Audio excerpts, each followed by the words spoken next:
world updates to 𝐏𝐿, some quality of life improvements for training mode, and a new Survivor Pass. All this and more as we dive into the Update 31.2 patch report. First up, we've made updates to some areas of 𝐏𝐿. The studio has been turned into an abandoned hospital, changing the layout, adding new buildings, and also a few more loot and cover spots. We also added a new bridge to the shipyard and improved the terrain around Hosan Prison, Songam, and Hosan to give you more strategic opportunities in this area. Next, training mode has been improved as well based on your feedback. Training mode now has infinite ammo, recommended attachments automatically on weapons, and the ability to save and import your personal weapon and gear settings. We also improved the sound training area to provide feedback when a wrong target is hit. This update also features a brand new Survivor Pass, map bug fixes, and more. So check out the patch notes for full details. Update 31.2 is here, so load up your training gear, grab the new Survivor Pass, and hot drop back into 𝐏𝐿. We'll see you on the battlegrounds.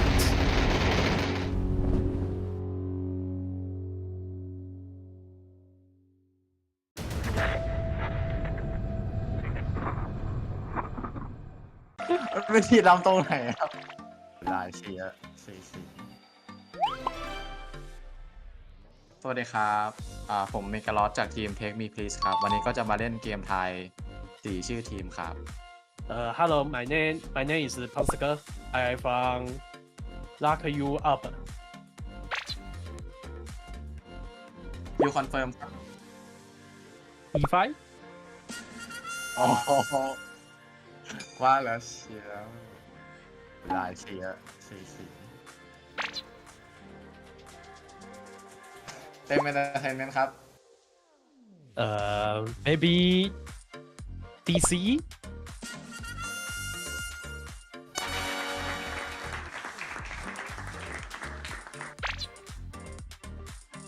ทีมบลิสครับเดา Day trade gaming?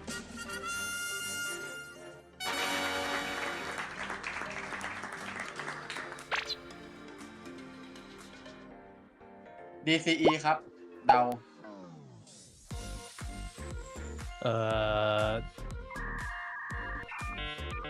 DC?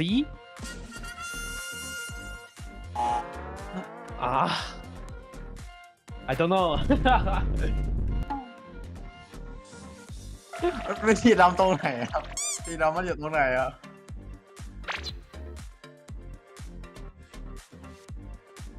PMA ครับ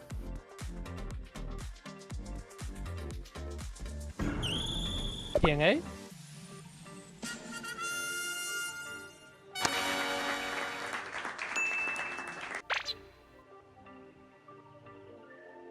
Serverless ครับ Serverless.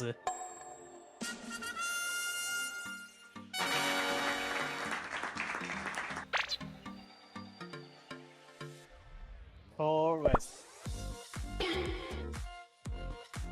Are you sure about that? ไม่รู้แล้วครับบุรีรัมย์ครับ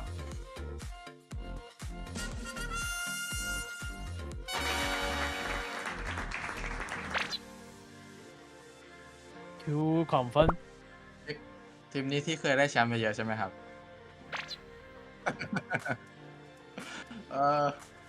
เอาทีไฟแล้วกันครับโอ้โห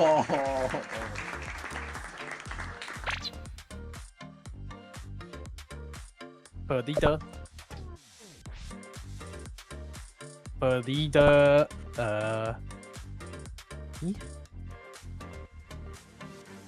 Yeah. บีดครับบีดเหมือนกันครับ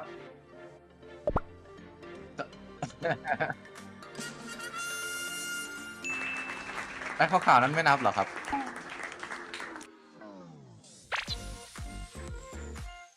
อีอารีนา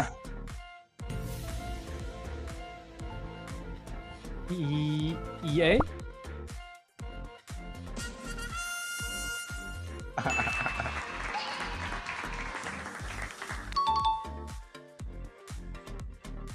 สวัสดีครับ ก็ฝากติดตามเชียร์ทีม Take Me Peace ด้วยครับ เป็นการเดินทางครั้งใหม่ของพวกเรานะครับ ในวันที่ 19-29 นี้นะครับ ใน APAC Qualifiers ครับ ฝากติดตามเชียร์ด้วยครับ ขอบคุณครับ 希望粉丝们多多支持我们这个队伍，在9月的19到29之间举办的 APAC2的比赛里，我们会好好表现的。谢谢大家，拜拜拜拜。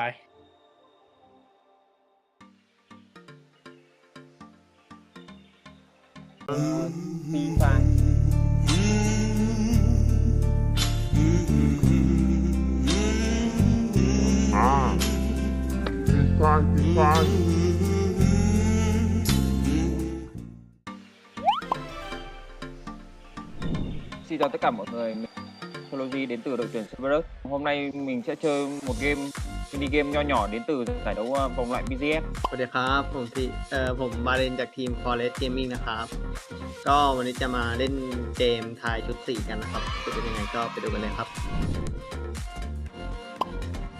C5, I think C5. เต็มครับ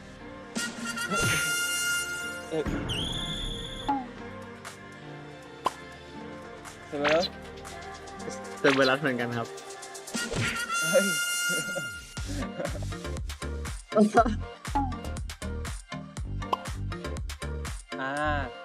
Đồng chí Esports.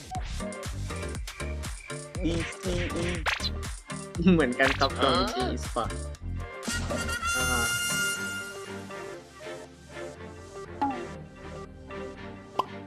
ต่อกับX-Men ครับซาเวตเป็นอีสปอร์ต 2 hours later.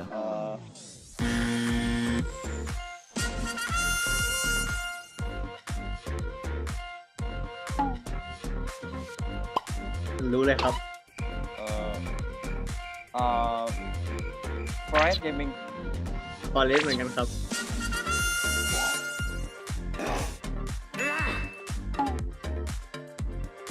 ทีมจากประเทศอะไรครับเวียดนาม Cerberus. รัสเชียลอีสปอร์ตหรือเปล่า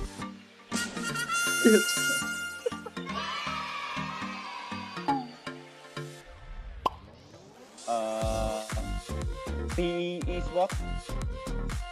𝐿𝐋𝐿 Global.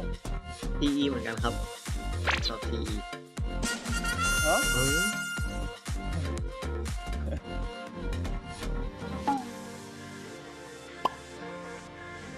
ผมรู้แล้วตอบก่อนก็ได้ครับตอบSGD ครับ The same brand. SCD.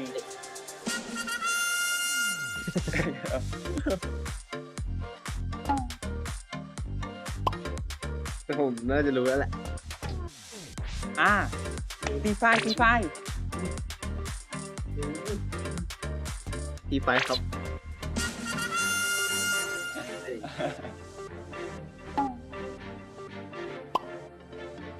ผมต้องตอบเลย X Stadium Esports ครับ 𝐿𝐋𝐿.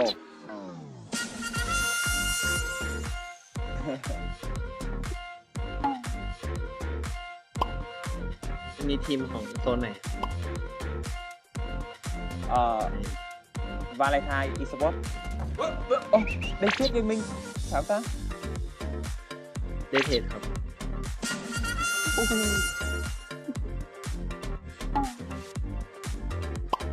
อันนี้ของอะไร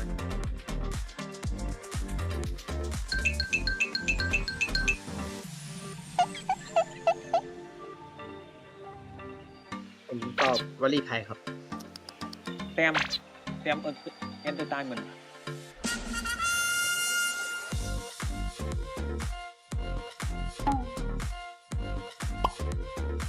Cerberus Esports.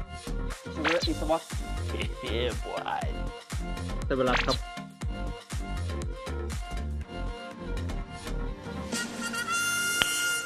Nice.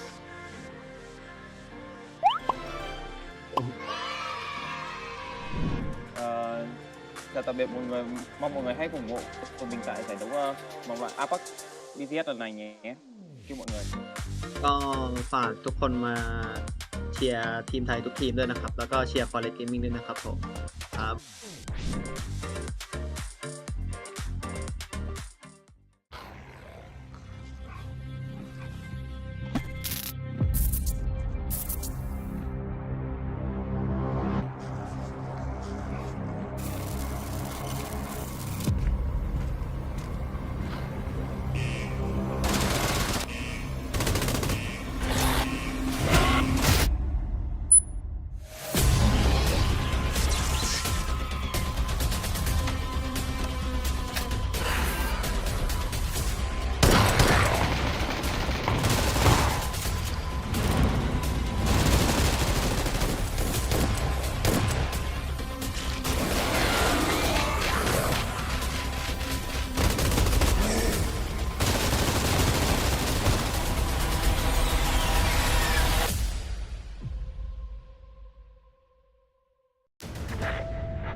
The research wasn't flawed from the beginning. Using the blue chip, we were creating controllable entities. It was for humanity. We thought Project Phalanx was humanity's home. Everything went smoothly. The test subjects began to rampage. The lab turned into chaos. We started to call them hunger. Their gluttony was unrelenting, and they targeted us. Yes, that's why Tego fell.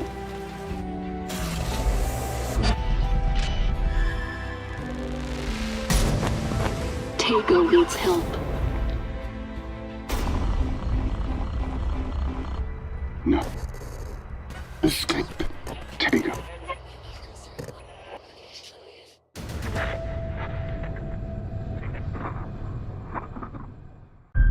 We were creating controllable entities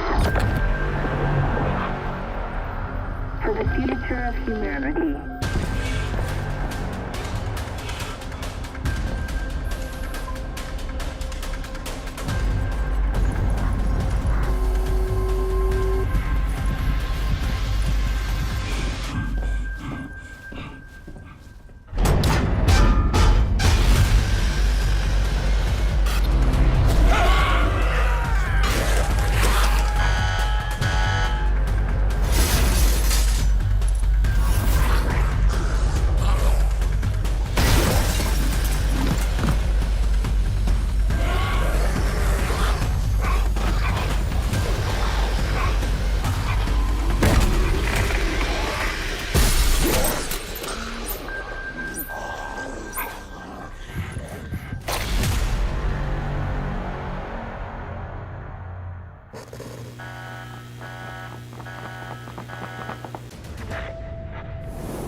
Welcome, ladies and gentlemen, and this is the PUBG APAC qualifiers for Phase 2. And of course, my name is Contra. Joining me is Extreme, as we will be your storytellers for the entirety of the evening. And today it will be the last chance for our teams to be qualifying into the finals. So we've got a whole lot to talk about here, my friend.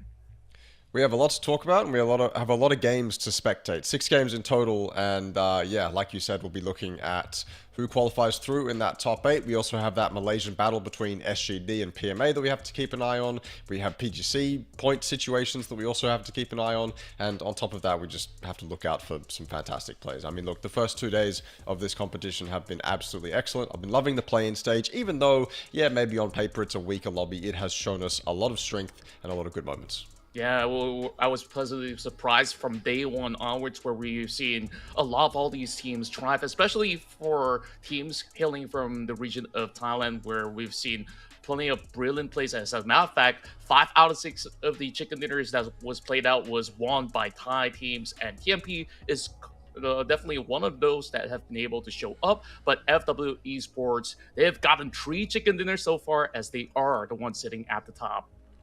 Yeah, FW seem like that team that they kind of, I don't want to say the wins fall in their lap, because they certainly don't, but they also seem like the team that ends up in just better situations than anyone else in the endgame. They seem like they always have that powerful ridge, they always have that powerful position, and then the win, I mean, it's kind of easier decisions from that point forward, and you kind of just let the game come to you. These are the participating teams, FW there, as we mentioned, along with a bunch of other teams that have performed very valiantly throughout this play-in stage. We've seen now good things, I think, after day 2 from basically every team. I don't think there's a single team that hasn't shown us some form of good play. And so every single one of those 16 teams has shown up to play. True enough, and of course, this being the very last chance for them to make the final cut into the final stage, and then they will be playing for even higher stakes, as this allows them to qualify to the PGS 5 as well as 6. And of course, with all these PGC points to be accumulated, they will also find their mark to qualify into the Global Championships that will be happening in a couple of months' time. But right now, we're looking at our potential 8 teams to be joining the 8 qualified teams, where a lot of all these names that we are pretty familiar with will be starting to show up on the following week, or should I say next week, as we are already heading into the final day of the play-ins. And then we'll continue on next week from September 5th, and we'll have a break in between on the 27th, and then it will continue on all around the weekend to wrap up the entire schedule of our APAC qualifiers.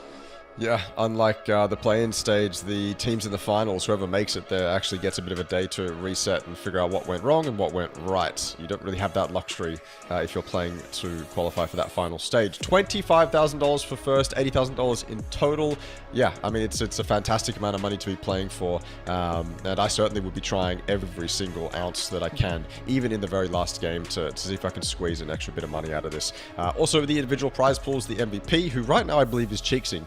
Well, that's in the play-in stage. The MVP is obviously for the entire, well, I would imagine it's the final stage. Maybe it takes into account play-ins. Who knows? That would be a bit overpowered. But either way, we've got plenty of other individual prizes to look for as well. And we'll be keeping an eye on those throughout the final stage as well. Those are your final stage teams: Cerberus, AGG, the Expendables, names you know from the respective regions, the top teams in those regions. Unfortunately, everyone in the play-ins has a little bit of extra work to do. But as you mentioned yesterday as well, it also gives them a little bit more warm-up. Yeah, I do think that it could be a really good advantage for teams that needed to have a form of rhythm to be able to find their own form. But then again, there's also going to be that a week-long break, so we'll go back into some recap of what went on in case if you guys have missed some of the action. FW Esports have definitely dominated back in the couple of first games that they play out to be able to back themselves to chicken dinner by the end of the round. This was just insane as well. This wasn't the only individual performance that Banana One put on yesterday, but this was certainly the highlight. I mean, insanity all across the board. Miramar was also just pretty insane to begin with, and the arena, they finally stepped up, got their win on that exact map. This is when they kind of started to hit their stride, and then Buriram basically right after hit their stride as well. They had a fantastic game here on 𝐾𝐿𝐿𝐿 where their DMRs were just on point, just completely hitting every single shot. 𝐾𝐿𝐿𝐿 had some crazy accuracy. We saw him hit a nice double heady And yeah, of course, we're just the strongest team in the lobby at that point. They took that win. 𝐸 came second, but yeah, this is basically when those two teams that we had question marks for on day one started to rise. And then, of course, another win from TMP. They had that fantastic win on day one. This one was a little bit less spectacular, but still a good one nonetheless. And again, I think most of the teams yesterday that had yet to show up, showed up. Yeah, they definitely did, especially for 𝐸 that needed those hollow points in order to make that top 8 cut. And PMA have also been able to find a little bit of glimpse of hope by taking a win of their own back in Erangel. But it's been absolutely chaotic, and I believe that with last-ditch effort coming in from all of these 16 squad, it's going to be all hands on deck, as we will see them fight it all out. As we take a look at the current standings in the leaderboards at the Esports, it's going to be safe enough to be able to qualify to the top 8, but if they have a sleeper run, just like how the Reluctant squad did back in day one, they could still be in a little bit of trouble, I would say. But I would certainly put my focus back onto the teams currently placed at 7, 8, all the way up to potentially 11, depending on their performance for the entire course of the evening.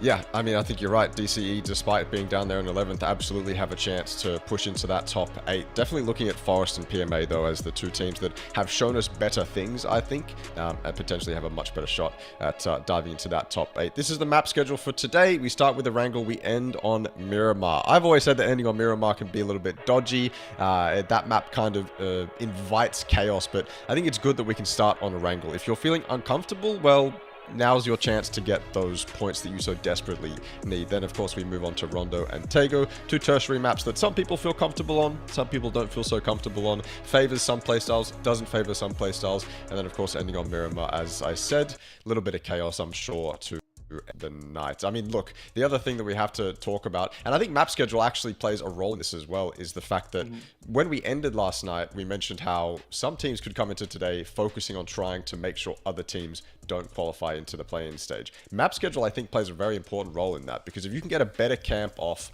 on your competitor team on Erangel than you can on Miramar, well, the map schedule might allow you to do that. The same is said for Rondo and 𝐾𝐿. If you can only do that kind of camp on Miramar, well, then it might be too late at that point. The team you're competing with, so take SGD and PMA, if SGD has a really good camp on Miramar, then they have to wait until the end of the night to be able to do that. They can't do that early. They could try on Erangel, certainly, but they might have to wait until Miramar if they really want to get that done. That's just the kind of theory that you have to be thinking about as we go into tonight.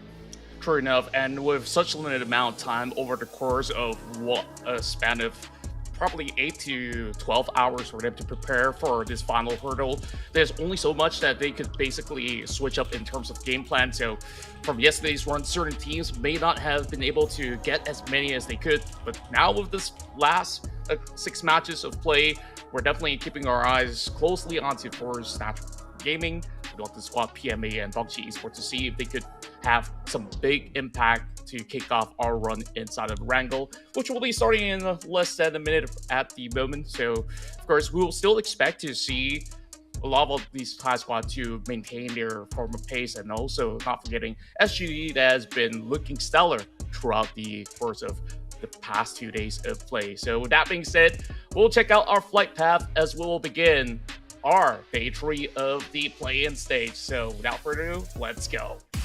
Is it a plane path that favors the Fairy Key hot shot potentially? Probably not. I mean, I think that ended yesterday, so maybe we won't get any of those kinds of hot chops. But certainly still looking to see if there'll be any griefing going on. I think for any teams that wants to stop their rival teams getting into the final stage, now is the chance to do it. I feel like you have to do it early, otherwise, as I said, you're just going to let that team you're competing with stack up too many points, and then by the time that the night's over, yeah, you've lost your chance. So we'll see what happens here. It looks like a very fair plane path, maybe a little bit angled towards the south, but still quite central. I mean, no one should be unhappy with that one. Have a look. Let's see. I mean, are any of the Thai teams going to try and mess with each other? I feel like 𝐸 and those teams in 6th, 7th, 8th, they're not obviously set in stone in that top 8, so maybe the rivals in Thailand could choose to mess with one another, but for the moment I don't think that's going to be the case. There's the other strategy in which you just have the best possible games you can have and you're basically guaranteed to qualify anyway. There's no reason to mess with teams around you and potentially throw away a good game. And I don't see anyone exactly going for a hot drop or a massive camp just yet. Yeah, more often than not, teams will just stick to the standard stuff that they have always been practicing. So there's no shenanigans to kick things off. So like we expected it to be, it will be relatively comfortable. But I do notice that eArena did not stretch all the way down into the military base as they usually do. So this is going to be an alternate location that sees them benefiting as they are now smack directly in the middle. But we are seeing perhaps a little bit of contest between PMA right now, going for a challenge up against DZX. Now, this seems to be pretty interesting because DZX does have the head start by picking up those weapons, but can they actually find any form of pickoffs? It remains to be seen. So we'll see whether if 𝐏𝐿𝐷 could just race up against these vehicles as they are giving a little chase against One Dragon and also the other member of PMA, but it's already done and dusted with them just moving directly further up towards the north side. Yeah, PMA got to be careful. There is a lot on the line for them right now. They just need top 8, which means making up 18 points or more, which is difficult, I think, in a lobby like this especially. But, I mean, we saw them have a great win yesterday. It was a win that they fought for and earned. They didn't necessarily have to move across too much terrain. They did sit in those yellows, but they still got breached a bunch. I believe one of the teams came in from a glider, and obviously they were just entered essentially by eArena, and they still managed to deal with it. So PMA have some good signs, and 18 points is certainly doable for them. eArena should be careful. I mean, look, eArena as well. You see eArena, Unicorn Cyber, Reluctant Squad. They're both 2 points between each other. Buriram, I mean, look, they're also kind of in that range. But that is such prime vulnerability range for Forest and PMA that I would genuinely not be surprised. We just have to see if eArena can, and those other teams that I mentioned, can be consistent enough to avoid danger. Yeah, speaking of consistency, out of the few names that you've mentioned early on, eArena definitely had quite the round of games played out from yesterday's one where they've been consistently finishing in within the top 6 ratio. There was only one game where they dropped the ball, whereas members from the side of Forest Natural Gaming, that was probably one of their harsher runs as compared to, you know, PMA, who at least got themselves a chicken dinner for yesterday's haul. But today, with a fresh start, I'm pretty sure that they're very eager to eventually go out proactively looking for pickoffs if they could. PMA seeming to take a little bit of a slower approach as they are much further from where the phase 1 circle is currently at. So perhaps what they're trying to do is to at least take a little bit of space over onto the central portions of the map and then slowly journey their way through, as they have yet really figured out the rest of the course. There's plenty of all these other cities that will have to cut through, which might actually see them maybe get clipped, but at least for phase 1, they should be good to go. And we do see off of our screen, Schwen going for a knock against RTL members, which are currently on rotation. Yeah, DCE sitting inside Yasnaya. Nice split for them. I mean, they are basically dead center. Police station is such a fantastic spot for them. And no one to contest them just yet either. The kind of rule, I suppose, or the idea if you head into a circle like this is that if there is a Yasnaya team, they are most likely going to hold up in the police station, and 1 north, 1 south, or maybe 2 south. Those southern apartment buildings are really, really strong. And so if you're anyone coming into this zone, I think in your mind already you're not thinking about Yasnaya. You don't want to send it in too early, obviously. You don't want to lose the kind of space you can gain by being limited by sending it into Yasnaya. And you also don't want to fight any team that's inside there. They have such power positions. E36 driving dangerously close to it, though. Might be trying to take Alamo or go a little bit more northerly. Might end up at that yellow, or that single, sorry, that we saw on day 1 that was absolute chaos, potentially. I mean, it looks like they're kind of going that direction. They're skipping past the building on the right, going straight towards it. They might even meet QC. QC may be going a little bit higher. Some drive-by action. One of the E36 members is stuck all the way behind. Sylphia is limping. He has to pull up at that yellow building. In the meantime, though, Nuadra's got 2. E36 and QC trade evenly.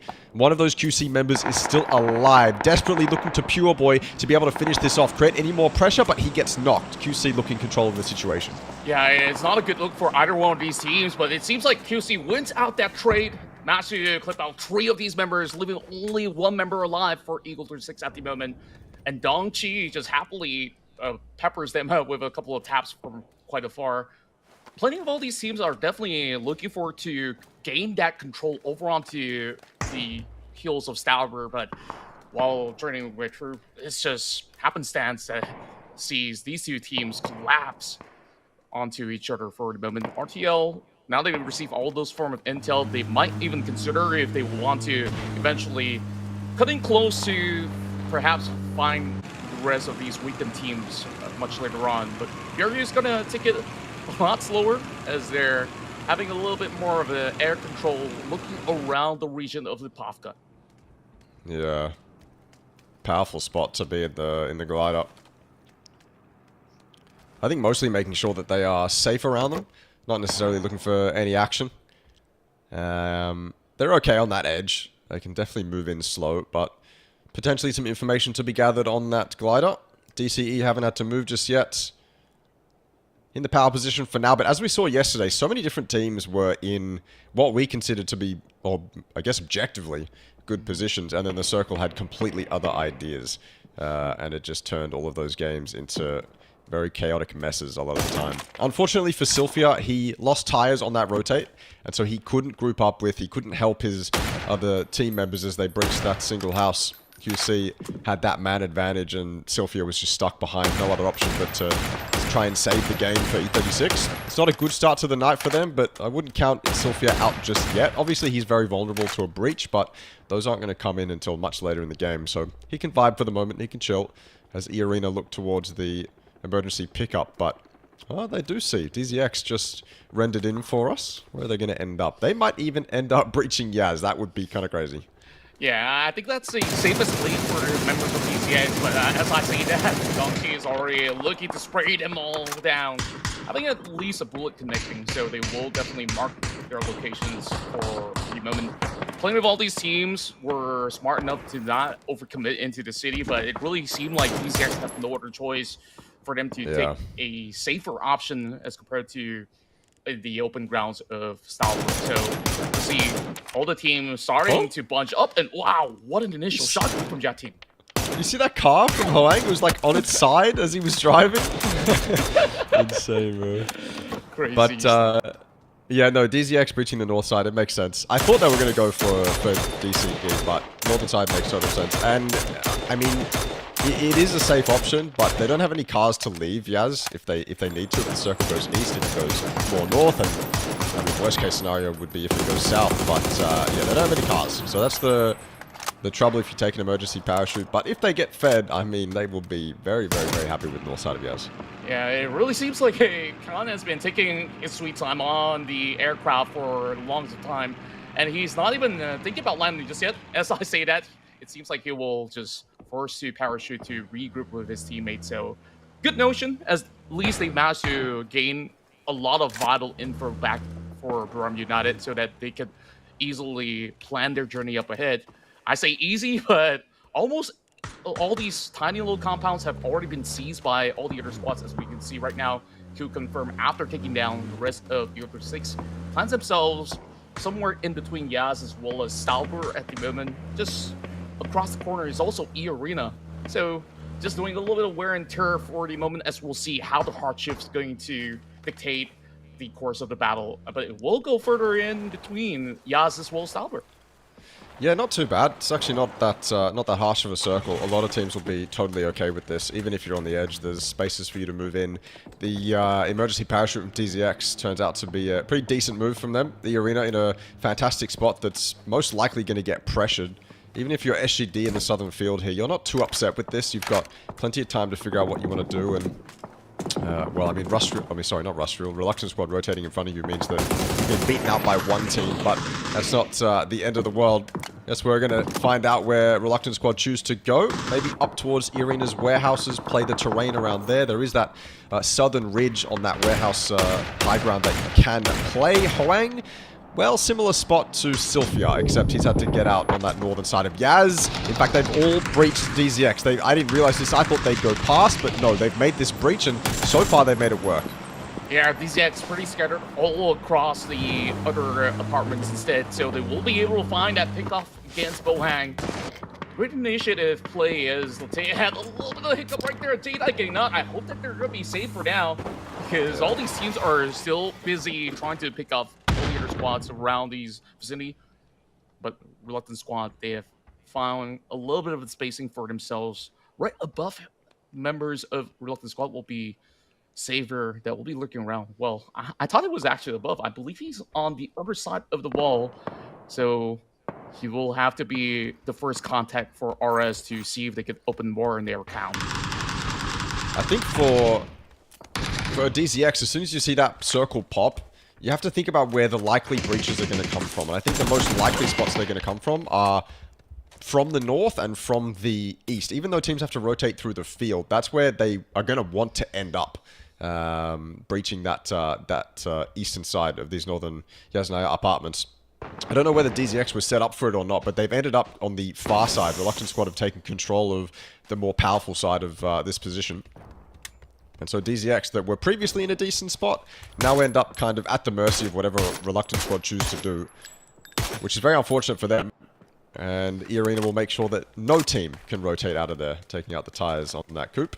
There's probably a car tucked in there somewhere that they could use. Maybe it's got 3 wheels. It probably won't be too healthy, but eArena trying to make it very difficult. Yeah, at least for now, it's not going to be their main concern, because these two teams will have to settle the scores till they even opt to figure out what happens on the later stages of the game. They should have a couple of vehicles to work with, as you did mention. Whereas the other portion of the map seems to be a little bit quiet for now, so we will give more attention to this incoming fight. Saver now. Heard all those footsteps, but he's playing on the outskirts, having a perfect pick as he will be able to catch him off the window, and he gets the doll. Alongside with some help coming from Leo, this is going to be a tough one for RS. What a solid defense, immaculately played out for DZX. Yeah, it's a difficult push to make. I'm surprised to see Reluctant Squad try and get that done, but it's well defended by DZX. Xavier was in a really cheeky but really powerful position, and obviously had the backup of Leo as well, so well done from those two. Reluctant Squad tried to finish this fight early, and it didn't pay off for them. That circle, luckily enough, kind of feeds towards DZX and Reluctant Squad, so they can sit pretty for the moment. Other teams won't be so happy with it. PMA breached the single. Rushshore Esports involved as well. Shots taken from afar. It's looking like PMA are in control of it, though. They take a knock from quite far away, but you can see now only now is the rest of Rustriel arriving. It's a bit late. That said, PMA find themselves in a bit of strife. Jiatin with the nade. It's going to fly past the bathroom. Good look for the flushes. Maybe go for the res on his teammate. Oh, the pass position makes it awkward. He was almost about to flush his teammate there. You can see him looking at him. Had to turn around to get it. And SGD being a pain in Rustriel's side, as they were for PMA as well. But PMA have been allowed to recover much more efficiently than Rustriel. Now go RTL. PMA, well defended, especially as they were being shot at from afar. They're still being shot at from afar. Banana 1 chiming in. I think, though, PMA should be able to recover. Never mind. No time. Not allowed to recover. Here comes SGD. Yeah, they have been spawning in for quite a far. And there we go. MML with a perfect spray as they will take out their Malaysian rivals and causing a world of pain for PMA. They managed to at least squeeze in 3 points, which will still put them in the race to get themselves closer to the teams like eArena as well as RS. But now, with their progress being halted, there's still plenty of chances for eArena as well as RS to create a bigger gap right now. And, you know, being in that position is not really all too beneficial, especially with the rush coming from RTL. And PMA just found themselves stuck in between, and SGD have been relentless throughout this course of the game, continuously piling on the pressure onto FW Esports. Now the big nades are being sent right in zigzags. He wants to continue to give chase, trying to wrap around the edges to deny any form of space for SGT to rotate, but he has got a little bit of ranges to at least take cover from. So it really depends on how well 𝐶𝐶 will be able to spray him out. That play from SGD onto PMA is exactly what you want to see from SGD. That's just them recognizing that their direct competitor in the lobby is weak. No other choice but to breach them. It would be stupid not to, really. And so SGD make the smart play. Not only is it a positional play, but it's also a meta play for the leaderboard as well. So well done from them. FW just skate by as well. They find themselves with another powerful ridge, as they seemingly always do. And 𝐏𝐷𝐀𝐻 sit still in Naya. They've moved in from the inside of the city. This next zone is going to determine a lot. Everyone playing well so far. We've lost a few teams, but we end up having to center up on the field. E-Arena, fantastic spot for them. Forest now enter the northern side of Yasnaya. QC will be very happy with where they've ended up, and so will 𝐏𝐷𝐀𝐻 Esports. Buram, I mean, they're in a spot in the zone. I wouldn't say it's the best, but they'll be able to survive for quite some time. Maybe get some cheeky third party here or there. It's decent for a lot of teams, but then that eastern side comes into play, and you recognize that there's just not that much to play, and I'm sure we'll get some pandemonium. Yeah, I'm definitely concerned for PRU at the very least. As much as they are in between the direct center of the field, you will expect a lot of teams to be trying for that position to set up an ambush later on. So we'll see whether they can defend later on. While we have long-range attacks coming from Unicorn Cyber, trying to deny that space from Lock You Up, as the members of X Stadium took a wide wrap around. They started off from the western corner map and find themselves cutting through the north and back into the fields of Yasnaya. This is going to be a tough call, but they do see themselves as Shack. Perhaps that's where they will find a little bit of cover. The Looking Squad, men marching onto them, and it seems like it's just going to be a desperate attempt to keep themselves safe. And X Stadium will be happy that they managed to reach there without any form of casualties. As I say that, Shafu already on the ground. And you got, like, what, DCE also within that close corner. This is not going to be easy for them to play this one out. How has Metal D ended up all the way on the south? He just skipped past that single and went straight into FW's lines of sight. So they do actually lose one, but not on this single. And Metal D just didn't get the memo, went too far south. But you're right about DCE. They will try to get as close to this as they can. I think the timing is rough right now. There's far too many other teams that can see DCEs push through that car park. And as FW go rotating through the field, they lose Raze out of the car.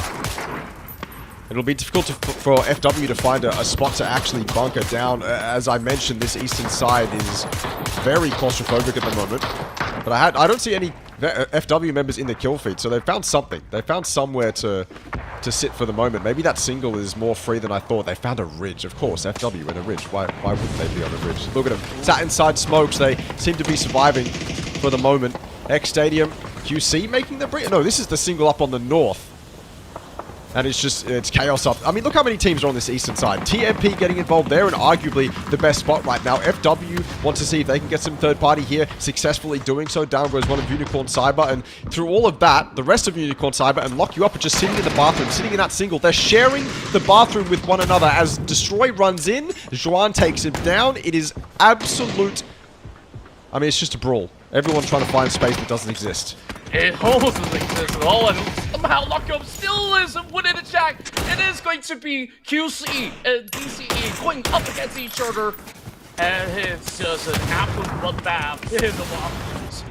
While 𝐏𝐷𝐀𝐻 Esports still hugging by the corner wall, there's just absolute chaos out on the field because there's barely any playable error currently inside the circle. Arena, being the kings of the hill, they will wait till the timing is right. But Q confirmed they tried to do much more and find themselves being in the mix of all of that troubles of the teams that is over on that single. So now, as it slowly settles out, I'm just surprised. XS, they still have these two members outlasting through it all.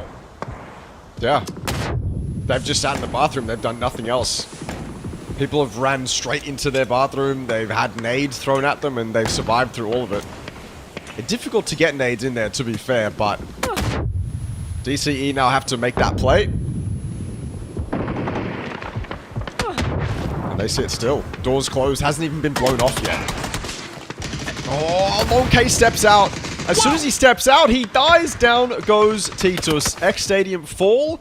And now it's Lock You Up's turn. They've been doing the exact same thing. They've survived through basically the same thing as well. We're getting the similar stories on either sides of the zone. And finally, Buram is tested as well. SGD, having to push out of Alamo, arrived in that field and looked straight to destroy Buram stuck inside this yellow, but difficult to do so when there's so many smokes up. Luckily for SGD and Buram, everyone else in the zone is kind of occupied. FW having to deal with Lock You Up. X Stadium inside that single down there as well. The door doesn't exist, and as FW push in, Lock You Up continue to survive. 𝐏𝐿𝐴 gets the trades, and the other FW member in Banana 1 was nowhere near. TMP now looking to take him out, and then they can focus their eyes on 𝐏𝐿𝐴 in Lock You Up. Banana 1 blinded, can't see a thing. It's an easy peek for Latte, and now they can focus on the single. It's endless fights and brawls all across the map, and to my surprise, with so little tight angles to work with, they have managed to make magic happen, but just hugging tight towards the bathroom, and now we get to see that low ground versus high ground. Of course, Natural Gaming tries to pick off the rest of the arena because they have been the bane of their current position, and RS finally gets involved as well by now Olympus. He's going on reverse, thankfully enough, finding that haystack to get a little bit more of that cover. SGD just continues to mark that location, but there is certain pressure coming in from the side of T-Day. They're being forced into a shack. We're seeing so many first plays happen within that span of phase 5. As it is drawing to a close, we see how many more players that's tucked by the corner of Yasnapalia that has to get out. We will see a big fight happening once again. So DZX, X Stadium, or whatever's left of it, I wonder what's their next move.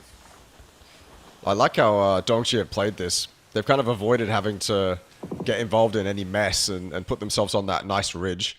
It's just unfortunate that eArena has all of the control in the zone, all of that high ground.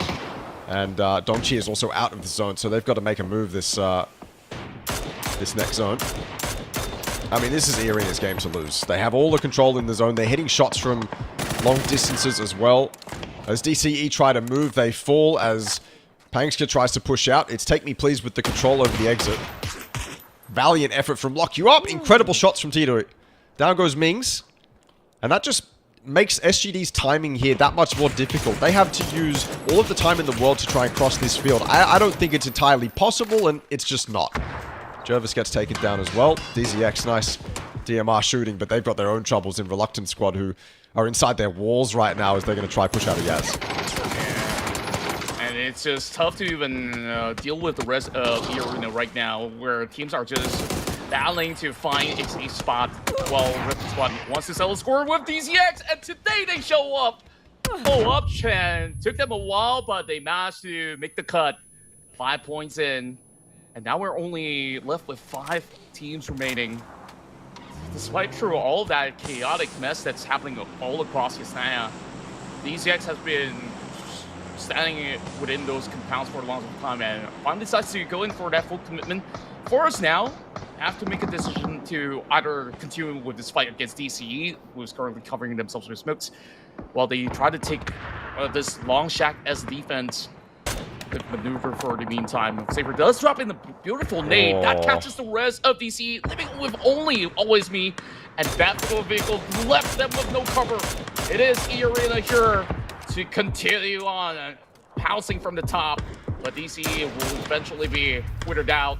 While you take a look at this God angle coming from Jacob, he sees everything. Just a couple taps and down goes up Chen. DZX try to cross the field, but the entire server is looking at them. Savior might be able to make it into those smokes, but I'm sure Forrest will have his number after that, and if not, eArena still have this incredible high ground to work with. It's been sharp shooting. Savior has been spotted, but Scappi yoinks it with the nade. No kill for eArena. Instead, it's Forrest. And now we enter our last 3 remaining teams. eArena have had not much to do but sit up here and just farm DMR damage. Forrest have played this nicely. As soon as they went into Yaz, they took control of the outskirts. They took control of those shacks of this electrical pylon and defended themselves from there. TMP, I mean, they've just had third-party opportunity after third-party opportunity here on the East.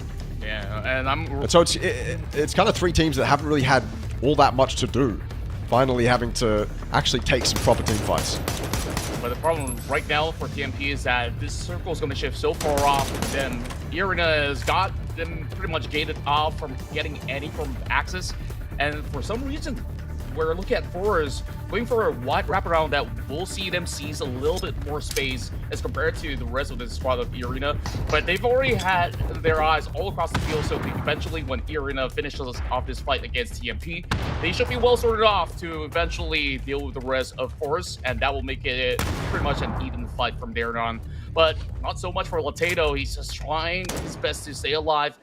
Any good pickoff that will be giving him some good chances to at least open up some spacing for TMP to buy more time into this match. But looks to be that this is not going to be any easy task at all for them to run down the field, because there's also Baron overlooking from the bottom end of the ground. This is so important for Forest. Even if they can get a few kills here onto TMP, these guys are fighting for top 8 right now. That one is valuable. And 𝐴𝐴RENA, they're in probably the best spot in the zone, but it doesn't mean that they're going to win the game. Forest could still pop up and get some all important knocks here. Another placement point gathered for Forest. So this is a 12-point game for them so far. That's necessary. That doesn't necessarily break that gap between them and 8th place, but it puts a big dent in it. Yeah. Valuable points, but still 4 members of 𝐴𝐴RENA to find, and I'm not sure that's going to be doable. It is going to be a little bit tricky though for Forest coming in with those tight angles from the bottom side of the hill. Seeker as well as Izzy, the more space that they find towards the center, the rest of Forest will be pretty much within their sight. So we'll have to see if they could play off this initial contact. So 𝐷𝐿𝑒 definitely plays a very pivotal role onto dictating this fight. Meanwhile, 𝐿𝐴𝐴RENA, if he finds 𝐿𝑒𝐷𝐒𝑖 as well as Jacob, they could easily just focus fire onto Tigger, which they are doing right now, just to try to see if they could get the exchange through. He does have a rock to hide for now. Baron staying safe, away from harm's way. Jacob has been seeing all these open space for a long time. He should know of Baron's position, so it's all about taking safe measures and having the discipline to eventually work together to find those pickoffs. So 𝐿𝐴𝐴RENA, let's see what he's got. Yeah, I mean, 𝐴𝐴RENA have to make a mistake. I don't think they lose this game if they don't. They have to peek over into 𝐿𝐴𝐴RENA. Or 𝐿𝐴𝐴RENA spots one off in the distance, confident that maybe he can get that DMR knock, but if he exposes himself, I'm pretty sure 𝐿𝐴𝐴RENA and Jacob just peek, and 𝐿𝐴𝐴RENA's dead. And then so that makes it nigh on impossible for Forest to do anything. 𝐴𝐴RENA, they don't look to be making mistakes though. They are taking this so carefully. Jacob does take a headshot, but no harm, no foul just yet. It's 𝐴𝐴RENA are playing this so cautiously, but I don't blame them. The angles aren't really the greatest to be able to peek into the Forest players, so they have no other option really but to play it conservatively. Yeah, they were really showing a lot of sign of respect at the moment. While 𝐿𝐴𝐴RENA, if he could just take a little bit more of that room, he would do so, but it's definitely super dangerous because that's within the sight of all 3 of the members of Forest Natural Gaming. The moment that he gets picked up, and it's gonna be tough. Now they're running out the open, relying on those smokes. Forest Natural Gaming might see this as a perfect opportunity. Now they're also being denied vision, so they can just focus on what's at the top. This is such a good move from 𝐿𝐴𝐴RENA. Oh, the timing's just not right to catch 𝐷𝐿𝐴𝐴RENA in rotation though. That would have been so valuable. Oh, the bolt comes in as well. I was going to say the molly would do it, but the bolt does even better. Down goes 𝐿𝐴𝐴RENA, and I think that opens the floodgates to take out the rest of Forest. Nothing that they can do. They've been stuck on this corner of the zone for the longest time, and now finally the collapse will come in. Baron, the last one up, he does have that MG3. It would be a miraculous clutch here, but if you want any gun to do it, maybe the MG3 is it. Orc spray from on high. Baron continues to deal a ton of damage, but it's not enough. A valiant attempt, but 𝐴𝐴RENA claimed the 5-kill win. Yeah, this was one of the cleanest games that we've seen from them, despite, you know, with so many teams battling out there. We thought that 𝐴𝐴RENA will have actually gotten a whole lot more, but they played safe with plenty of discipline as well as tenacity being shown in order to reap the rewards to once again back here on the final day of the play-ins.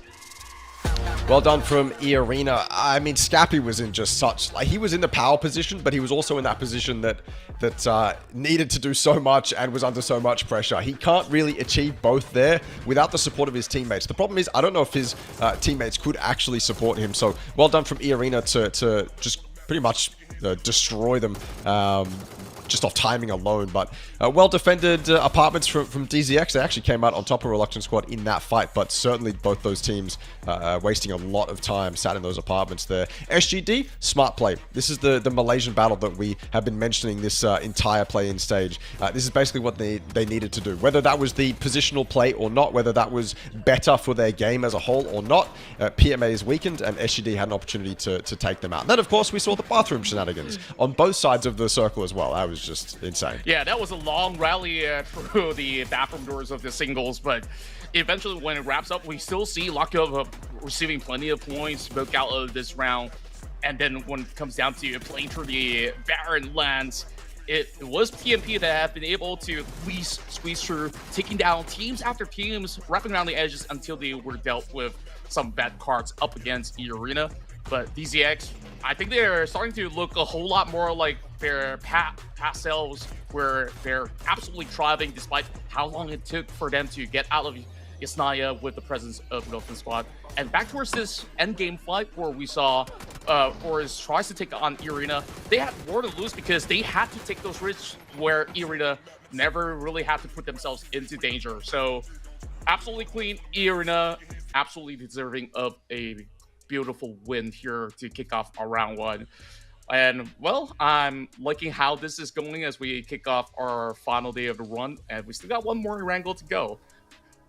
Yeah, I mean, I feel like when I look back at 𝐸_ARENA's wins, they haven't been the craziest of wins. Maybe the Miramar one that they got yesterday was, I mean, they've only got 2 wins, so maybe the Miramar one of yesterday was their most exciting. But every time I think we've seen them have a decent game, unfortunately for them, and I'd be frustrated if I was 𝐸_ARENA. I feel like I've seen them in so many good spots, but the good spots just haven't resulted in kills or a really good game from them, and it's been really weird. It's not like it's their fault, you know. They just kind of end up in those positions that are great, but the game doesn't really allow them to be great. Like, they have the entire zone there, they have the entire high ground there, and they get 5 kills. Like, I would be so frustrated if I was them. It's like, just give us something more to work with. Have a team come from our west, come from our east. Give us something exciting to work with. But no, they'll certainly take those wins. And as I've said this entire tournament as well, it's good if you can close out those games. You know, even if it's a boring game, even if you get fed, it doesn't matter. As long as you're able to close out those wins, then that's all that counts. Fair enough. And of course, it was a BZ feel out there where if you're just late by a split second, all these teams will be yoinking all the points away, where as much as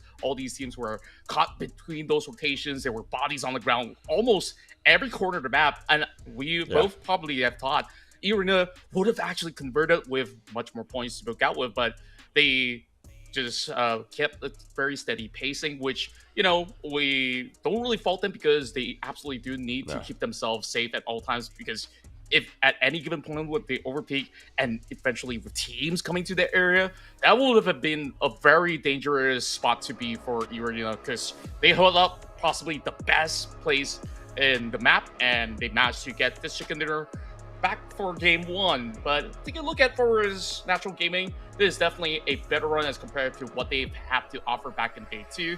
So they're absolutely on track to be able to get themselves safe to get the spot for top 8. Yeah, as I said during that game, that's a big dent in points to their position on the overall leaderboard. Maybe DZX can make a last-ditch effort run for top 8 as well. I'm not sure if that's entirely likely, but Forest is obviously one of the biggest benefactors of that game. That makes it a 5-point gap between them and top 8. That is incredibly doable for Forest. Unicorn Cyber need to remain consistent. Reluctant Squad, who was so good on day 1, and I sung their praises so much, are now in 7th and actually have a chance of falling out. But off the back of that win, I think 𝐸_ARENA put themselves in definitely not a guaranteed spot, but almost a guaranteed spot when you consider how many teams can actually still fight for top 8. So thankfully, 𝐸_ARENA probably going to make it through to the final stage. Buram, maybe they're in a little bit of trouble, but they seem to be relatively consistent enough to avoid danger. It's really Reluctant Squad and Unicorn Cyber that I'm looking at. But I suppose the other math that you have to take into account is how many teams can actually fight for 7th and 8th spot. right now it's seeming like it's just one. Yeah, and until PMA prove us otherwise, where we might still actually get to see that Malaysian race happen, but SGT, with that shutdown, I felt like that definitely break their spirits for a little bit. I could be very well wrong, you know, because we don't know what's happening on Braun through there with Cancer. So it's still doable for PMA as well as DC, but it really requires tremendous effort with maybe 1 or 2 wins, or at least those double-digit rounds for them to eventually leapfrog up against Forest Natural Gaming. But I felt like Forest, they probably have gotten back into rhythm where they fixed some of all the mistakes that they've had back in day 2. So they're definitely looking really good. Same goes to DZX. Yeah. Now they are now charging up to 12, but I felt that it might just be too little too late, because they need, what, more than 40 points right now. So yeah, it's pretty much tough for these guys who are currently placed from, I would even dare say, from 11 to 16. Yeah, it'd be really sad to see. It'd be great and sad to see a team like DZX like really perform well today, but it's just not enough, you know, because we know that they have it in them. We've been saying that since day 1. It's just unfortunate if they can only really show up on the final day, and it just doesn't really count then. The same goes for Lock You Up. The same goes for E36, X Stadium, and Rustrial as well. I like how Dongqi played that game. I actually feel like if they continue to kind of do well in a macro sense, then this lobby is theirs for the taking. PMA, obviously, bit rough when you have another team in the lobby that is just aiming to kill you. You know, if this was a different game, different circumstances on the line, maybe SGD don't actually make that push, but they absolutely had to in the moment. And I mean, look, Jacob gets the MVP for that game, but I feel like anyone on E-Arena could have scored it. It was a 5-kill win, so nothing crazy. But that said, he did get almost 6 kills worth of damage. Yeah, at least he's been doing a lot of heavy lifting when it comes down to putting pressure onto other teams from moving into their direction, and at the very same time denying any form of advancement coming from Baron that is pretty much stuck over onto what the electric towers were. So that's badly any form of cover, but it's pretty straightforward on how E-Arena have been able to achieve this win. But as we saw, they definitely did a whole lot of damage. It's just that it could have been a whole lot more points that they can acquire throughout the course of the run. Yeah, well, that's their second winner chicken dinner. We had the question going into day 2 whether they were going to show up to this tournament, and they absolutely have. All they needed was a little bit of warm-up, need to figure out what they were doing wrong and how to play this lobby, and now they've come to play. Even though they end up with very few kills, I feel like their placement points are probably maybe a little bit higher than other teams on the leaderboard. I can remember looking at the leaderboard, I think halfway through day 1 or something, and SGD had like doubled the placement points of the team below them. So important nonetheless, but those are the top 4 teams at the moment, or for that game. Kind of 1200 damage on 3 of them, or exactly 1200 damage on 3 of those teams. TMP was the only one falling short with just under 1,000. And of course, we're going to see a decent amount of smokes used as it was a field ending. Maybe less smokes used than I'm used to in an ending like that. I feel like we'd be seeing 19 to 25 or something, but maybe people just didn't find them. Yeah, they were just trying to stay afloat by just utilizing vehicles to just full send it, or even try to create bunkers or sort. But I would say that it's still a relatively entertaining round, where even despite lesser utility usage into this matchup, perhaps in the next upcoming map there will be enough spacing or terrains for them to really put all that into good effect. So we'll see what this round could possibly offer us. But once again, as per tradition, we're getting a Thai chicken dinner to kick off each respective day so far. And who knows, we will have different kind of results, because the rest of the Vietnamese teams are also looking pretty good. But we'll come back in a couple more minutes, as we will bring you into Erangel shortly. So don't go anywhere. We'll be right back. World updates to 𝐏𝐿, some quality of life improvements for training mode, and a new survivor pass. All this and more as we dive into the update 31.2 patch report. First up, we've made updates to some areas of 𝐏𝐿. The studio has been turned into an abandoned hospital, changing the layout, adding new buildings, and also a few more loot and cover spots.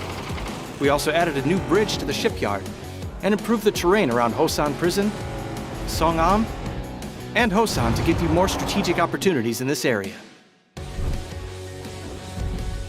Next, training mode has been improved as well based on your feedback. Training mode now has infinite ammo, recommended attachments automatically on weapons, and the ability to save and import your personal weapon and gear settings. We also improved the sound training area to provide feedback when a wrong target is hit. This update also features a brand new Survivor Pass, map bug fixes, and more. So check out the patch notes for full details. Update 31.2 is here, so load up your training gear, grab the new Survivor Pass, and hot drop back into 𝐾𝐏𝐀𝐒. We'll see you on the battlegrounds.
Well, that was a quick break as we continue on with our journey to figure out who will make the top 8 cut through the APAC qualifiers final stage. And of course, Extreme, that was still a very exhilarating round that we've gotten with a whole lot of party going on in this. Now, this time probably we'll take it elsewhere. And we start to see the tension rise between all these squads who desperately need those points. Forest did manage to make that forward push. But despite all their efforts, settling for second, I think it's still pretty much doable for them to keep themselves well secure. Same goes to Irina, finding a very massive win, and that could solidify themselves into the top 8.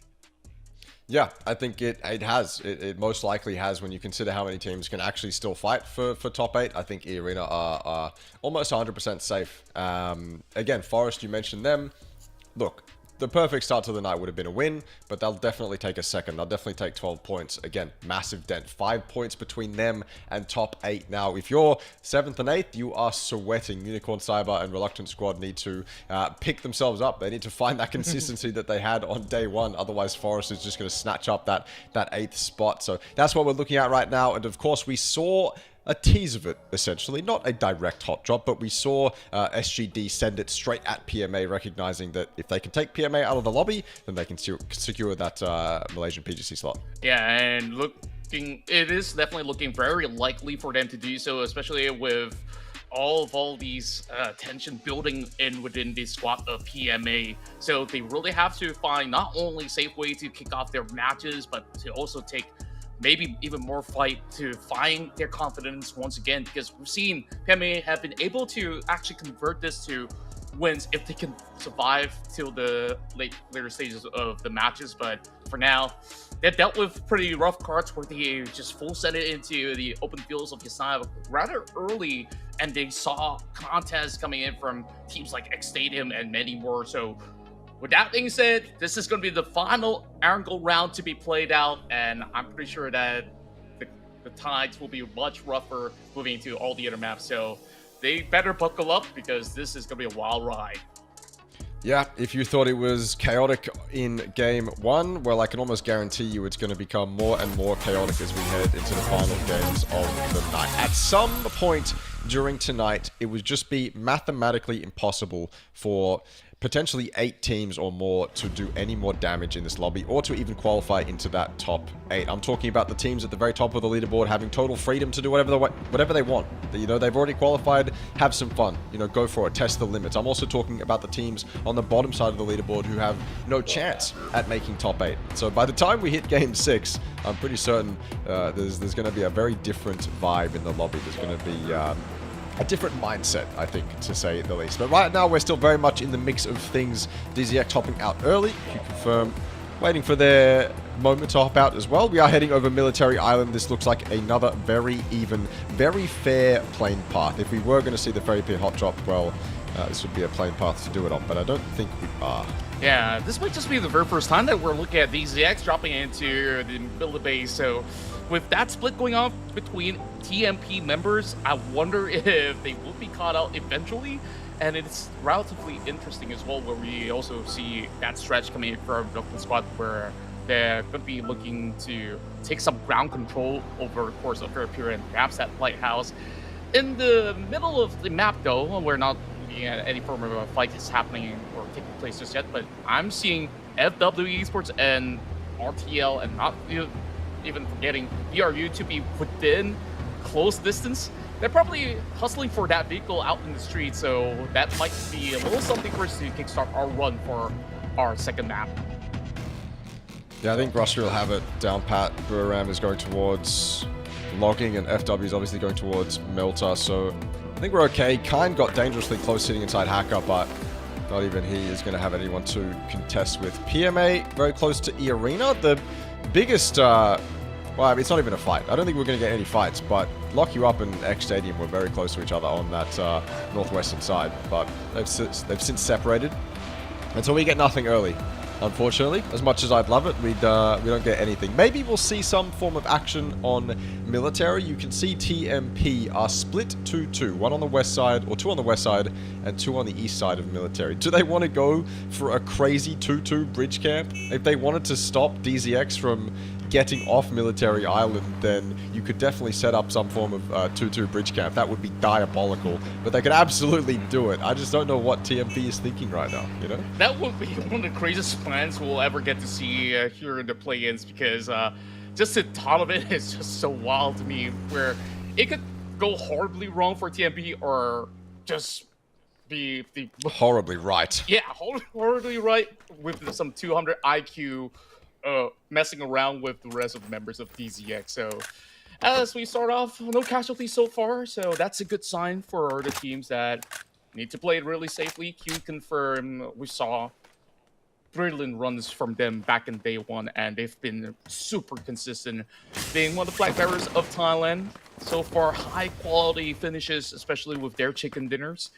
And I think that some of the best maps that they have been playing out has been inside of Miramar, but even in Erangel, they've always brought back decent amount of points with their carry superstar 𝐏𝐿 to be able to really hit all these crazy shots.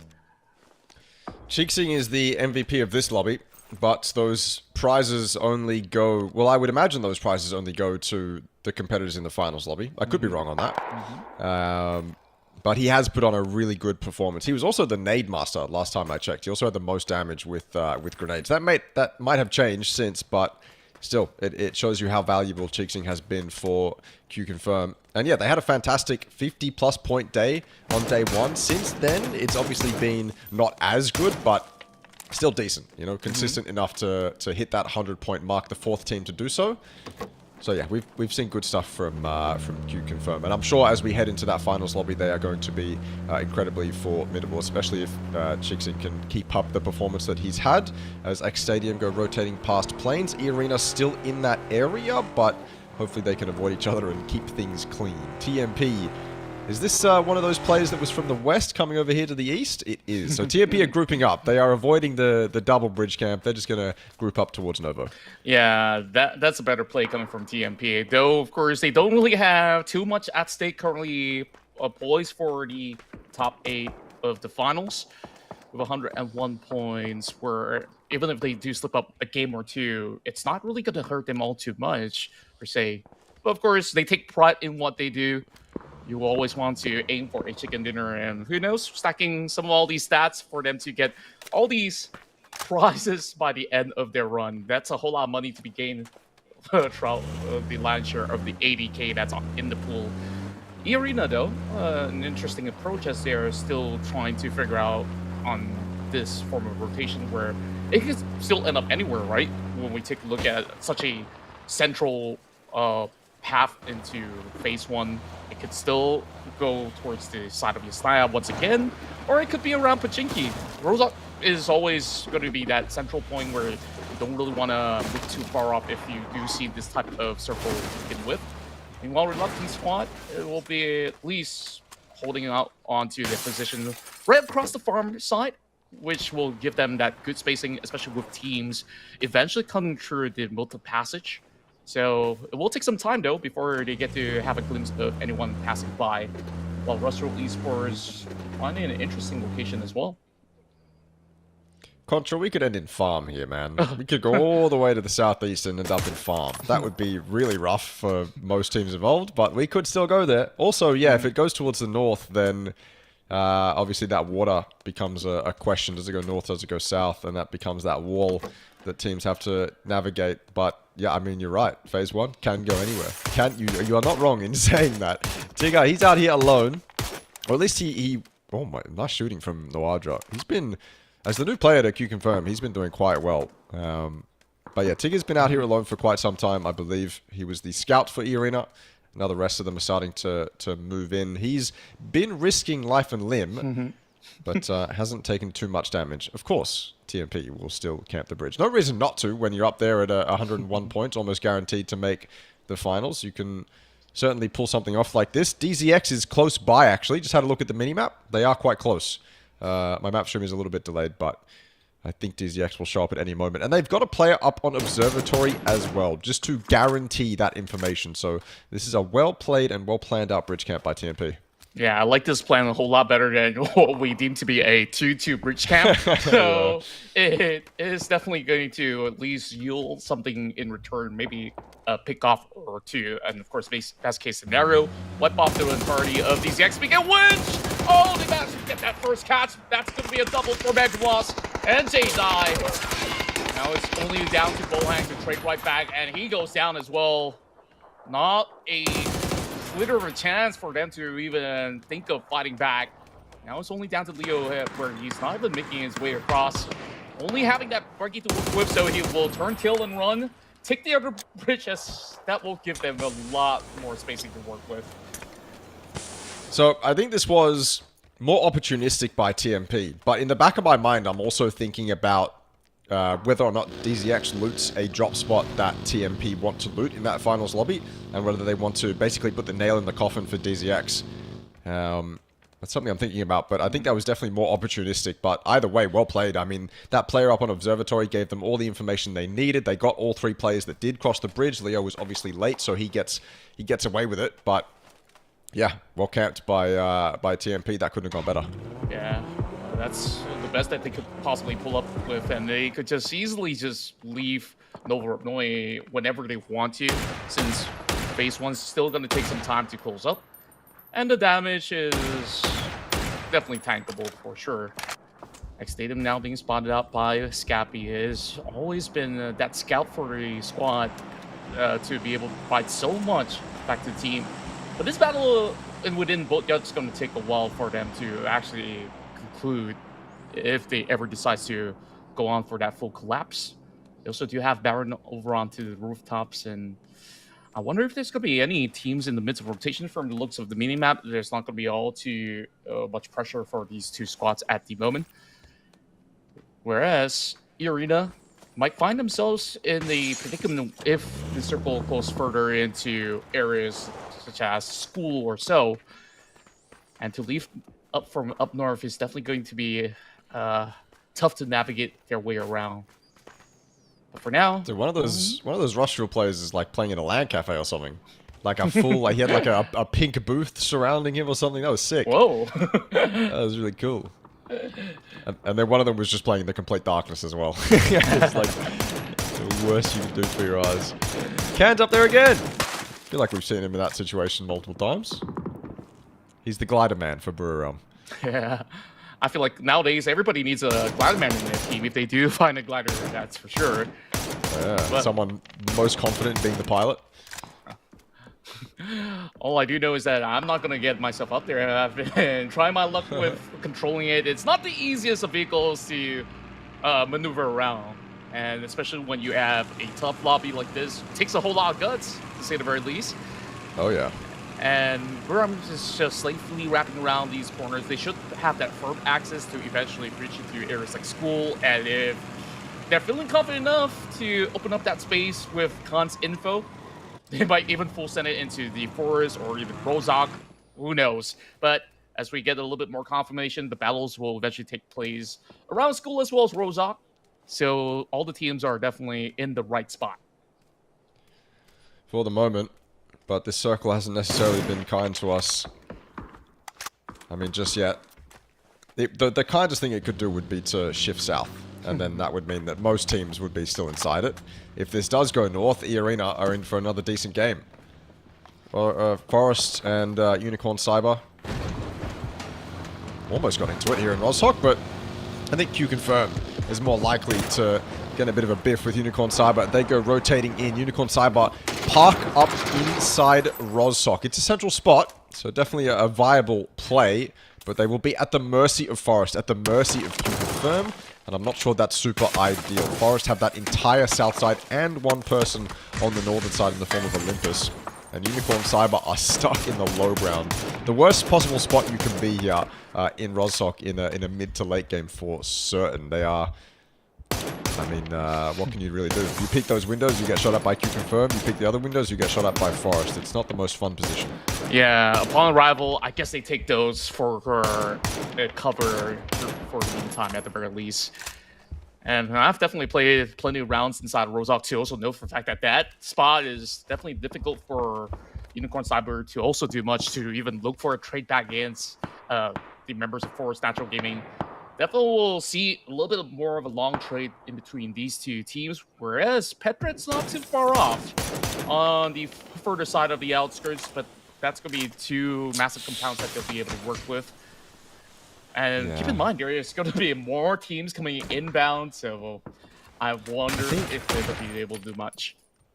I think this is actually not... Now that I'm looking at 𝐾 split, so they've got two inside 𝐿𝐷 and they've got two inside Rooftop. So this is a split that 𝐾 are most likely going to regroup on, and that allows 𝐿𝐷 Cyber to then push up straight to where QC are right now, and not have to deal with them. And then that gives 𝐿𝐷 Cyber actually a really decent spot in the zone. So I'm thinking that's going to happen in the future, but for the moment, 𝐿𝐷 Cyber are a bit stuck. I mean, if you're proning inside the top floor of a double white like that, then I'm thinking your position isn't the greatest. 𝐻𝐿? Speaking of not so great positions, stuck behind a rock, but plenty of tree cover to try and maneuver himself out of there. Yeah, not the best, not the worst either ways. While there is still pressure coming in from the side of RTL, while Smell is also looking to eventually get the vehicles to be ready for them to eventually move off from their location. Now, it's going to take a while before we actually see these big fights erupt, whereas, well, they're just waiting for a phase 3 to pop up, and they will definitely make those big decisions. I'm looking at the south side where you have teams like Reluctant Squad, RTL, SGD. The moment that they have to make certain decisions, we might even see some grounds from school over the south side to have some gate crash going on, and perhaps they're looking to take down Ether6. And speaking of which, we do have a shift going on. Who that does get the catch over on Petret as that battle in 𝐿𝐷 continues.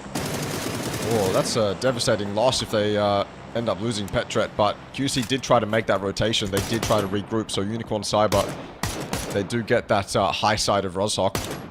But this circle has shifted all the way to the east. That is really good for some teams, as it usually is, but there are other teams in surprisingly rough positions. 𝐏𝐷𝐀𝐻 Esports, a team fighting for their spot in the top 8 in a fantastic position here. Basically dead center of this zone. Forest also, I mean, look, they have their opportunity to control 𝐷𝐷𝐻 and end up fighting from that western edge. In fact, this is a pretty pivotal fight. This might be the most pivotal fight in the game right now. Forest is going up against a team in 8th position. And it hasn't started out so well for them. They got that opening knock, but Olympus a bit too greedy on that nade. These shots from 𝐶𝐶𝐵 have to land if they want to continue this fight, but they don't. They're hard shots to make. But this is a very important fight. Unicorn Cyber, Forest Gaming. Forest in 9th, Unicorn Cyber in 8th. Yeah, and QC definitely have to thank Forest for holding Unicorn Cyber back, because what you definitely read throughout the course of where they were holding up, Unicorn Cyber will definitely have to push towards QC's direction. So now being held back, they will try to at least work with whatever regions that they've got to go in for that reset, so they will eventually look for a reset.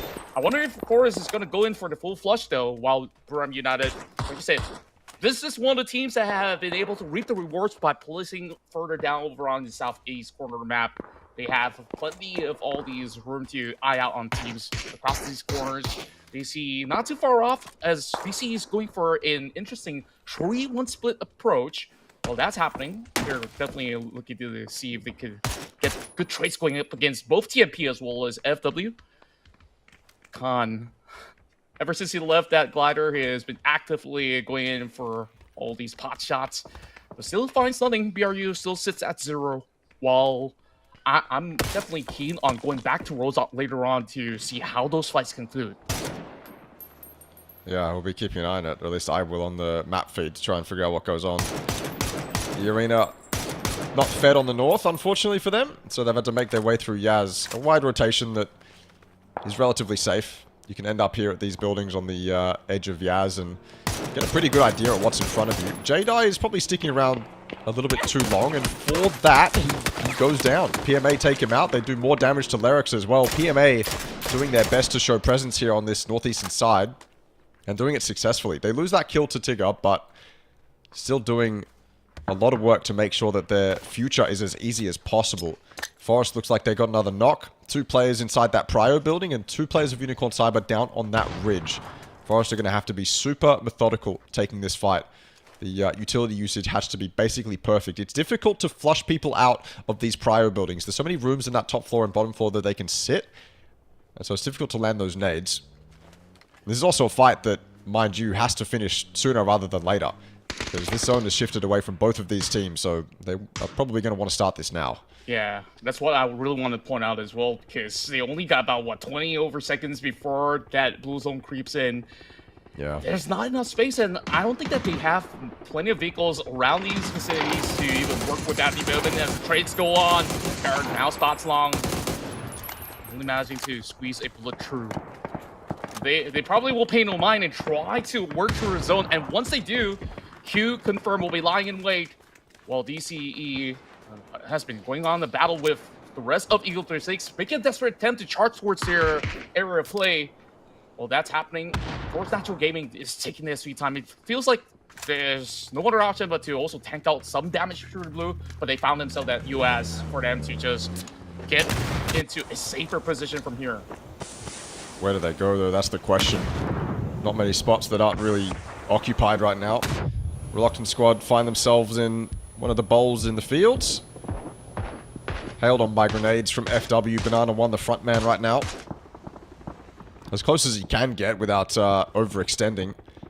But it's difficult to flush people out of these bowls unless you hit those perfect grenades. If you do, then you can even justify just straight pushing through the field in the complete open to take them out. But they haven't done that successfully yet. Everyone else trying to find space. E36 down and out. Rustriel and 𝐏𝐷𝐻 combined for that. Unicorn Cyber on the coast. This is where they find themselves, and Forest have gone off completely elsewhere. Hard to tell which team is in a better position right now, but Unicorn Cyber might be the first of those 2 teams to go out. NML and Jervis combine. Unicorn Cyber, as they try to make their push along the coast, SGD is ready to greet them and immediately destroy them. Yeah, NML definitely doing a whole lot of work by himself. Move the pressure on from the blue. It's violating it all. And through that, still managed to find a catch. Both sides being knocked down. SGD dealing with two teams at the same time as they're fighting way too much more than they get you. 𝐾𝐿 taking a firm space by the Forest are eyeing out onto these SGD members as Forest tries to get by. Scappy makes it through. All these teams without vehicles tries to make a run in while 𝐾𝐿 is also getting traded back. They will hold back for now. As you see, teams like QC, VCE, and TMP, they are the ones taking great charge to keep everybody else at bay. Oh.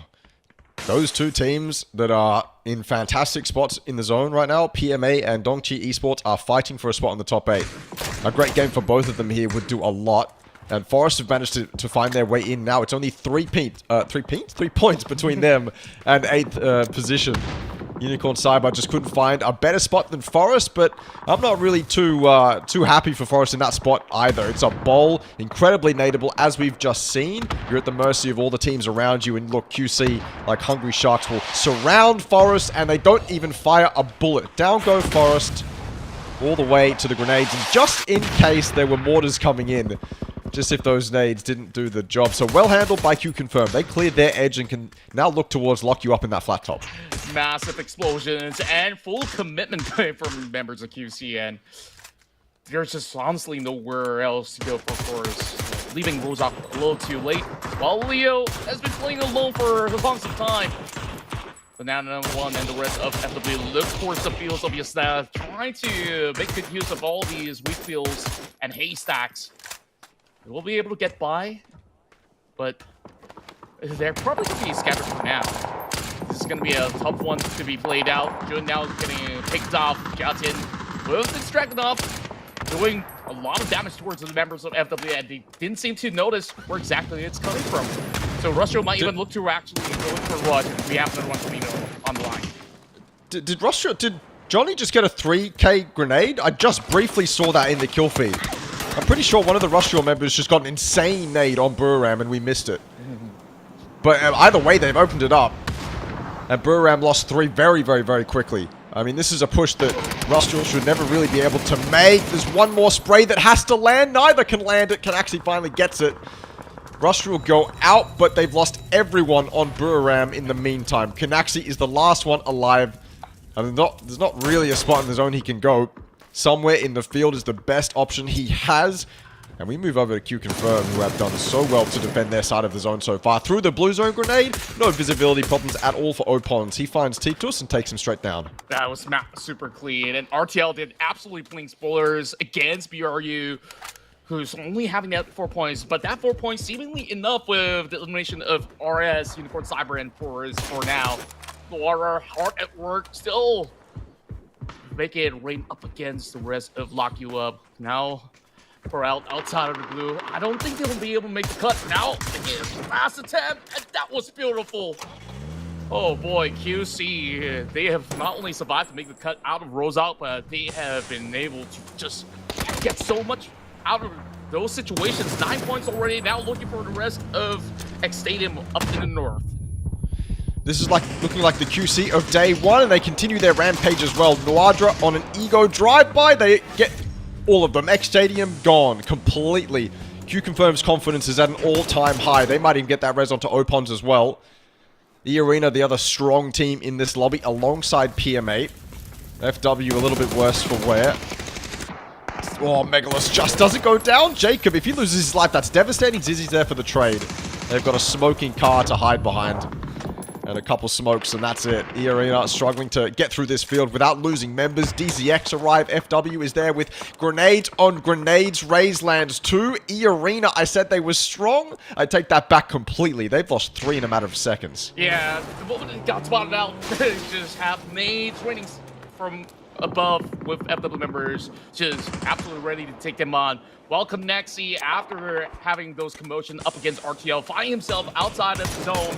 Donzi's seeking for this opportunity, and yes, they will get it. Tito with another sharp shot to the head. FW now lurking very closely. Tito wants to connect with this nade. Got also dodged some for himself, but Banana 1 absolutely got clipped by that beautiful toss. And that's really put them in a little bit of dent Thankfully, with a little bit of coverage here as well as the Rich, they should be able to hold on. I don't think it's the right time for them to go in for the revive, as the rest of DCE are set right through. Barely any spacing to play with. Always me will just confidently go in for the push, waiting for the rest of the team to also respond at the same time to have a clean shot. It's not going to be the case. They pick right back. Raze finds one, and they might actually deplete the entirety of DCE. They played it so well. Now they have to also get Tito involved, but he's by the street. Here comes the day. Rock solid Raze, man. I'm telling you, this guy is the glue for this team. Seems to be consistent every time we watch him, and it's confidence on the board now for Banana One and FW Esports.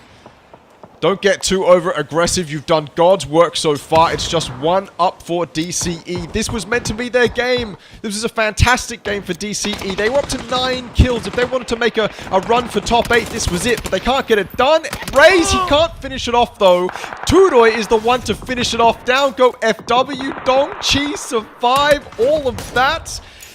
And they go down just after I say that. 𝐿𝐿𝑟x from eArena ruins their fun. It's a fantastic game from DCE, but just not enough. Not enough. It could have been a golden play right there. Tito definitely put up some heck of a fight by his own at the very same time.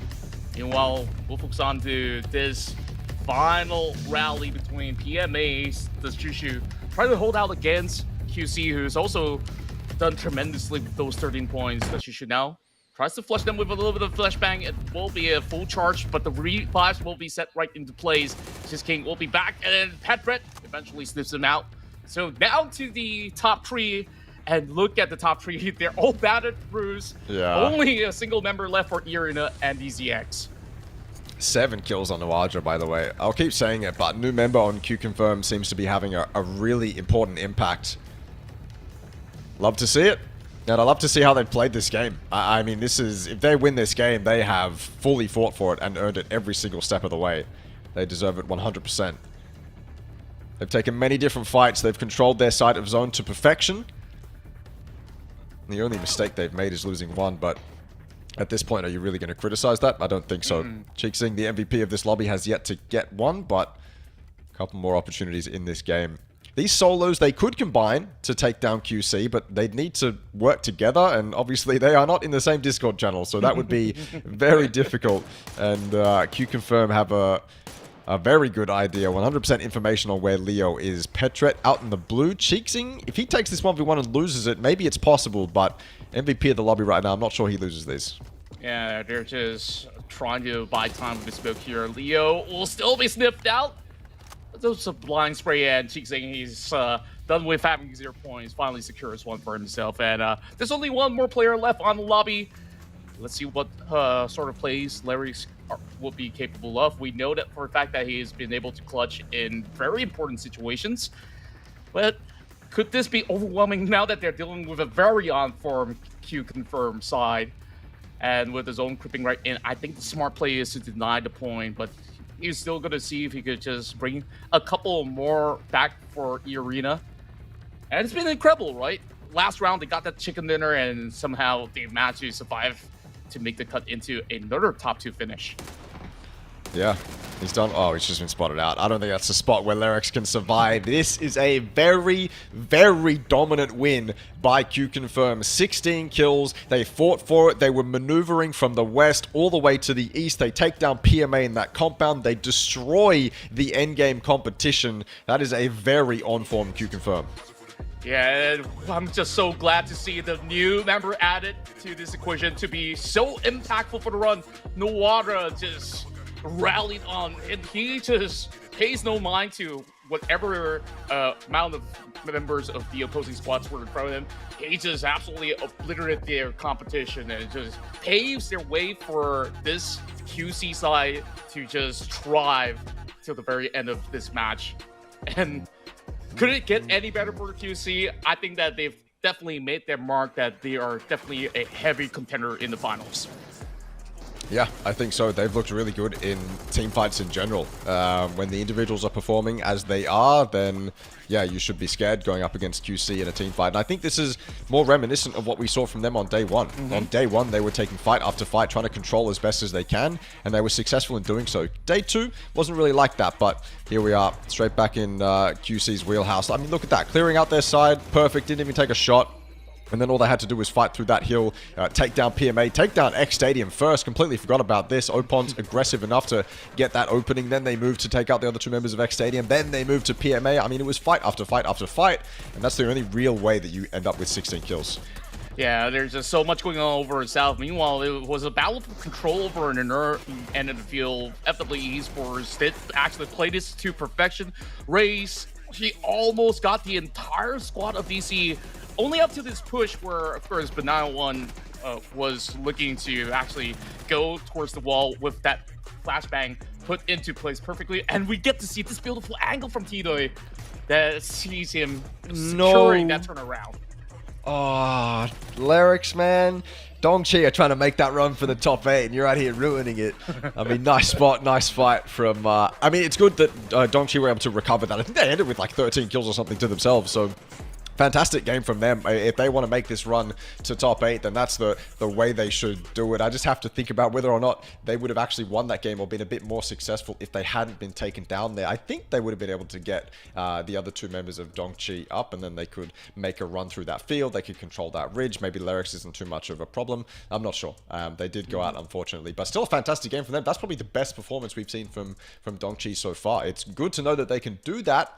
Is it too little too late, though? Yeah, it might just be, but with those double digits, it could still be entirely possible. So I'll wait for our directors as well as the people behind the scenes to keep count so that we get a better picture of what really went on, because this messy game of Erangel is now being wrapped up in such a spectacular fashion that I felt probably 10 out of the 16 teams were handsomely rewarded at the very least, because these fights were absolutely never ending. From Rozak, we took to the fields of School. We even see involvements of 𝐿𝐿𝐿 trying to get activated, but they got punished relatively early. So I like that even despite certain teams who have probably nothing to lose or not more to gain, to still try to play for some really good finishes. And RTL, you saw that effort against BRU. They just completely blew their chances to actually climb even further.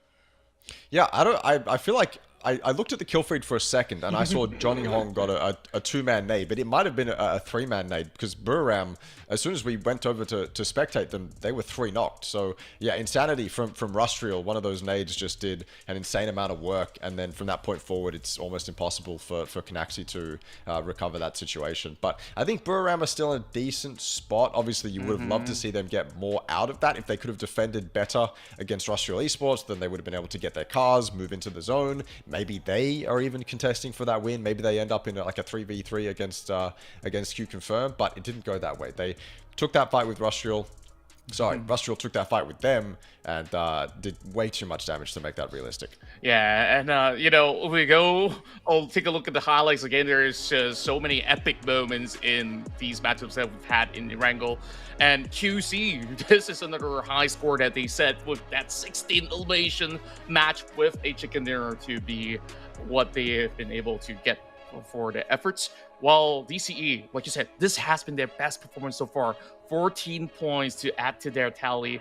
And at least we are seeing some good maintenance coming from PMA as well as DCX even. So it's even distribution for the rest of the squads that are on board. But Arena, I think that they're definitely safe from dropping out of the top 8 for now. Yeah, I think so. I think you're absolutely right. FW will be the exact same story. But yeah, DCE making a run for it potentially. DZX with another okay game. Maybe they can start to make a push. PMA, not good enough from them, obviously, just 5 points in that match. But then, of course, you look over to Forest and Unicorn Cyber, who are the two teams fighting for 8th place right now. And Unicorn Cyber got 0, Forest only got 2. They would have wanted so much more in that game, but they ended up having to leave Rozhok. And because they had to leave, it just, yeah, it was kind of, it wasn't mutually assured destruction, but the timings were so bad that they had to delay so much that they had no time to be able to figure out where they wanted to go, if they wanted to make a breach, which team was weak, which side of a compound we could take. They had no time to do any of that. And so, wait, Forest end up in 7th? What? Oh, this is absolutely crazy. DCE, after that Wait, round, what? They're just needing a couple points. They could actually make it. RS, they've been slumping in this matchup, and suddenly the tides have absolutely turned. Wait, how did Forest end up in 7th? Am I missing something? Am I missing the maths here? I thought they were on not that many points to get to 7th. What am I missing? I don't know what's really going on here, but this is absolutely crazy. So I don't know if there's anything that we'll have to recalculate or so, but for what it's worth, I'll just depend on what we have on screen. Unicorn Cyber, 3 positions sliding down to 10th. The pressure is on, and DC is now 1 point up ahead. PMA's still got a lot to catch up to. They need a chicken dinner or at least 20 over points to bring the fight to the top 8 table. Now, this is getting more and more intense for what our final couple of rounds has to offer. Is this leaderboard wrong, or am I misremembering? I feel like, I don't know, this is insane. Because I remember Forest was on 77. And now Forest is on 89. Yeah, so of course we'll get a little bit of a check on this, but we'll give the time for... I know this is right. I know this is absolutely bang on. Almost 1,000 damage, 7 kills. I'll say it again, new member of Q-Confirm, and he has been performing throughout this entire tournament. If anyone had any doubts as to Nawaja's impact on Q-Confirm, well, I'm pretty sure he's silenced all doubters at the moment. Yeah, on top of that, I felt like he plays such a pivotal role in opening up all these fights. He always charges in first and foremost, opening advantages for 𝐏𝐿 to do his thing at the very same time. So it wasn't a single threat that these teams have to worry about when they go hit-to-hit against QC. And you saw the impactful plays that Nawara has been able to brought with this 7 kills. And the rest of the party has also gotten plenty for themselves. Petret with 4, Opans with 4, and 𝐏𝐿 also securing 1 towards the later stages of the game. Well, there you go. I mean, you couldn't really ask for a better game from Q-Confirm, and I believe that matches the best performance of the lobby. I'm pretty sure it was TMP with their 16 kill win on day 2 that also had 16 kills, and so yeah, this matches that. Fantastic performance from both of those teams, and I think this is probably what Q-Confirm has been building up towards. When you see them on day 1 coming out here, taking fights with everyone and trying to control as much as they can, this is usually what happens when you hit your stride, when you hit your peak. You end up with a very large kill game because you're going for those kills. You're going to do your absolute best to make sure everyone around you is dead, and that's exactly what Q-Confirm did. Yeah, and what I really love about the squad is that they took really calculated risks, despite them really spreading their wings a little wide when they knew that they had that control over onto the forest over western portion of the map that was left available. But Dongqi, this was massive improvements. We saw plenty of all these utilities hitting into this round itself, where it was a tough rally, where all the way up north we also had a little bit of a tussle between those teams who are hoping to cut across Yasnaya. That was a battle for Irina as well as FW to settle, and by then I felt like QC was just dominated a majority of these areas of play, while Dongqi has set it themselves up for success from what they've had over on the south side. So absolutely incredible. We do still see, of course, another beautiful round from these Thai squads, and now it's definitely pleasant to see Dongqi contributing major efforts into this round. And now we're only left with 4 more matches remaining to see who managed to make it into the top 8. Yeah, that's exactly it. But we'll be going to a break for the moment. Don't go anywhere. Get your snacks. Get your popcorn. I guess if you can cook popcorn in your house, go do that. We'll be right back after a very quick break. World updates to 𝐏𝐿, some quality of life improvements for training mode, and a new survivor pass. All this and more as we dive into the update 31.2 patch report. First up, we've made updates to some areas of 𝐏𝐿. The studio has been turned into an abandoned hospital, changing the layout, adding new buildings, and also a few more loot and cover spots. We also added a new bridge to the shipyard and improved the terrain around Hosan Prison, Songam, and Hosan to give you more strategic opportunities in this area. Next, training mode has been improved as well, based on your feedback. Training mode now has infinite ammo, recommended attachments automatically on weapons, and the ability to save and import your personal weapon and gear settings. We also improved the sound training area to provide feedback when a wrong target is hit. This update also features a brand new Survivor Pass, map bug fixes, and more. So check out the patch notes for full details. Update 31.2 is here, so load up your training gear, grab the new Survivor Pass, and hot drop back into Tago. We'll see you on the battlegrounds.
Welcome back from the quick break as we're getting ourselves ready to hit right into Rondo, and after this it's going to be a match inside Tago. Only 4 more rounds remaining, Extreme, and we're definitely getting some really epic matchups where everybody is involved in all these big fights. And of course, back towards the leaderboard, we'll probably get it updated to really get that clear picture of what really is going on in between the fight for the top 8. But for what it's worth, that was some crazy rounds offered by 𝐏𝐿 Esports, and also not forgetting QC's massive run to claim that chicken dinner.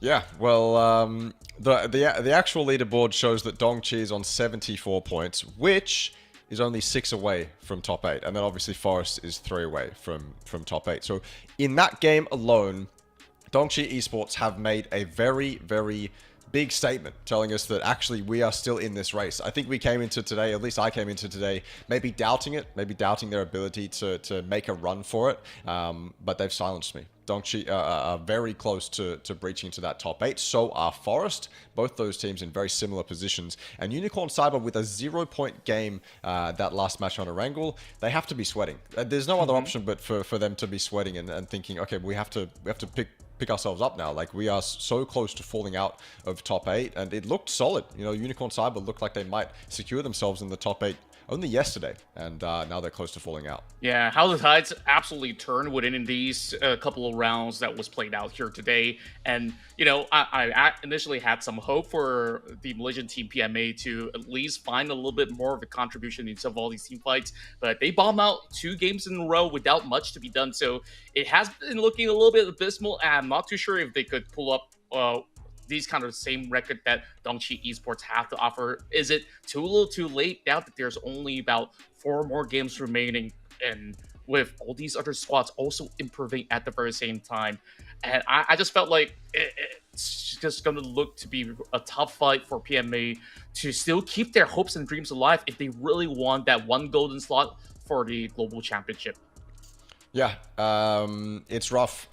You definitely feel for them. I would love to see the SGD PMA fight happen inside of that finals lobby. It's certainly doable for PMA, don't get me wrong. There's 4 games left, that is plenty. 2 of those maps as well being Rondo and 𝐏𝐏𝐀𝐒. 𝐏𝐏𝐀𝐒 not necessarily that random anymore, but I think Rondo still has a bit of that kind of random element where obviously these teams aren't super familiar or super comfortable in every single area on that map, whereas I think most teams are comfortable basically everywhere on 𝐏𝐏𝐀𝐒 now. It's been in the map pool for long enough, but it still is that map where if a team fight goes wrong for you, PMA will pick up the pieces and take full advantage of it. If they find themselves in a lucky spot, PMA will certainly capitalize on it. So yeah, as we head into Rondo, I think that is what I'm looking for PMA. I mean, this is, again, a map where not everyone is going to be super familiar. We ended up north of Jadina yesterday, and that was a spot that I had never seen before when it came to casting Rondo, and I don't know how many teams would have been comfortable making the kinds of rotations that they had to in that Rondo game. You had teams going and taking that Jadina City southern bridge. You had teams trying to swim across, I believe there's that other bridge to the west. It didn't look super comfortable, and I think you're going to get that on Rondo for at least the next few months until we find until people have played enough scrims to be super confident on it. Yeah, unless we get a lot more active pool to be played out in maybe future upcoming tournaments, but for those teams who are not really a big fan of this, all they really have to do is just to try to play their best for this one round only. Same can be said about 𝐏𝐏𝐀𝐒, which they have been more well-versed after how many major tournaments that sees feature on that specific map. So I still see this as a land of opportunities for teams to be able to reap reports out of. Last time we saw that Jadina City ending, it was Eagle36 that managed to get that win, and yesterday's one was one of the Thai teams, which I will have to recall because we have so many crazy chicken dinners from them. But now, less than a minute, we'll move right through. And what's been pretty interesting is that taking that center control has been very solid of a plan for certain teams like SGD to kickstart off with the run to look for certain catches. But even if teams are looking for areas like Jiaotin to play out, or maybe even Hongshan, it will provide them with just about enough resources to be able to work through what this map would give them. So with that being said, I guess we'll be finding out in a moment's time. But 4 matches, oh boy, I can only imagine what the players are currently feeling.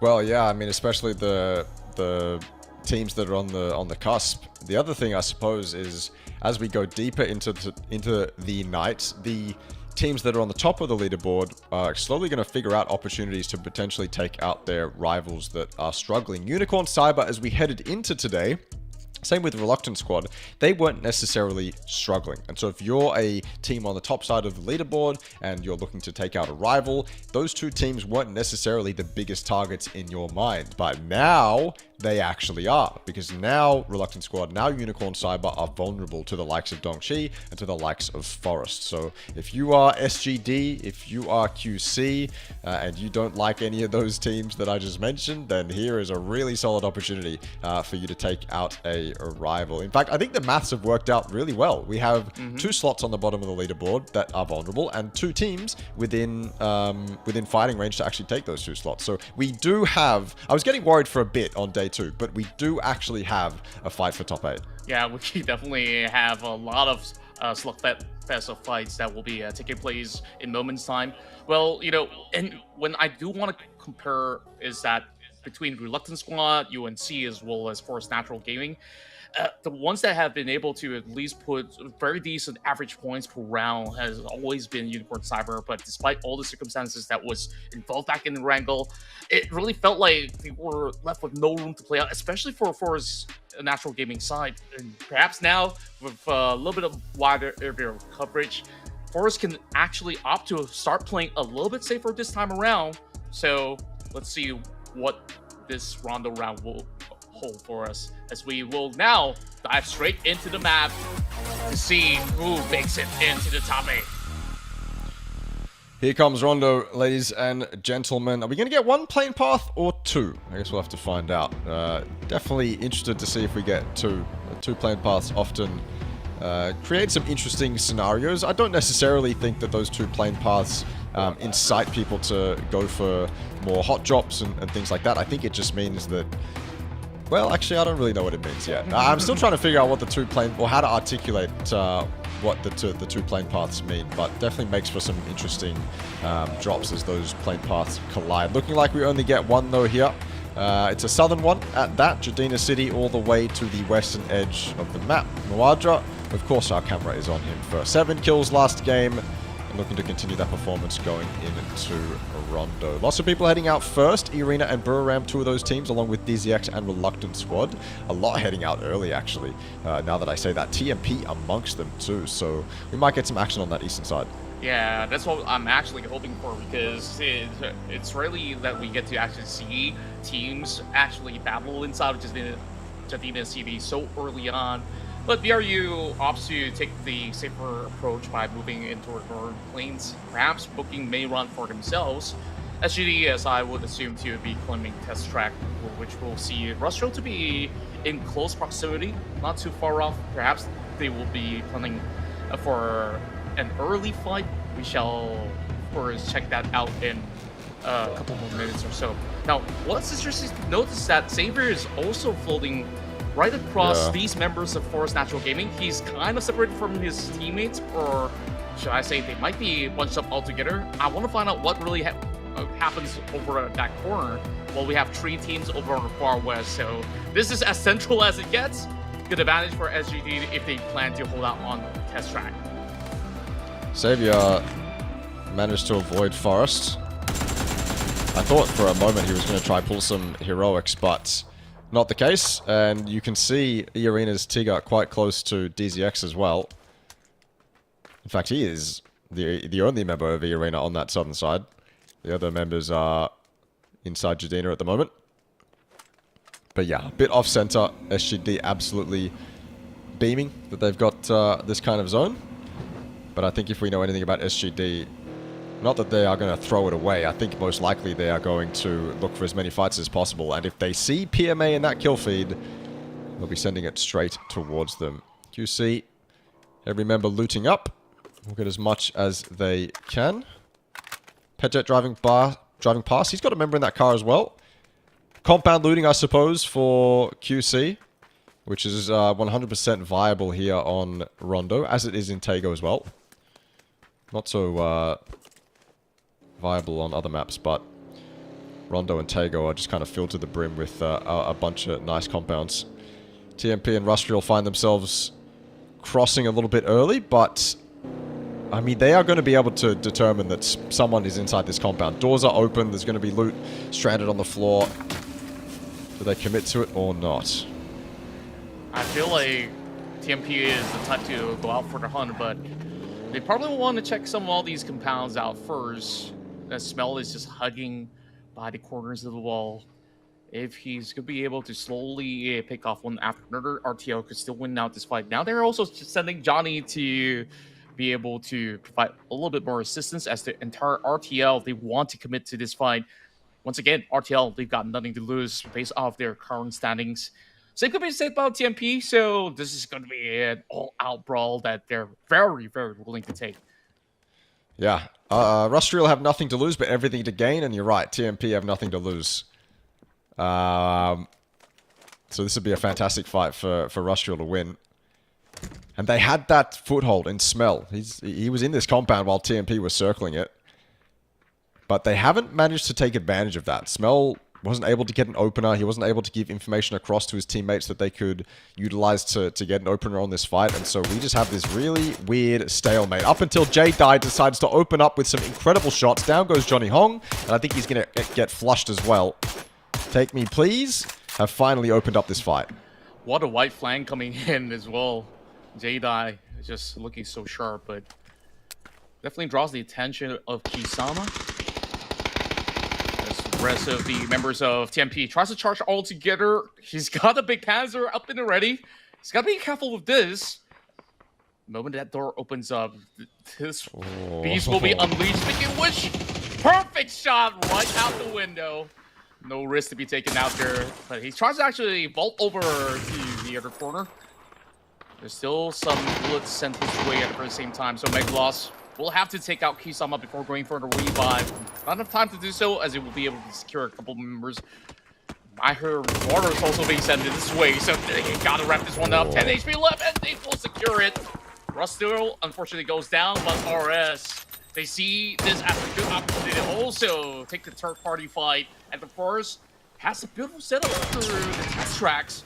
And SGD will sniff them out. Only 4 HP left, no time to even heal up. Pain. Sophia leaps downwards as he will be able to pop that perfect grenade. Takes him out quickly, so it's only down to Sophia. Yeah, Sylphia and 𝐏𝐿, but 𝐏𝐿's on that res, so Sylphia's got 2 members of SGD to deal with. They are sprinting straight up those stairs. Sylphia smoking out that angle, but I'm not sure that's going to dissuade SGD from pushing through. It hasn't. Paint's fallen off, so that makes this a little bit awkward. But they are going for that res. Mings opens up there. He just walks in, and they're just rezzing. 3 kills for Mings. That shotgun rings true. And now it's just 2 members up for E36. This is a 3 versus 2. MML coming in late. Oh my, that is pure confidence from 𝐏𝐿. Breaches that door, and his crosshair is just on Pain's head the entire time. He went down so quick. And if you look on the western side of your minimap as well, Unicorn Cyber are looking pretty interested in third-partying this. Oh yeah, they've dropped not too far off initially, so they've always been eyeing out onto this exact location of the task track. And they also do have a little bit of high ground to work with, so whether if the survivors of test track are looking to exit, they could easily be caught off guard by the Vietnamese side. Still nades being sent over onto the location of both of these teams. Well, SGD, they try to hunker down. MML getting caught by 6 to 9. Oh yeah, they're absolutely stuck here. They just gotta continue on with the battle. The Malaysians might have slight advantage right now that 𝐏𝐿 is down low and makes it once more with a pump shotgun. Sends them off the lobby. Unicorn Cyber need these kills. They need them desperately, fighting for their spot in the top 8. Any kill they can get is valuable. They've got 1, 2 at that. SGD took this fight with E36, and they've lost too many members. Unicorn Cyber just have to keep this clean, and they can have a really solid game. Remember, Test Track was in the center of this zone, so if Unicorn Cyber can win this, they set themselves up really well with a boatload of momentum as well. So as they breach in, they're going to do their absolute best to clear as diligently as they can. Probably get a few more pieces of utility. 6, 7, 8, 9 goes down. But if they can get this position, they'll be happy to have lost 1. Mings is making it difficult, though. Smoked up the entire stairwell and now finds himself on the bottom floor. That pump shotgun, we've seen it do work across this play-in stage. Mings has now got to do his best Banana 1 impression. Yeah, I wonder if he does opt to switch it out now that he's trying to pull off a 1 versus 3 fight. But we've seen it work before back in Miramar, where Banana was coming up with the crazy heroics. Not sure if SGD can also pull off the same type of play, but Unicorn Cyber are absolutely giving him a lot of room of respect as they don't want to commit any form of mistake. Like you said, this is definitely a vital spot for them to hold throughout the course of the fields of Rondo. As the rest of the other teams are also journeying their way into the center of the fields, there's plenty of all the other squads who are currently placed over on the southern corner of the map. We may actually see certain fights taking place between members of the squad against Forest Natural Gaming as well as DZX. Now, Forest kind of sandwiched in between these teams. I wonder if they will just take their time before moving out about. They do have Olympus to be scouting from the air. So have to be mindful about these shots, as June isn't fancy of any birds up in the air. I love that we're watching Forest, Reluctant Squad, and Unicorn Cyber. 3 teams that we need to keep an eye on here. And 𝐷𝐿 as well. Tally him up. We've now spectated all 4 of the teams we need to keep an eye on in this game. And out of all those 4 teams, 𝐷𝐿 are looking like they're in the best spot. 4 alive, top side of Test Track. Spotting out Unicorn Cyber as well. Look, if you notice Unicorn Cyber getting knocked in that feed, it might be the right play for 𝐷𝐿 to sprint over here and see if they can take out their competition. But here comes that pump shotgun we've been waiting for. They'd have to go 1 by 1. They do exactly that. Mings has all 3. Line them up, knock them down. Easy as that. 3 clicks on the mouse and Unicorn Cyber are gone. Seriously? Not like this. In the most important round for Unicorn Cyber as well. They got the perfect spot. been given too much room for respect for SGD to just pile up all these shots, and 𝐏𝐿𝐒 showed up when it matters the most. SGD firmly planned it up for all these successive rounds into the finals, but that was devastating. Absolutely devastating for the Vietnamese side. The one thing you cannot do against a pump shotgun, you have to be perfect. You have to be so good. So perfectly timed on the trades. And they just weren't. They did well enough. If 𝐿𝐼𝐻 had an AR, then I think they'd be okay. But you have to be extra perfect in a moment like that. And look at PMA as well. So tight together, so close. They just saw what happened in the kill feed. They're like, nah, we don't want that to happen to us. No thanks. We would rather avoid devastation here. Insanity here. Yeah, exactly. They've got to get these kills too, to PMA. That zone has shifted a little bit to the southeast as well, so Dongqi and the top side of Test Track now have to move out, and a couple other teams find themselves in pretty desperate spots. Yeah, but I like what Reluctant Squad are doing. They don't really want to make a desperate rotation, solely reading the room while there's still a lot of open terrain that they could cover ground for the moment. As a matter of fact, now that Phase 2 has popped, it may actually favor the rest of Reluctant Squad who's playing on the outskirts than to actually commit to the corners of factory grounds or even Test Track, where there's about 5 teams around that facility. So definitely will play it as safely as they could. As I do say that, they're on the move while Force Natural Gaming, we're looking for those opportunities. Olympus has been up in the air for quite some time. I hope that he has just about enough gas cans for him to still keep up, or else he might need to just make a desperate parachute move to ditch that aircraft and just regroup with his team after gliding for such a long time up in the air. As for E-Arena, we see a little bit of an interesting split. So as you saw from the map, CZ's all alone. Same goes to Tigger and Jacob, where they're banking on hopes that this could still play out over onto Far East. I mean, if it goes all the way to the east, yeah, E-Arena are in a great spot. They've got a 1-1-1 split on the north, in the middle of the map, and on that eastern side. Confident, and there's no one around them to contest them either. No reason not to. Forest have yet to find any kills in this game, but they've got a solid footing on the southern side of this zone. Scappy's in a great spot as well. Obviously, Olympus is up here to gather a ton of information, but you can see where Scappy is just down to Olympus's right. He's got that high ground. He has so much information on the center, so I'm liking where Forest are, and I'm liking their future in this game. As long as the circle isn't too harsh to them, then Forest should be set up nicely. Next stadium, similar split to E-Arena, but on that northern side, much tighter together too. QC rotating close by.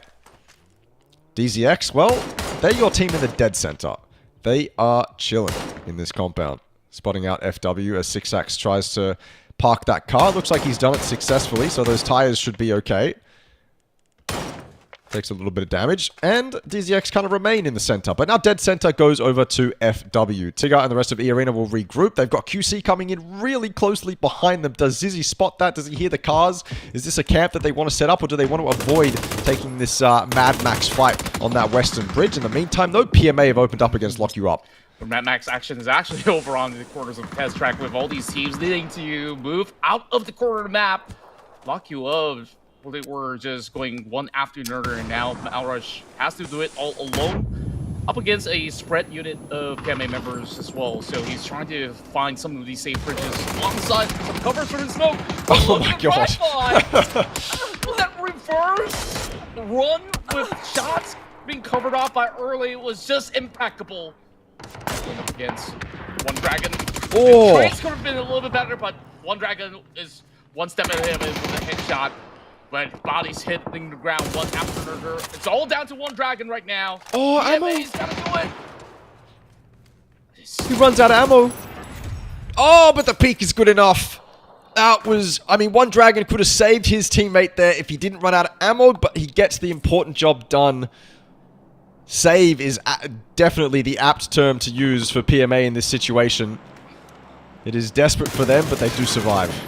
still a very hairy fight. He's only What? level Minx has 8? Yeah, that means he actually shut down another squad. Who exactly did they take on? This guy is just carrying every single weight on his shoulders for SGD, and now looking for his tenor, dropping in those Molotovs. It's looking relatively good up against T-Day. But they managed to go in for the reset. Shinasai slowly recovering.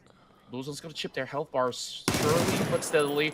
Still having the right maneuvers. Has to spot out T-Day, but this will be the end for SGD.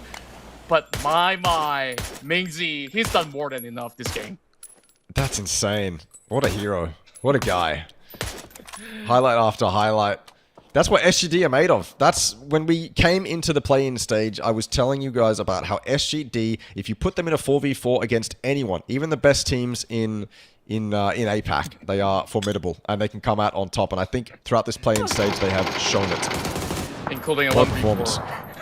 Yeah, That's crazy. And now it seems like there's not many spaces for him to run around as Hui is just praying by the temple with Huang blinding him every chance that he could. And you know how this ends up.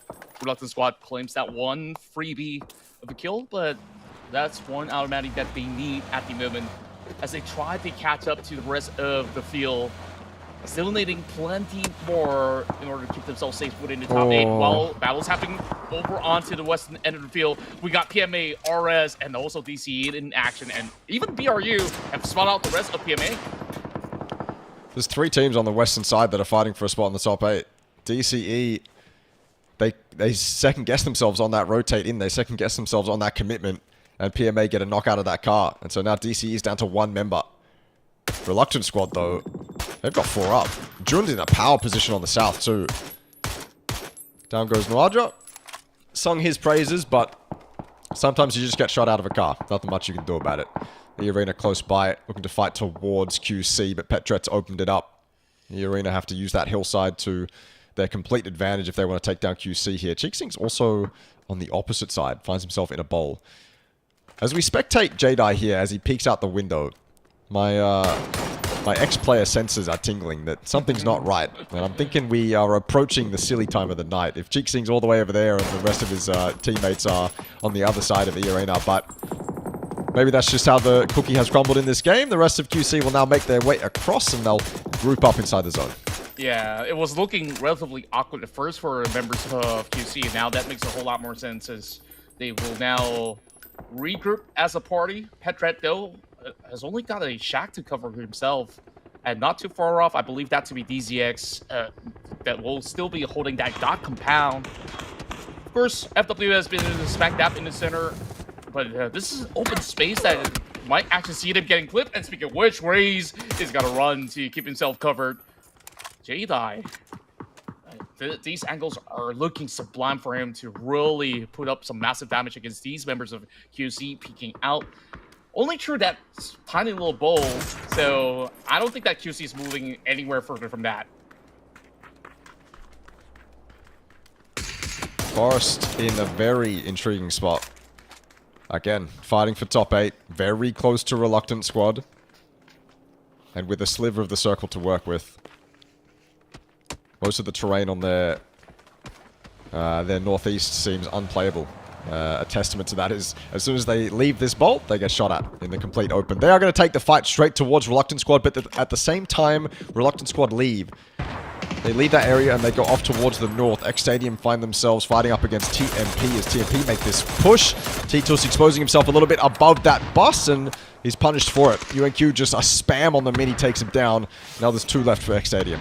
Yeah, it's gonna be a look at Forest as well. Oh, what on quick in the kill feed.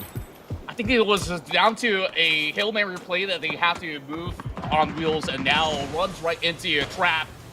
While TMP, as they try to dive in closer to take on the fight against X Stadium, also sees them getting clipped.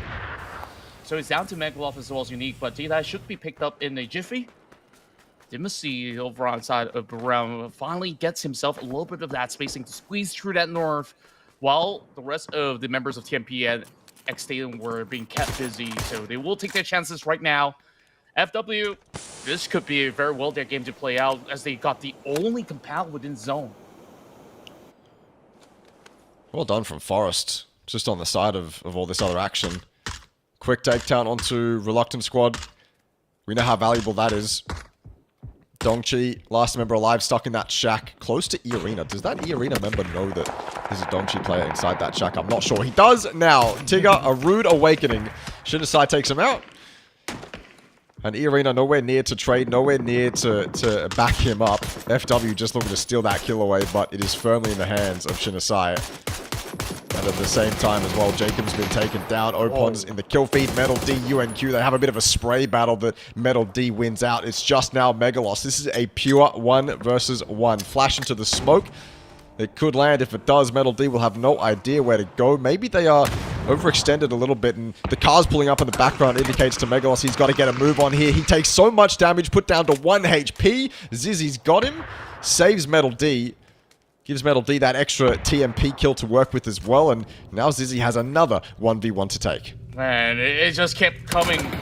While 𝐷 is pulling off a massive defense, X Stadium.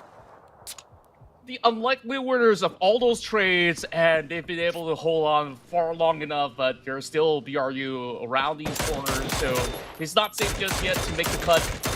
Just barely getting into the zone. Well, at least he gets a little bit more of that reset, while QC also tries to squeeze past over on top end of the hills, while Force is having such a clean area play. Oh.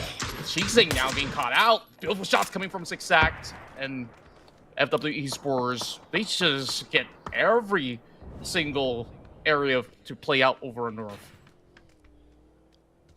DZX were once the kings of this circle, and now they find themselves on the edge. Forest, what a solid spot. A really, really good 2-2 split that may have to regroup as soon as DZX announce their presence. DZX, though, right now just driving around in circles, trying to find anywhere. They drove to the south, and look at them now, driving all the way back to the north. No reason for them to overthink this. They've got playable space on the edge, so take their time. Make sure you have the best possible information you have before you make your move. If they had committed to Forest right then, it probably would have been an overcommitment, but they don't. Smartly played from DZX, but they've discovered something. They've made their plan up. They've made their mind up. They know exactly where they want to go, and it's straight to Forest. KM99, although already put down 37 HP. The cars arrived, defensive grenades are in, and Scappy's opened it up.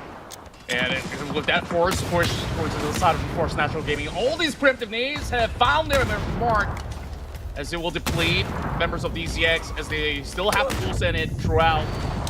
But within that performance change, the rest of Force now being held back. Couldn't really converted just yet. We are depending on Savior as well as 𝐿𝐶 to do a lot more. 𝐿𝐶's already on the ground first. The KM99 up above actually soaks in the full clip. And 𝐿𝐶 also being the one from another different angle to give a little bit more of that space back towards DZX, and they're absolutely shredded off. Bohang on final stand gets 3 in return, and just like that, Force members lose 2. But there is just going to be a whole lot more of these nades hailing over on within. There's so little health, he's still going for peak, and this will be it. A desperate play, but DZX, they fought tooth and nail to get to the top 4. There you go, Forest with 7 kills now, a top 3 placement. This is them barging into that top 8. Almost undoubtedly, they've done enough to get there. The question now is, can they hold on? Going up against 2 teams who are already in that top 8 and firmly so. It's just now about how many more kills Forest can get, how many more points Forest can get. Buriram and FW looking to combine and collapse on top of them. You can see Forest don't have that much room to work with, and that could be their demise. In the meantime, though, Buriram will group up. They were out of zone on that western side, but I think they'd be happy to leave that position. They've got this entire northern ridge to work with. Yeah, they played it really smart. From the get-go, they've been slowly circling towards the rim of the circle to try to go in for those pickups, and now find themselves up above this massive hill that they have firm control of. And potentially could have actually been forced to still be able to give them a run for the money. But now that they've been weakened to only 2 members, it's a lot more difficult for us to be impactful into taking down the entirety of Buriram United. Well, FW, they have never left the compound. No need for them to do so until the final couple of phases appear.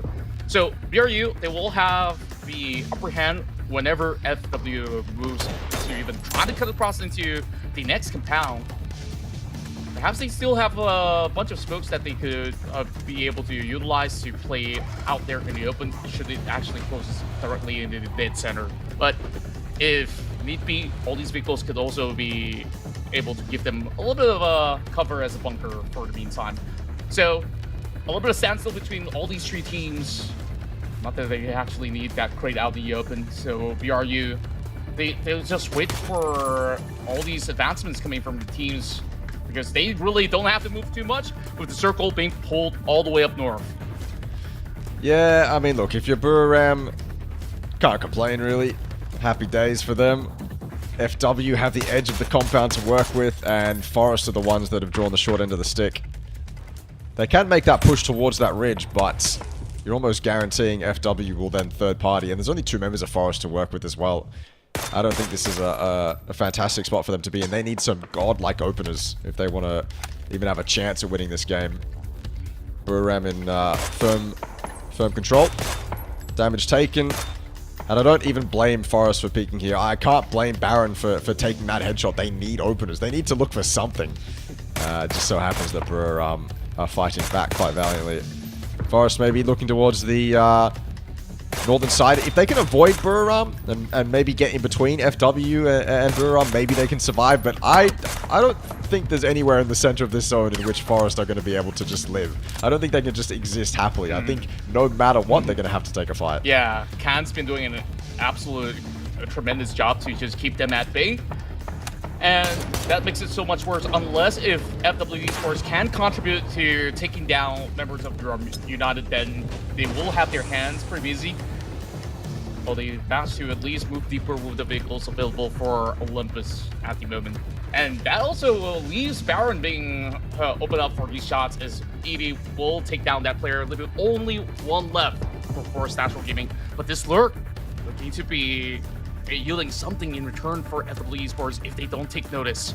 Oh, he spots out 𝐾𝐿. This could be a good shot, but he's going to hold back for now. He needs to spot out 𝐷𝐷𝐷𝐷 because that is going to be the prime target to catch. And I think 𝐷𝐷𝐷𝐷 has an idea. I think 𝐷𝐷𝐷𝐷 heard him, yeah, but 𝐾𝐿's still in the open. 𝐷𝐷𝐷𝐷's running all the way back. 𝐾𝐿's still in the open, but that nade didn't land. That was the important kill. That needed to land. The second one has him. 𝐾𝐿 goes down, and maybe this can still turn in the favor of FW and MG3 to make this push. Smokes out, flashes out. See if we can get another kill here onto 𝐷𝐷𝐷𝐷. He's such low ground. He's got that foldable shield. That might actually save his life. 𝐷𝐿𝐻. It's a smoke to block LOS. 𝐷𝐷𝐷𝐷 is fully blind. Olympus with the mortar strike from out of absolutely nowhere has completely turned this game around. Buriram were in control no longer. Are you serious? FW and Olympus from Forest destroy Buriram in a matter of seconds. It's now just 𝐾𝐿 alive. Olympus, what are you doing, my man? He pulls out the mortar just to get 1 kill, dies to the zone. It's FW's game to lose. My, out of nowhere, they just pop off in fashion as FW Esports gains yet another chicken dinner here to seal their fate for the top 8. That fight could not be any better to be done by FW Esports. Coordinated strikes, and just like that, with a snap of a finger, they just overwhelmed Buriram United. That was supposed to be Buriram United's game to actually take for themselves. Dude. What's going on here, my friend?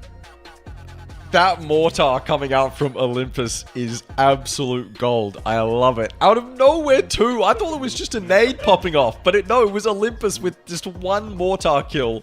He's like, yeah, here, I'll help you out, FW. Don't worry about it. Here's a free knock with a mortar. But no, I mean, timed perfectly from FW. That initial nade from 𝐷𝐷𝐷𝐷, if the second one doesn't land, obviously then 𝐷𝐷𝐷𝐷 has kind of messed up there. That nade needs to land, but the second one does its job, and then that MG3 just insane. Just exactly the kind of gun you want in that situation. And FW completely collapsed on top of Buriram. It's a fantastically played endgame from FW, fully taking advantages of all the timings that came their way. This is what we started the game with, though, and in a moment here we'll see M's pop up, or Ming, sorry, pop off with the shotgun. Oh, that's so beautiful as well. Look at that. Insane. Insane. What a highlight. That was a jump shot at the very same time as he not only wipes them off, UNC they just got absolutely obliterated with that pump shotgun as well. And even despite that, as a Lone Ranger, he's been dealing massive damage even to the likes of 𝐏𝐷𝐀𝐄 Esports. So PMA, they can't complain. They got a lot of points through those eliminations, while Reluctant Squad probably could have actually gotten so much more because we saw a lot of room for them to play out over the south side, which eventually sees the rest of all the other members from Forest to be able to actually get the better end of those trades. But my, there's just so many fights that takes place, especially for X Stadium. I think this was quite an impressive play where Metal D was stuck by that CF for the longest time and still out-trade some of all the other players out there. And we have that full send coming in from DZX that did manage to deplete Force Natural Gaming. If that didn't happen, FNG could have also seen himself an opportunity, but that collapse, we saw FW having that perfect timing on the strike. BRU didn't actually take notice of their movement coming from the back. 𝐏𝐿 caught out. Dynasty was also moving deeper into the forest, and that laid out the floor plan for FW Esports to be the kings of the hill. Where did Olympus even get that mortar, by the way? Like, where did he find that in that endgame? Like, he's coming out of a ridge into an open field and he's found a mortar. So either he's had it in his back pocket the whole time, or he found it in and amongst a bunch of bodies that he could use. Insanity. Absolute insanity. I think the storyline from that game, for me, as fantastic as that late game was to spectate, as fantastic as FW played it, I think Forest, almost guarantee breaching themselves into the top 8 is what made that game important to me. That was a fantastic game from Forest. They survived so damn well. 7 kills when we started spectating them in that late game. They didn't actually get that mortar kill. He missed out on that one, unfortunately. It would have been great. He definitely earned that kill, but it was stolen away. Still, that's the game that Forest needed to breach into the top 8. Now it's just a question of, can the teams go fighting back? Is this where Forest solidify themselves in the top 8, or do they then fall back out of it again? Yeah, I do think that this could be good enough for them to sustain at least for another round or two. But we got, what, total of 3 rounds to play out. And it is not only vital for this team that we've been absolutely highlighting throughout the course of the phase. Force Natural Gaming did just about enough, but BRU, this was also another important round for them because they were looking to be sliding in terms of performance in these initial bouts where we saw those sort of fights didn't really turn into their favor when it comes down to how they played out Erangel. So there's still a whole lot more hope for these Thai squads to be able to make the cut. Whereas PMA, I've scrutinized them. It looked like they were in dire need of a miracle. 𝐿𝐼𝐻 has brought that miraculous play back. So I think that this could basically give them just about enough hope to push through as we move into both Tago as well as Miramar later on. Potentially, we're going to need to see a lot more from PMA. I loved as well how, as we were spectating through that game, we were basically only spectating the teams that needed to have good games. They all seemed to be getting in and amongst those fights. FW with the most points that game and absolutely earned. Time to perfection in that late game. Dodgy when that first nade doesn't land, but as soon as that second one does, you can see FW with a win in their future, and they push relentlessly. Good flashes to blind Dynasty, good smokes to block off that LOS, and I think Dynasty's blinded again, and then it's easy for that MG3 to do work. And of course, you have to take into account that random mortar strike, and Buriram are going to be very confused as to how that endgame fell apart for them. SGD coming in with a nice 9, but they are guaranteed. DZX is there again, by the way. They are there again with consistent plus 5 or more points. Game 1, I believe they had over 10. Game 2, they had something like 5 or 6, and here they are in Game 3 with 7. They've been consistent tonight, kind of mediocrely consistent, but this is DZX showing up and putting on their best performance to see if they can maybe breach into that top 8. Yeah, I really love what I'm seeing coming from DZX. They've been proactive, and I would like to also correct myself where 𝐿𝐼𝐻 is actually playing for SGD. For a moment, I recalled incorrectly. I thought it was PMA. PMA has only gotten 4 points, but it's barely enough for them to really keep up with the rest of the competition. Now that Forest is just getting those double digits to leapfrog even further, but Reluctant Squad continues to see signs of struggle. Same goes to Torn Cyber, so who knows will 𝐏𝐿𝐿 𝐐𝐈𝐅 eventually be pushed down even further when we do move into those big rounds of Miramar? So this is going to be the full picture of where all the team stands. First, we got our top 5 that will be unshaken, but right now, Forest firmly planted with 95 points, a good gap between them as well as Reluctant Squad, whereas DCE, they're only 1 point to tie the knot with RS. I mean, this is an exciting leaderboard, to say the least. Forest, they've got a buffer now, and I'm looking at this and I'm still like, my brain is still skeptical because we had that broken leaderboard before, but I think this is right. This should be the correct leaderboard. So that means Forest have a gap, and a decent gap at that, from falling out of the top 8. Now it's Reluctant Squad who find themselves on the chopping block. Dongchi Esports are 1 point away from them, 2 points from overtaking them, and then Unicorn Cyber have fallen out completely, down to 76 points, down to 10th. PMA very close behind. DZX making their best effort. They've been pretty consistent in these first 3 games, but this leaderboard is spicing up. Oh yeah, and if they continuously slide, we might even see this really perfect form coming from DZX to also take over the likes of PMA as well as Unicorn Cyber, because they've been super consistent for the course of tonight. So with 3 rounds, it's also very possible that we can actually see DZX to really put in that last-ditch effort to maybe best even the likes of both Reluctant Squad and DCE. Now, of course, FW were the clear winners of that trade. I say clear, but it really took tremendous effort for them to find that opener to take down Brum United, and this is their 4th win throughout the 3 days of play. A fantastic game. Almost 1,000 damage at that. I feel like FW, I don't want to say it again, but they kind of do end up with a game that they have to make one good move and then they can win it, right? I feel like FW are so... maybe it's a testament to how consistently they can actually perform their own game plan, right? Like, we have seen FW in very similar situations in endgames for 4 wins now. For 4 wins, they have found themselves with a massive advantage going into an endgame, other than that one. That one they had to win. Buriram undoubtedly had the advantage there, and FW were still able to pick it up. FW in endgames, man, they just seem super, super consistent. They seem to be able to convert them no matter what. Yeah, FW, they've always been able to just shut down all these teams when the moment matters the most. So it could be said about the playstyle of Q Confirm, which sees them back that match 14 win. And now there's only 3 more chicken dinners left available to be claimed by our squads for tonight. But before we even get there, I believe that, you know, we take a little bit of breathing space to really assess what went on throughout the course of the past 2 days, as what has happened so far for today.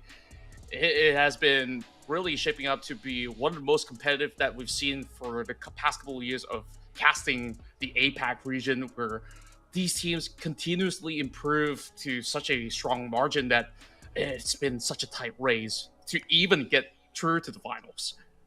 Yeah, it's been good to watch. As we went through day 1 and as we went throughout day 2, we still had questions. We still had question marks on certain teams. Are they going to show up? Are they going to show us something good? And throughout this final day, throughout day 2, those questions were answered, and they were answered positively. Most teams have shown up. Most teams have shown us something good. Either way, we're going to take a quick 10 to 15 minute break. We've got the final 3 games of the play-in stage for this APAC qualifiers of Phase 2 coming up. Don't go anywhere. World updates to 𝐾𝐏𝐀𝐃, some quality of life improvements for training mode, and a new survivor pass. All this and more as we dive into the update 31.2 patch report. First up, we've made updates to some areas of 𝐾𝐏𝐀𝐃. The studio has been turned into an abandoned hospital, changing the layout, adding new buildings, and also a few more loot and cover spots. We also added a new bridge to the shipyard and improved the terrain around Hosan Prison, Songam, and Hosan to give you more strategic opportunities in this area. Next, training mode has been improved as well based on your feedback. Training mode now has infinite ammo, recommended attachments automatically on weapons, and the ability to save and import your personal weapon and gear settings. We also improved the sound training area to provide feedback when a wrong target is hit. This update also features a brand new Survivor Pass, map bug fixes, and more. So check out the patch notes for full details. Update 31.2 is here, so load up your training gear. Grab the new Survivor Pass and hot drop back into 𝐏𝐏𝐀𝐒. We'll see you on the battlegrounds.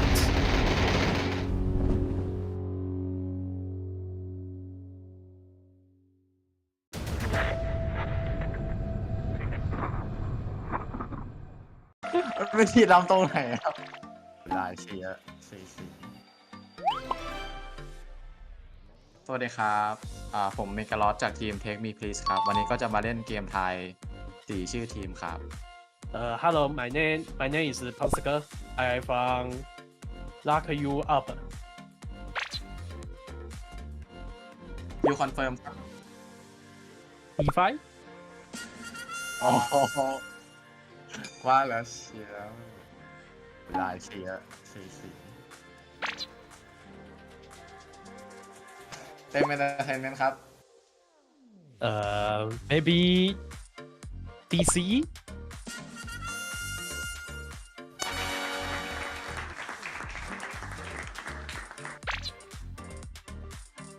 Team Bliss ครับเดา Day3 Gaming?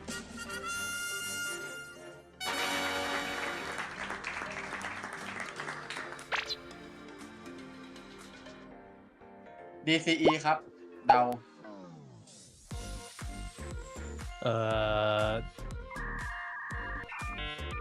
DC?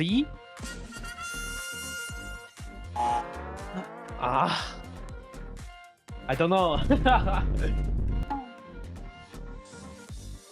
วิธีลำตรงไหนครับวิธีลำมันอยู่ตรงไหนอ่ะ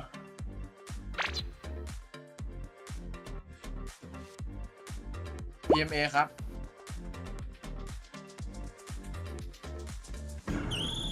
PNA?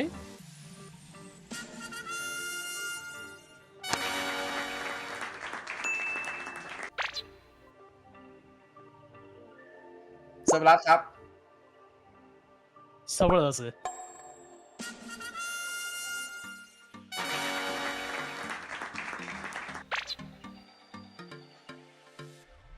Forest.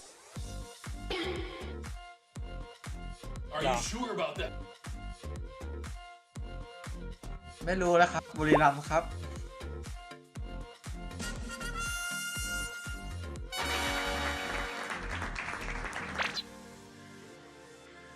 To confirm. ทีมนี้ที่เคยได้แชมป์มาเยอะใช่ไหมครับ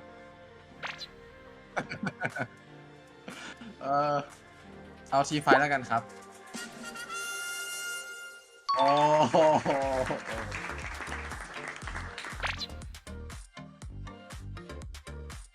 Leader.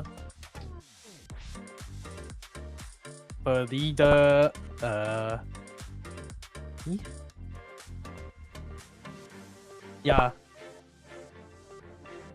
บีดครับบีดเหมือนกันครับ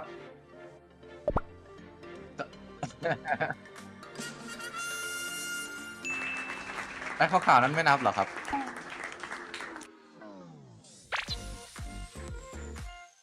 อีอารีนา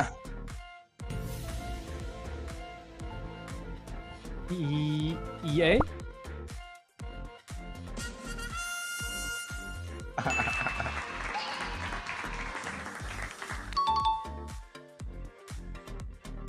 สวัสดีครับ ก็ฝากติดตามเชียร์ทีม Take Me Please ด้วยครับ เป็นการเดินทางครั้งใหม่ของพวกเรานะครับ ในวันที่ 19-29 นี้นะครับ ใน APAC Qualifiers ครับ ฝากติดตามเชียร์ด้วยครับ ขอบคุณครับ 希望粉丝们多多支持我们这个队伍，在9月的19到29之间举办的 APAC 2的比赛里，我们会好好表现的。谢谢大家，拜拜拜拜。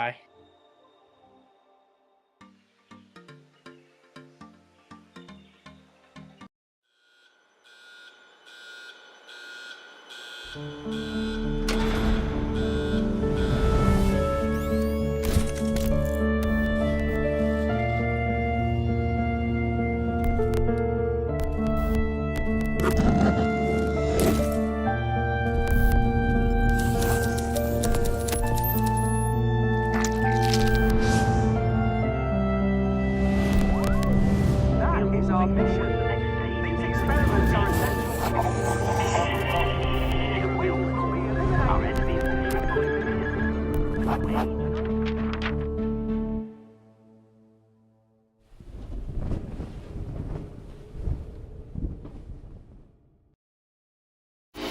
research wasn't flawed from the beginning. Using the blue chip, we were creating controllable entities. It was for humanity. We thought Project 𝐏𝐿𝐼nx was humanity's home. Everything went smoothly. The test subjects began to rampage. The lab turned into chaos. We started to call them hunger. Their gluttony was unrelenting, and they targeted us. Yes. That's why 𝐏𝐀𝐀 fell.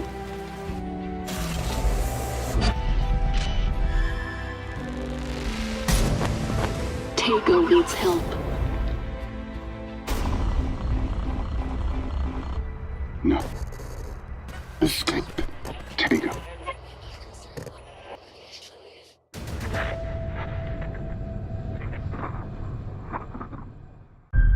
We were creating controllable entities for the future of humanity.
Welcome back once again to the PGS APAC Qualifiers Phase 2. It is Contra here alongside with Extreme. We're only down to 3 games remaining to decide who will get through to the top 8.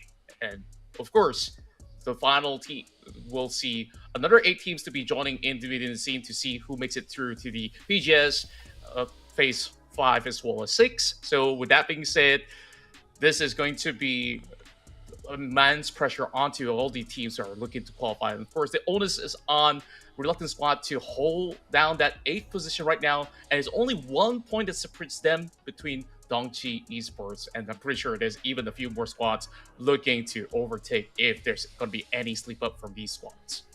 Yeah, it's getting tight, and that's exactly what we want as we head into the final 3 games. Before we went to that break, Forest made a run for it, and a successful run at that. They launched themselves into that top 8 and created a buffer as well, which was fantastic to see. They probably got 7 kills, and obviously the 5 placement points from 3rd place gave them a really solid buffer of more than 10 points to work with before they even get into that 8th spot, and then again they have to fall out of it. So Forest have done exceedingly well. We were getting getting worried for them.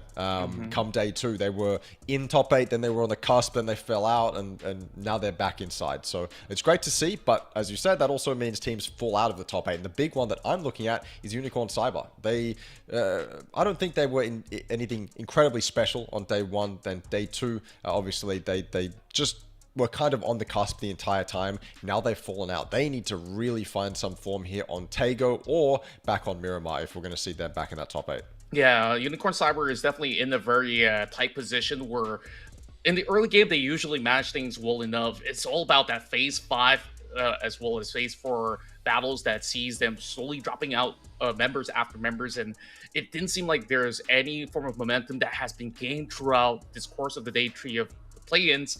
And it's definitely worrying signs as this team has been revered as one of the best out of Vietnam for how many years up till this very day that there's still plenty of fans still vouching for them. I hope that you guys could be able to give them just about enough support for them to make it through. But of course, that being said, these 3 rounds is going to be of utmost importance for these names that we've just mentioned. But while we say that, the ones that have been taking all the chicken dinners have been the ones within the reach of the top 1 all the way to the top 5. It really shows that they're not really giving them any form of an easy time for qualifications. But that's it. This is where all the teams stand at the moment. FW at the top of the table. We've just celebrated a great win out of that round of Rondo. So moving into the scene, there's just no pressure involved for anyone between the top 1 to top 5. BRU at least stabilized with them breaching into the 100-pointer. So for us, despite having that gap, if there's going to be any form of a big chicken dinner between these teams placed from 8 till 11, we might actually see a chase going on against Forest. Reluctant Squad is the other one that is close to falling out. You mentioned them earlier, and obviously Dongchi Esports, very, very, very close to that. Unicorn Cyber, now they're just in that pack with a shot to get into the top 8. And thankfully enough for PMA, they seem to be fighting back too. They have put themselves in a solid position to breach that top 8. 10 points behind, but as we have seen, that is very doable to make up if you have a fantastic game. Look, as we look at the top or left side of that leaderboard, I'm thinking 1 through 6 are guaranteed. I don't think Buram is going to fall out. I don't think it's possible. I think mathematically, and with the amount of teams that are actually fighting for spots in the top 8, I don't think it's going to happen. I'm sure mathematically it's possible if certain parameters were to be met. I just don't think it's going to happen. Forest also with another good game will solidify themselves as well, and that then leaves just 1 spot remaining to fight for in that top 8. But as we've had most nights, it's Thailand every day. It's Thailand all day, every single game. Doesn't matter what the map is. Thailand is by far the most dominant region in this play-ins lobby. Yeah, I've seen their work ethics as I've been to some LAN events before, and knowing that there's also so many great talents involved, and they've always been so active into really making all these big plays happen when you get to see them playing on a competitive field. So it's really about who's really having a good day. So I'm pretty certain that the teams out of the play-ins will definitely offer us high level of quality when they do match up against those who are just waiting for action happening throughout the course of next week. So I'm definitely looking forward to that. But this last 3 games, I want to see which one of these mentioned names like Reluctant Squad, Unicorn Cyber, or maybe even Dongchi. This is basically the battle between Vietnamese teams trying to make do with that 1 spot possible, or who knows, maybe even 2 squads if there's not going to be any form of answers coming in for Forest Natural Gaming in these upcoming rounds. So it has to be played out to perfection. Any form of silly mistakes, or even minor ones at that, it might actually see them absolutely missing out for the rest of the year on any major tournaments.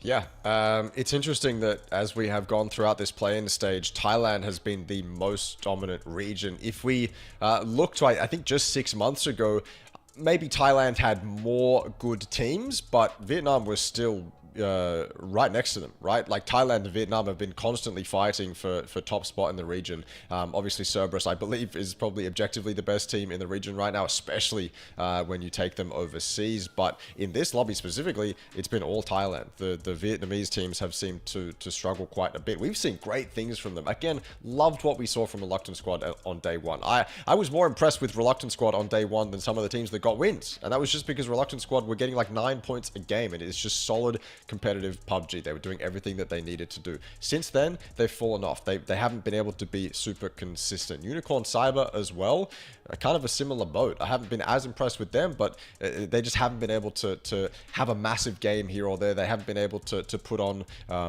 consistent performances, and for that they have now fallen out. They've fallen behind the rest of the lobby. The tempo of the lobby has outpaced them, and the same can be said for why am I forgetting the name? For Reluctant Squad as well. So it's rough to see, because I think generally Vietnam and Thailand should be fighting side by side, but in this play-in stage, it's Thailand all day. Yeah, it really seems like with all these teams, of course, hoping to reach the top 8, it's really a battle of stamina, and it felt like these Vietnamese squads that we've just mentioned have lost a lot of all that stamina throughout the course of those battles back in day 2, where Reluctant Squad, at a certain point of time, they were holding that #1 spot for at least some really good games back in day 1, but they dropped the ball heavily. Same could be said about the side of Unicorn Cyber. But I'm glad to actually see that BCE has been really finding their form for the course of this evening. Now, quickly as we go, we're ready to take off in Taego. And for all the games that we've seen so far, Palace has been the place for hot drops, and we might actually get to see this again. We may very well. Interesting note, if Forest do qualify into the top 8 and they don't fall out of it, then that is every single Thai team from this play-in stage successfully making the top 8, which would be a testament to the strength of that region and the depth of talent that region has, and how you can mix it in a bunch of different teams. So Thailand on top. See if that changes. We've had, I believe the biggest streak for Thailand was 4 wins, and then a different region solid away in the 5th game of the day. We haven't had an all Thailand day yet. That could be the case though. Lots of the Thai teams obviously have not as much to play for, and oftentimes when a team doesn't have that much to play for, they become very, very, very scary. Q-Confirm, one of those teams as we spectate them hopping out. They are probably more terrifying when they have nothing to lose than when they're playing for their lives. So we'll see what happens. Doesn't look like we're getting any direct hot drops. Irina, Buriram landing close to each other, but they should find themselves separated in the meantime. Yeah, that is very likely to happen. Whereas, once again, in Palace, we see both DZX as well as another Vietnamese team that might just actually be Dongchi to be moving into the same old spot.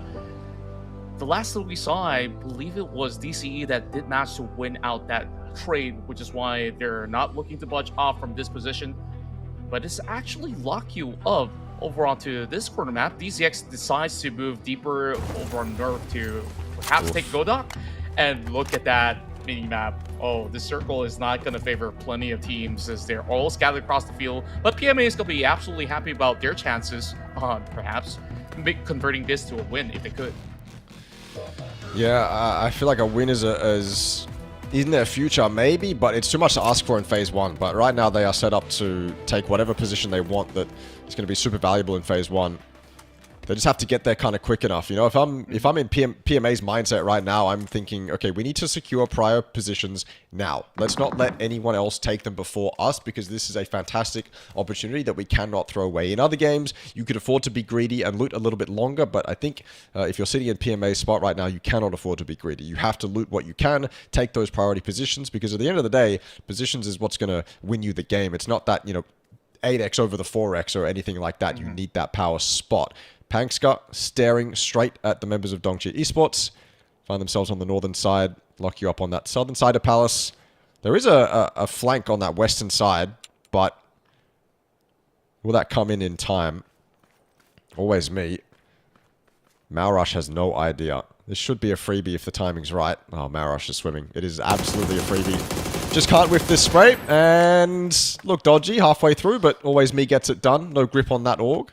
Can't really blame him for it. He gets the kill that he needs to get. This opens up this fight for 𝐏𝐿𝐀𝐻 Esports. Yeah, quickly repositions, hoping not to get caught out as well. But this definitely sets 𝐏𝐿𝐀𝐻 Esports up ahead. Now, lock you up. What do they decide to do? Do they just leave him be and look to not commit? Because the other members are currently fielded over on the southern end of Palace to get opt out of this entire fight if they are not feeling confident enough. And looking at their current position at 13, I guess that they will probably stay put and perhaps take this fight and commit to it, because they could still really rain on the parades of these DCE members who are in a tougher spot as compared to themselves. So any form of kills that DCE gets, they'll be super happy about how they will kick off their run, but it's still not going to be easy for them to do. Genocide did manage to eventually secure Mount Rush, so that's going to be the first pointer on the block as the first blood kicks off here over the northern end of the field. Meanwhile, of course, the rest of the map seems to be having good enough space of their own, which is why we're focusing back onto these two sides of the team that have yet to fully commit. DZX looking to third party, potentially as well. Unfortunately for them, it's quiet in Palace after that opener. They do have the spot to do it, though. Shots taken, and they land. 2D taken down. 𝐿𝐻𝐻 and Leo combine. DCE started out well, but they weren't expecting the third party. There's just two members of DZX over here as well, being a bit cheeky. And you need to do that if you're DZX. You need as many kills as you can possibly rack up. You basically need to play the best PUBG you can possibly play, and you need to be a little bit greedy, and you need to spread your wings a bit to see what extra kills you can find. Because they are close enough to make it possible, but far away enough where they really need to put on a show if they're going to make top 8. Jun sung his praises quite a lot yesterday. He was very consistent for Reluctant Squad, hitting a lot of impact frags, as well as some incredible AR sprays. Hasn't necessarily been the same today, but plenty of time for him to still show up as TMP hit that rotate all the way to the zone. Now keep an eye on that leaderboard.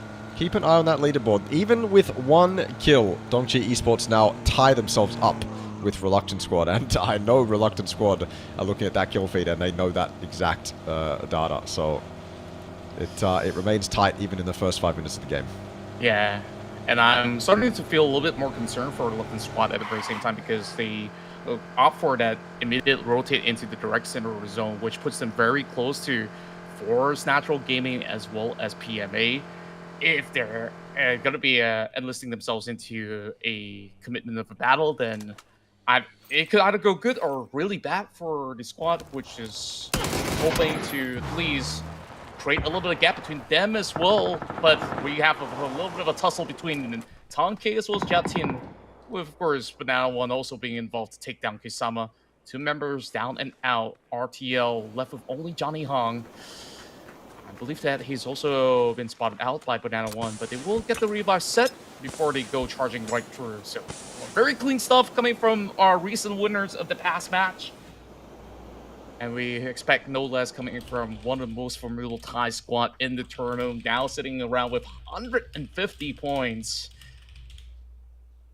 I didn't really expect much out of FW when we started off back in day one, and this team are definitely looking like new kings on the block to eventually challenge names like Cerberus Esports once they do get into the finals. Johnny Hong alone. What a name.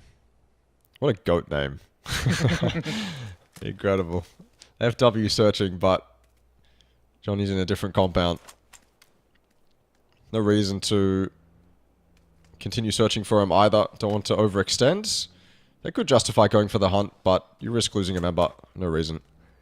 FW will sit pretty inside that compound. TMP rotating past, just off in the distance. Dynasty and Buriram pulling up to scout. They are at the prison. Looking to probably go a bit deeper, to be honest with you, but they are totally fine for the moment. They did go north. They avoided E-Arena. And so Buriram spent a little bit more time than they probably would have liked on that northern side looting up. Well as E-Arena had their pick of the litter on that western side. Long range shot. So long range, I don't even know who they're shooting at, to be honest with you. Ah, no, it is Buram. Yeah. Buram are in that spot. It has to be. Well, as we do get a glimpse much earlier through our mini-map feed, at the very least. And I really like the approach that Arena is taking right now, because they can make for certain that there's not going to be any teams coming in from a certain angle over south, because it's all covered with water. We could just focus onto what's over on the north side, where they manage to spot out Buram, so they can eventually put a little bit more priority towards PMA, who is over on the corners of the hills.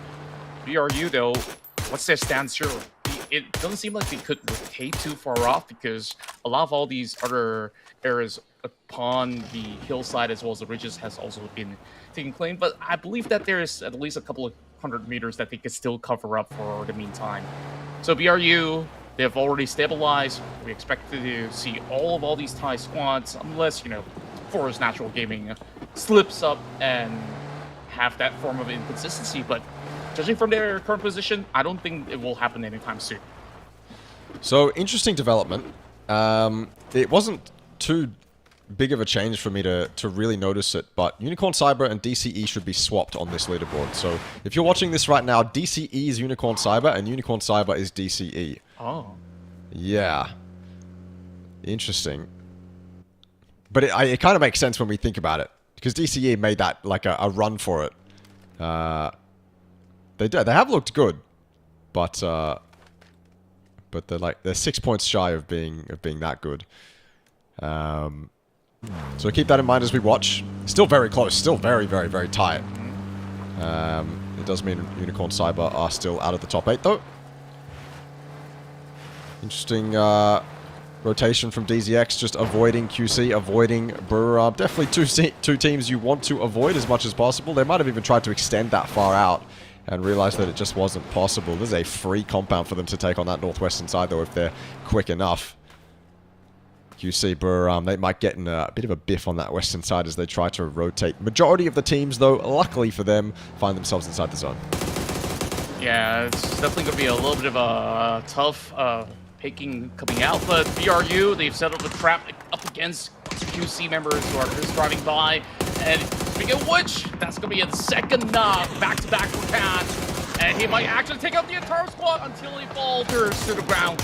But the rest of BRU, you can just make quick work of this. Pendred already having so little health to work with, but he tries to trade right back towards 𝐾𝐿. What more can he do with 25 HP? A huge wraparound for BRU to take the full claim up against him. As he tries to sift through all these tough corners, he somehow keeps himself afloat for a couple more seconds until there's just no more room to play. That's going to be QC out very early on, but solid 4 pointers gained by BRU. Yeah. One way to put it. Not going to be too upset with that. Reluctant squad, decent split. Close by, well, kind of close by to Unicorn Cyber. You can see them butting heads later on, but for the moment they'll be okay. And the thing is, as we spectate Unicorn Cyber, as we look at where Reluctant Squad are, as we look at where Forest are, where Dongchi Esports are, where PMA are, I think the mindset for all of those teams, even though they are so close and they are directly competing with each other, I think the mindset is just going to be, let's have the best game we can possibly have. Let's not go out of our way to do anything desperate. Let's not chase down these teams. Let's not risk too much. Let's just play the best PUBG we possibly can and secure our spot in the top 8 through that. Johnny Hong? Hello. SGD have arrived inside his compound. Nades out to defend. That could roll down the stairs and maybe get Mings, but it hits the wall. Johnny Hong now vaults out. And it's a difficult 1v4 to take up against SGD especially. We know that Mings is on point tonight. Payne has the quick wraparound. Johnny wasn't expecting it. It's very decisive from SGD to clean out this compound and take it for their own. Yeah, SGD, absolute maestros of clearing out compounds. And first, that was made easier with a weakened side of the RTL squad. Whereas we see emergency parachutes now dropping right in. Latvia found themselves right in the middle of Songnam, which is a really decent spot to really hold for a late game finish. FW Esports still keeps their eyes up in the air as they do expect more players to follow suit. DCE, where could they possibly land that's going to be safe enough for them to actually hold out? But for now, 𝐏𝐿 fancies his chance. Let's see if he will line some of all these miraculous shots up in the air, a couple of 100 meters away. So they'll definitely make certain attempts, but they will note that it will be just by the opposite corner. So 𝐏𝐿 will definitely look to try open any form of space that they try to claim, and it's going to be MML that also now collapse upon members of FW Esports. If Reluctant Squad wanted a game to stay fighting for that top 8, this is it. Same can be said for PMA. And if DZX want to continue their good form, it's a great circle for them as well. And, I mean, may as well go ahead and then move on to Forest, who find themselves in a decent spot to solidify their spot in the top 8. So, all of those teams that we've been talking about looking good this game. SGD on the rotate. It's desperate. They are separated. One is going ahead of the other.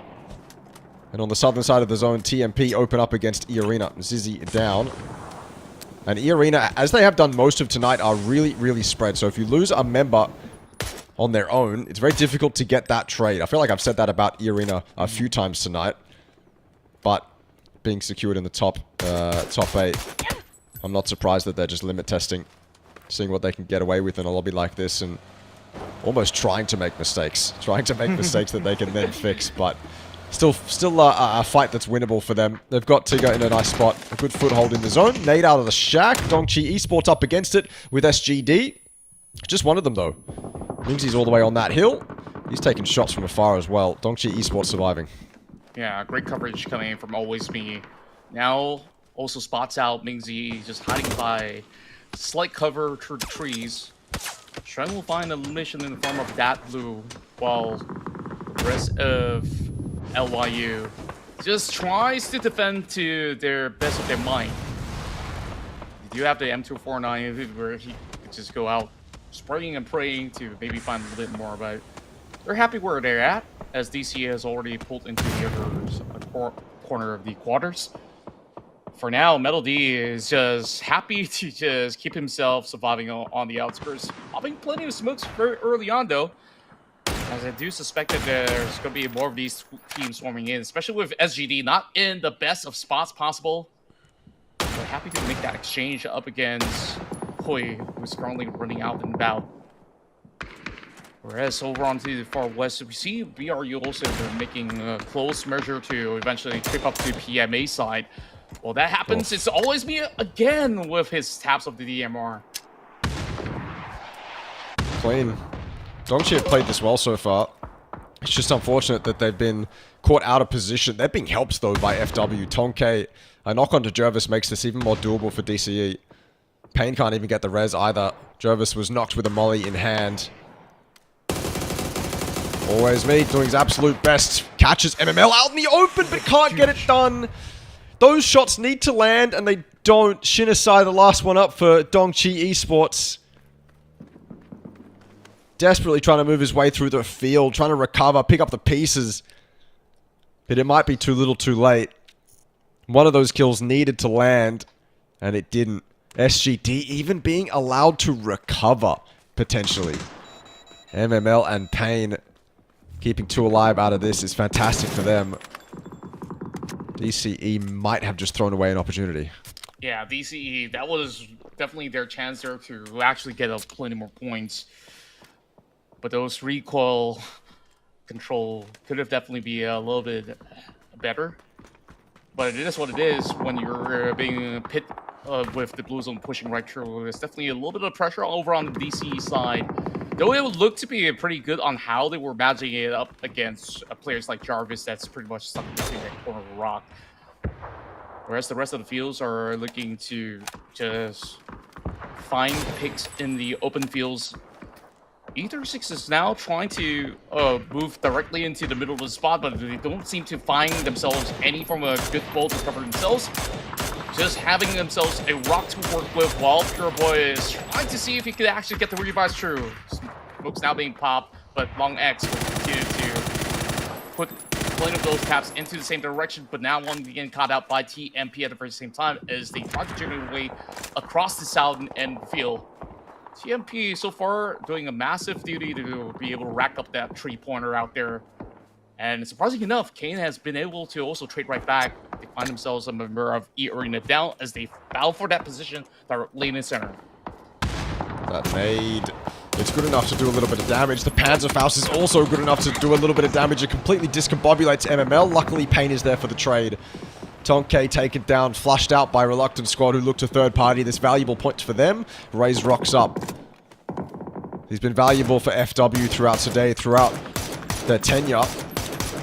More to do. Dynasty taken out, ED taken out as well. Forest from the sidelines did a ton of damage.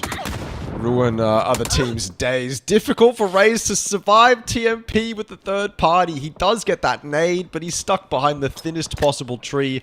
Put down to 8 HP. Another nade could finish off SGD here. It just needs to be perfect. He's chosen to throw it outside the shack though, and SGD are inside. So it won't land, and Raze has to look to throw another one. Yeah, he's got to be cautious, and he does find the mark this time around, but only catches one. Not good enough. Well, 𝐿𝐿 has been able to sniff him up completely. While TMP has also got troubles of their own with lock you up, also gating them from making an entry into the zone from the south side.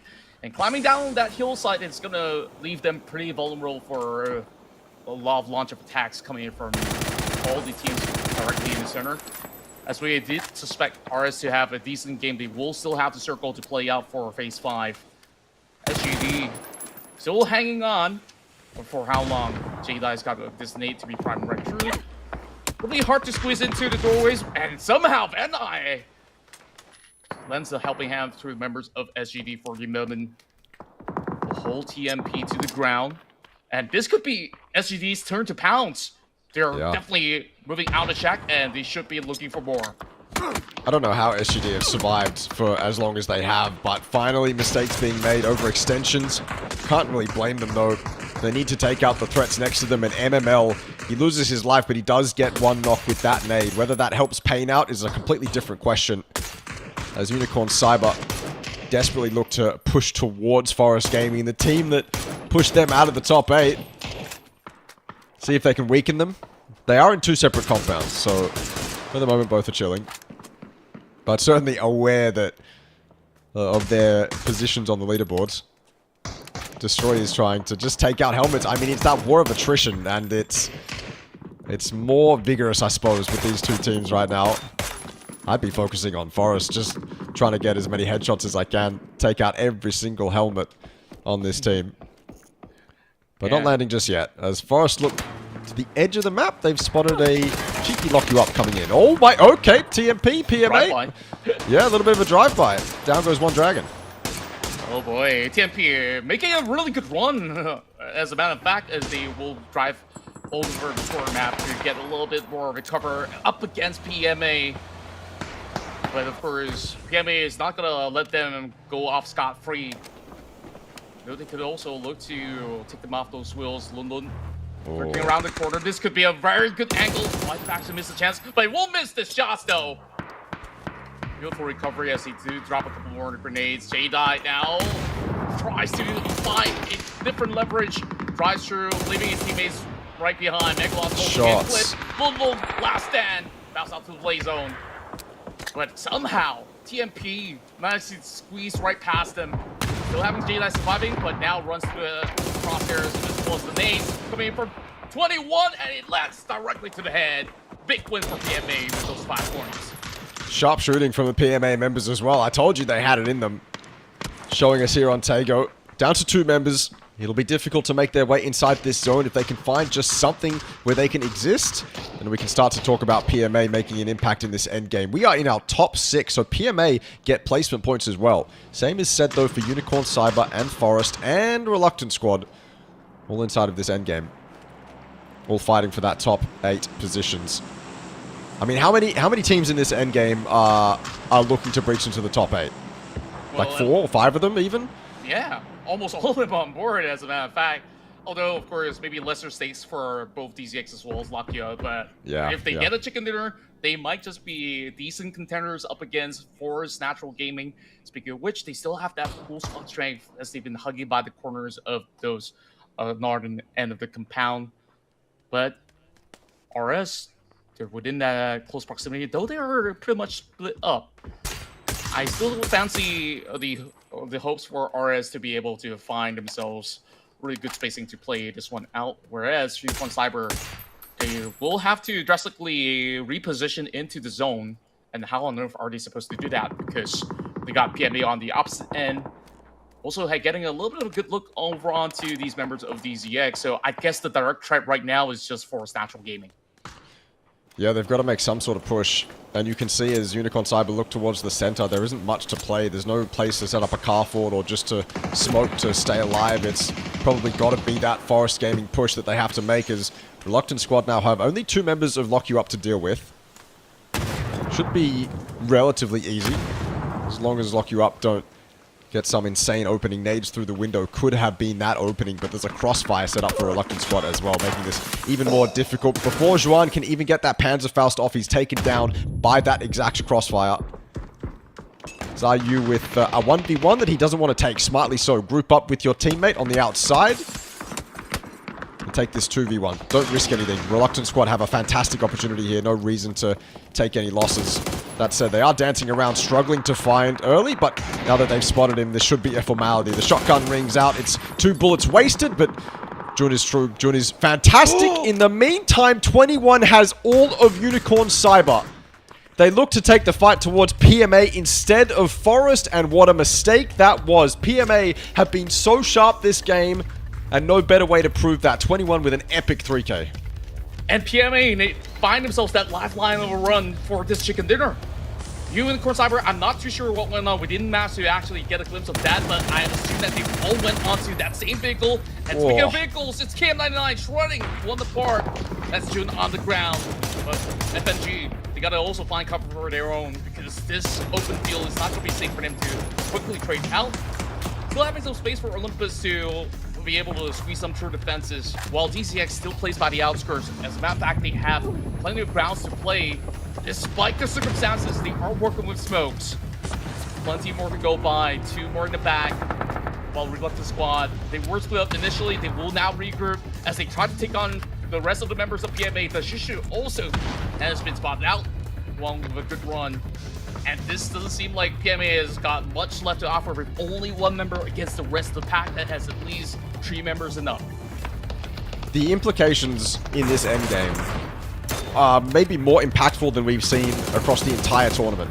𝐷𝐷𝐋 could actually come back here and have a chance of fighting for top 8. Reluctant Squad, who just fell out of it, are immediately trying to fight their way back. And what a performance from 21 and his brothers in PMA. He will go down now, but not without doing immense damage to this endgame lobby and potentially putting PMA in a spot to fight for top 8. Huang opens it up against 𝐷𝐷𝐋. There's not much space for 𝐷𝐷𝐋 to play.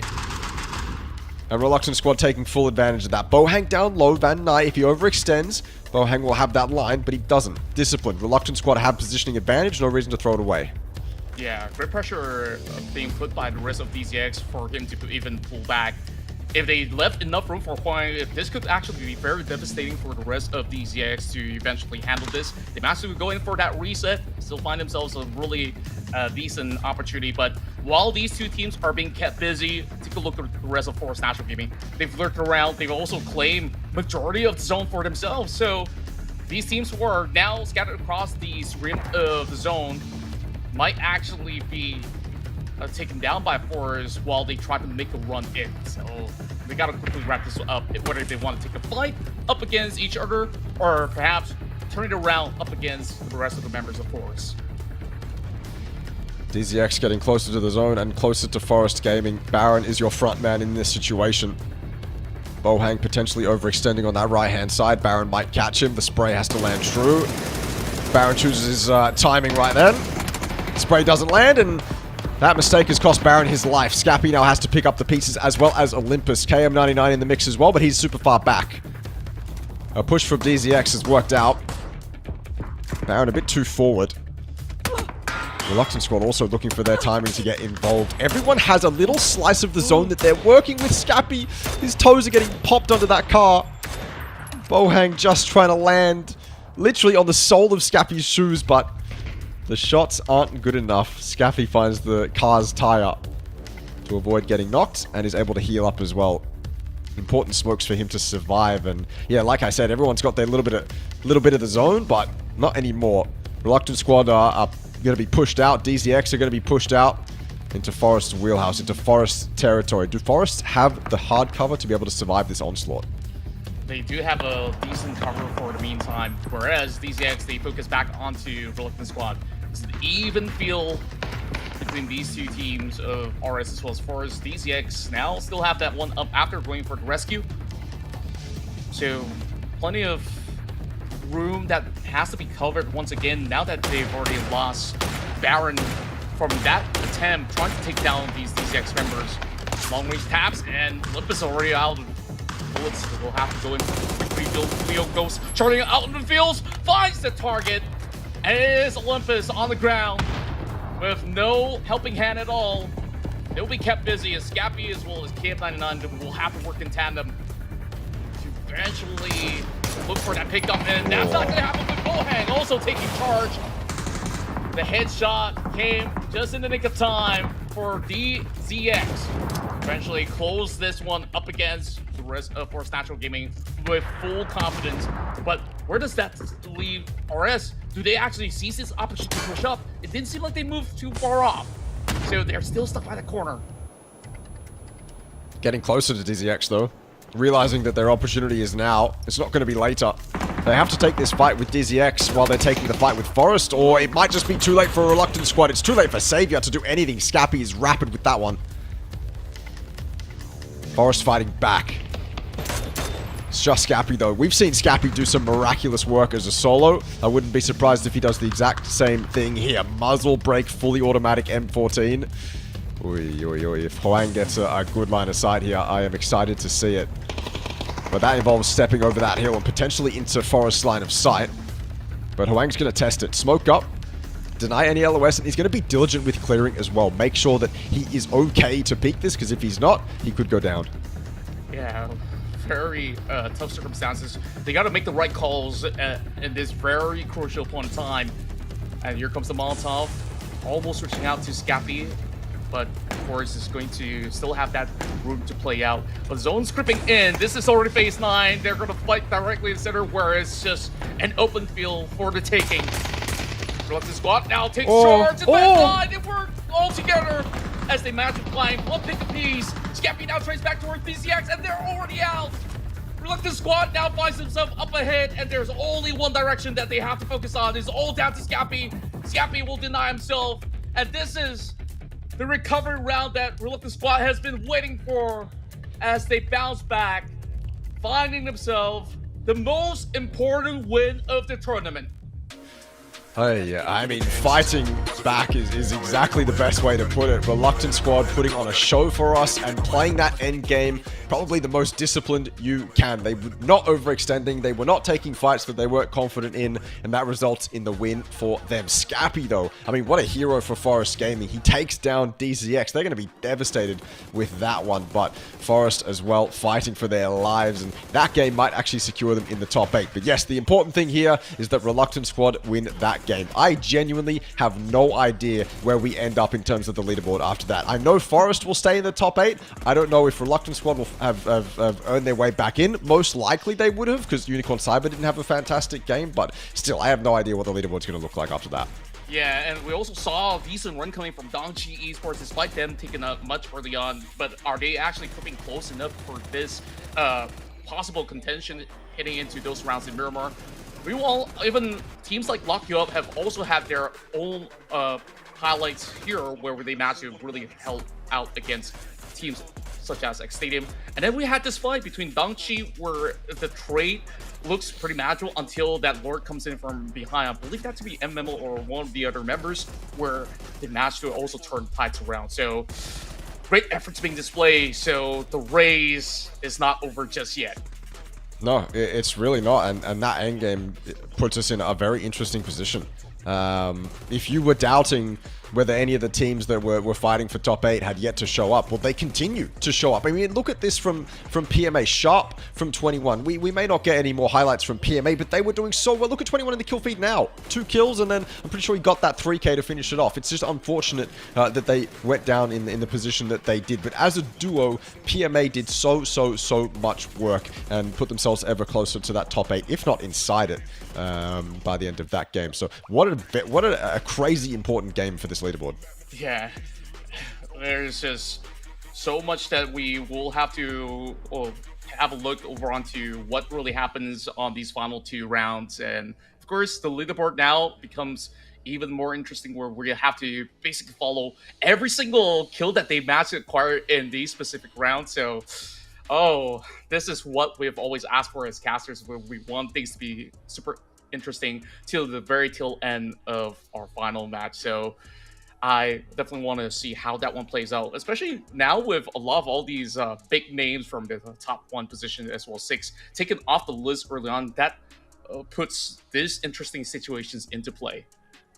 Yeah, Dongqi went out early as well, which allowed PMA to at least catch up to them, I believe. And Unicorn Cyber, obviously, with not a good game, means that by the time we enter our last couple games of the night, we've probably got 3 teams fighting for 2 slots, maybe. I think Forest secured it just then. Or maybe this lobby becomes a little bit more competitive than I initially anticipated. I didn't think we'd have this many teams on 100 points. I thought it would be more dominant from a couple teams in this lobby. But as we have gotten towards the tail end of this tournament, everyone's stepping it up. Everyone, including the teams that were on the very bottom of that leaderboard at the end of day 1, have shown up. I think 𝐷𝐷𝐋 had like 4 points by the time we had hit game 3 or game 4. Yeah. Like, that's not the spot that they wanted to be in, and look at them now, fighting realistically for a position in the top 8. So these guys have fought really well across the course of this tournament, and they have made it really competitive and really fun to watch. I cannot wait to end this tournament now, Miramar. You know what they say, better late than never, and 𝐷𝐷𝐋, they finally have gotten the hang of things, and I'm liking that consistency being displayed by the Chinese Taipei squad, where, you know, we were praising them from day 1, which, you know, they had the sleeper run. We can't really deny what really went down, where nothing seemed to have worked out in form of rotations for them, but they possibly have had their coaches, analysts, or even by themselves to really put a lot of extra hours through the night in order to really troubleshoot all these problems that they had initially. And today, they look immaculate in form, and they were so close to that dinner. If only they managed to get certain pickoffs against RS, or even between that trade against Forest, then the game could have actually been theirs to take. That was some solid 8 points that they managed to acquire. Yeah, it's unfortunate that 𝐷𝐷𝐋 ended up in a situation where they were pincered between Reluctant Squad and Forest. Forest didn't necessarily have to move, and yet 𝐷𝐷𝐋 had to push towards them, and then Reluctant Squad, obviously, they'll take that timing. Of course they will. As soon as they see 𝐷𝐷𝐋 versus Forest in the kill feed, Reluctant Squad isn't going to give up that kind of an opportunity. That is the win con for them. That's essentially how you play games with 3 teams towards the very end. You just wait for the other 2 teams to fight, and you come in and swoop up that victory. I feel like that's what we've seen FW do across the course of this tournament for their 4 wins. And yeah, Reluctant Squad played that end game to perfection. No real better way that they could have done that. I would have loved to seen Hwang do a little bit more damage with that automatic Mark 14, because it had the muzzle brake on it, right? Like that attachment on an automatic Mark 14. Would have loved to see it, but unfortunately it didn't go that way. They get the win regardless. 19 kills. I feel like we've seen a lot of 19 point wins, this tournament, but another one added to the tally from Reluctant Squad. Yeah, this time with a team that needed it most, and they managed to also break the tie streak while at that. So a great job for Reluctant Squad to put themselves back on track, and that is still a hefty amount of points acquired by PMA. We saw them out earlier, but they managed to rack up a total of 8 elimination points by being smacked up from the center field the moment that they begin their run here inside of Tango. And of course, 𝐷𝐷𝐋 with that important 12-pointer, same can be said. It really felt like it's balanced in check for the rest of Forest Natural Gaming as they solidify themselves with this double digits, while the rest of the field with interesting stats would be maybe UNC with a couple of pickoffs out there, but I felt like that's barely even enough in order to keep up, while DC only had those 2 pointers out of the scuffle that they had up against SGD. And other than that, I don't think that there's going to be much movement over on the top end of the table, but definitely the midfield has been shaken. This leaderboard, as soon as we get it up, this leaderboard might actually be more devastating than I thought. I had a look at the leaderboard before that game, and I think, unfortunately, we might just end up with Forest and Reluctant Squad booking their spots 7th and 8th, and maybe PMA becomes the only team that has a chance to breach that top 8. I'm doing very quick maths. Let's see if I'm correct. Forest 100, Unicorn Cyber 86, so I was mostly correct. There is a 14-point gap between 9th position and 8th position, Unicorn Cyber and PMA, and I guess DCE with an opportunity in these last 2 games to, hopefully have a good one and make this competitive. But Forest and Reluctant Squad, they both breach 100. I saw someone in Twitch chat earlier say that they thought 100 points would be the cutoff point. You're basically correct. You're almost there. You're absolutely right. So you had good instinct. I forget who said it, but you were basically correct. And so, yeah, that's a big 14 point that needs to be made up. Yeah, it's definitely not easy to do, especially with so much pressure on the shoulders of all the teams who are not making the mark over on the top 8. But of course, for Forest Natural Gaming, they've been doing a great duty to just keep themselves afloat right here, now reaching that triple-digit mark.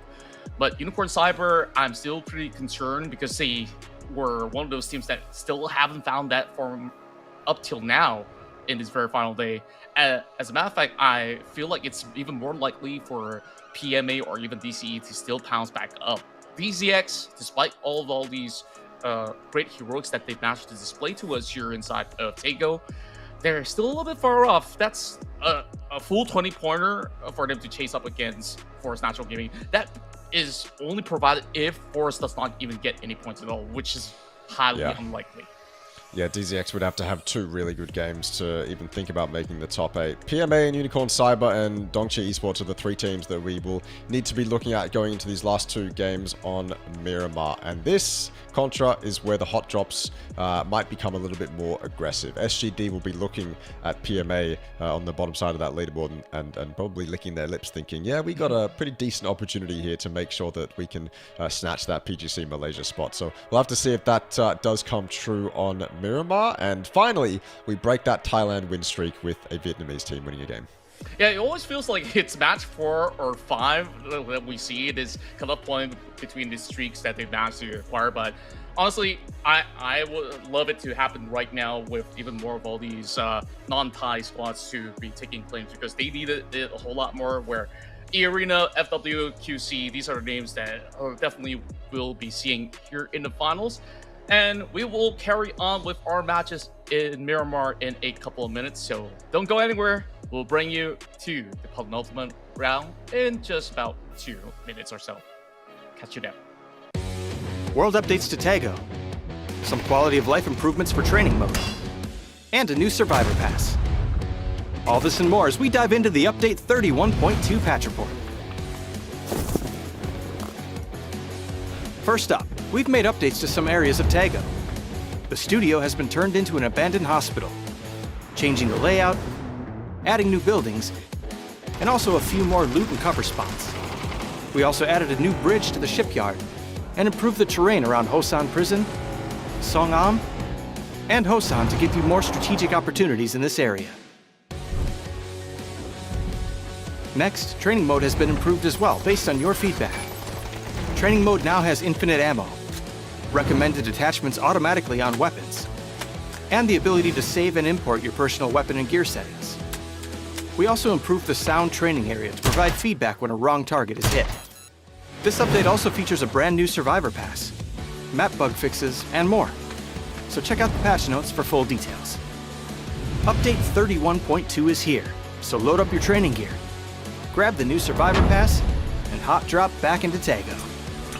We'll see you on the battlegrounds.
And we're back for more with only 2 more rounds remaining. This is the penultimate rounds to be played out in Miramar, and it gets even more dramatic with all these teams making their last hurdle to make the top 8 cut. Extreme, this will be some of the most important rounds of PUBG of some of these fine teams out of APAC, but this is the cards that they're dealt with, and I really do wonder by the tail end of it which teams will be the ones to meet the rest of the pack. Yeah, so as we head into these final 2 games of Miramar, there are 2 storylines that come to mind immediately. The first storyline that comes to mind is whether or not SGD is going to try and push PMA out of the top 8 and purposefully hot drop them or rotate camp them or grief them in one way, shape or another. They absolutely have the opportunity to do so. They are directly competing with PMA for the PGC Malaysia slot. It would be smart for SGD, who are guaranteed to be qualified through the top 8, to mess with PMA, unless of course there's some behind the scenes politics going on that I don't know about, but we'll save that for later. The other storyline is the fact that there is a 14-point gap that needs to be made up if the 3 teams of Unicorn Cyber, PMA, and Dongqi Esports, I believe, those are the 3 teams that we're looking at to breach into the top 8, but there's a 14-point gap that they all need to make up. Well, 14+ point gap that they all need to make up if they even want to think about getting into that top 8. And of course, that means that Reluctant Squad and Forest, who currently sit in 7th and 8th, also have to have pretty horrible games if those opportunities are even to be taken advantage of. Those are the 2 storylines I'm looking at as we head into our final 2 games of the play-in stage.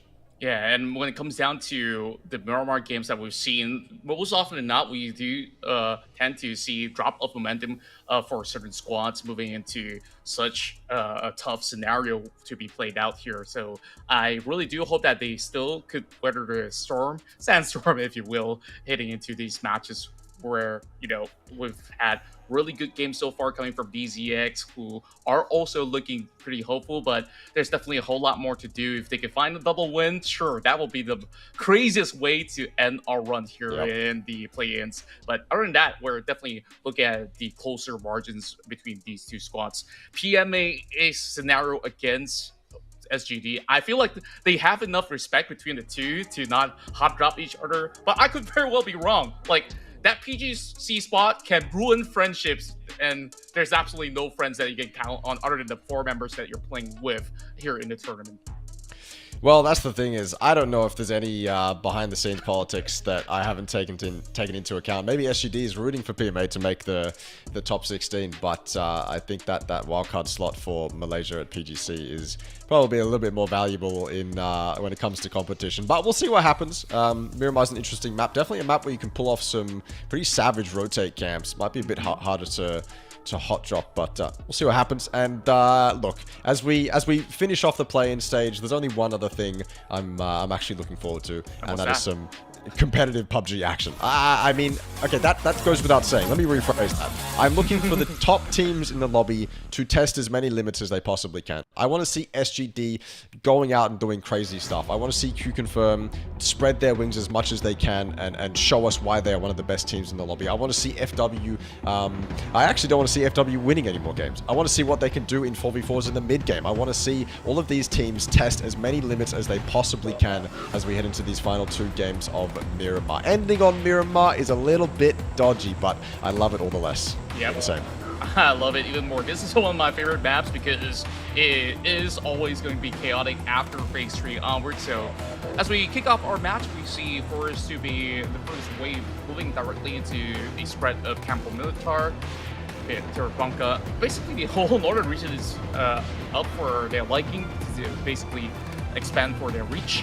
Whereas we see a glimpse of CZ as well as the rest of E-Arena moving past SGD, who is inbound for Kado, but likely than not, E-Arena likes to play around the power grid area, which if they were to move down to those hillside, might be able to actually get a little bit of fight between the 2. PMA opts to move pretty far off onto the outskirts. Perhaps they were hoping for a Puerto Party, so extension, so they will be picking up a couple of vehicles, but that is within the grasp of these EX, now firing back into members such as 21. It's going to be a Southern-centric circle, so I fancy the chances for a Reluctant Squad to continue to put in more points. Potentially. Forrester out of the zone, but obviously not out of the competition. As we look towards all the other teams that need to make a mark in this final game, Dongqi, solid spot, PMA, they're going to come in on the edge, probably north side of Los Leones, and scout their way into the zone from there. And then I suppose Unicorn Cyber, the other one, San Martin. Probably not the easiest of rotates, but if all the teams around them decide to collapse towards the center, that leaves the eastern side of Picado, or that high ground and that dirt road up there for Unicorn to utilize. They could also go towards Power Grid if they want to opt for that kind of a rotation path, or straight through Picado if it becomes free and SGD leave it early. So not the easiest of paths for a couple teams that really need them right now, but they're also not impossible. You're also not you're not sweating if you're any of those teams. Yeah, there's not too much of these heavy concerns for the moment while they're still in this looting phase. Whereas Lock You Up finally found themselves some really good rounds as well. Of course, I don't want to single out to just teams who have already made it through and also the ones that are now battling for that top 8 position. Once more, Lock You Up, they've been around since the first phase of the APAC qualifiers, and this time, it didn't seem like they've got much going for Day 1 as well as Day 2, but Day 3 here, I really do hope that they can come back within the span of a couple of months' time to show us better runs to keep the playing field a lot more competitive the next time they're bound to meet up with the rest of the pack. Of course, that being said, we go back to SGD. So far, this has been the team to beat, hailing from the Malaysian region, and it didn't really seem like PMA have been able to actually match the same level of tempo that SGD has managed to find. And now PMA, they start off over the southeastern corner map. They should be able to be having enough good room to play as compared to Forest, who's all the way up north, having to traverse up against names like E36, Roar United, as well as QC.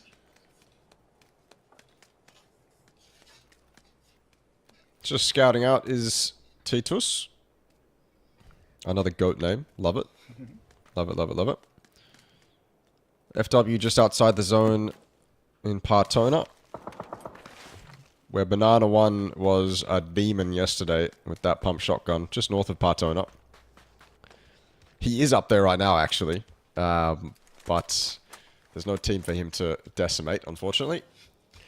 So FW have a pretty free rotate path in. In fact, ending up on that southern side where FW are going to end up, I actually really like that. They've got multiple different high grounds that not only can they use if they want to go direct, but they can also use if they want to spread out to the west and east. So I'm very happy if I'm FW. I've got plenty of options available to me. RTL, kind of a similar position for them, although they're coming in from the east. Is Titus looking for a rotate camp? Are they looking for SGD to leave? Are they looking for E-Arena to come out of Power Grid? I don't know what X-Stadium or Titus is looking for. Lock You Up's in the church as well. I don't know what Titus is doing over here, but I love it. Yeah. I love the aggressiveness. I love looking for that that one-off opportunity that might actually land you a kill. MML taking some long-range shots at UNQ, and they are landing, or at least one of them has. But no more. UNQ is allowed to survive, and MML looks for his next target. Yeah. And of course, playing inside of Miramar, teams will have to leave nothing to assumptions where, sometimes for the members from the side of X Stadium, you always have to keep a close eye on every area of the map, especially when you do get a little bit of a bird's eye view out of this high ground. E-Arena did manage to take notice, so they will definitely send some signals back towards their side, as the rest of the squad have been able to get past the heels of Power Grid to take even more of that spacing where SGD has left off from Picado.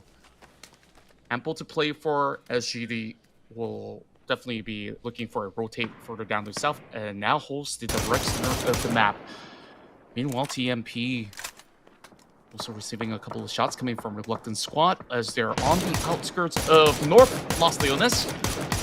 Oh, this is going to be a tough one to be able to land, but of course, you always have to try. Who knows you if they do get lucky. That could be an important one-pointer to be gained here by Jun.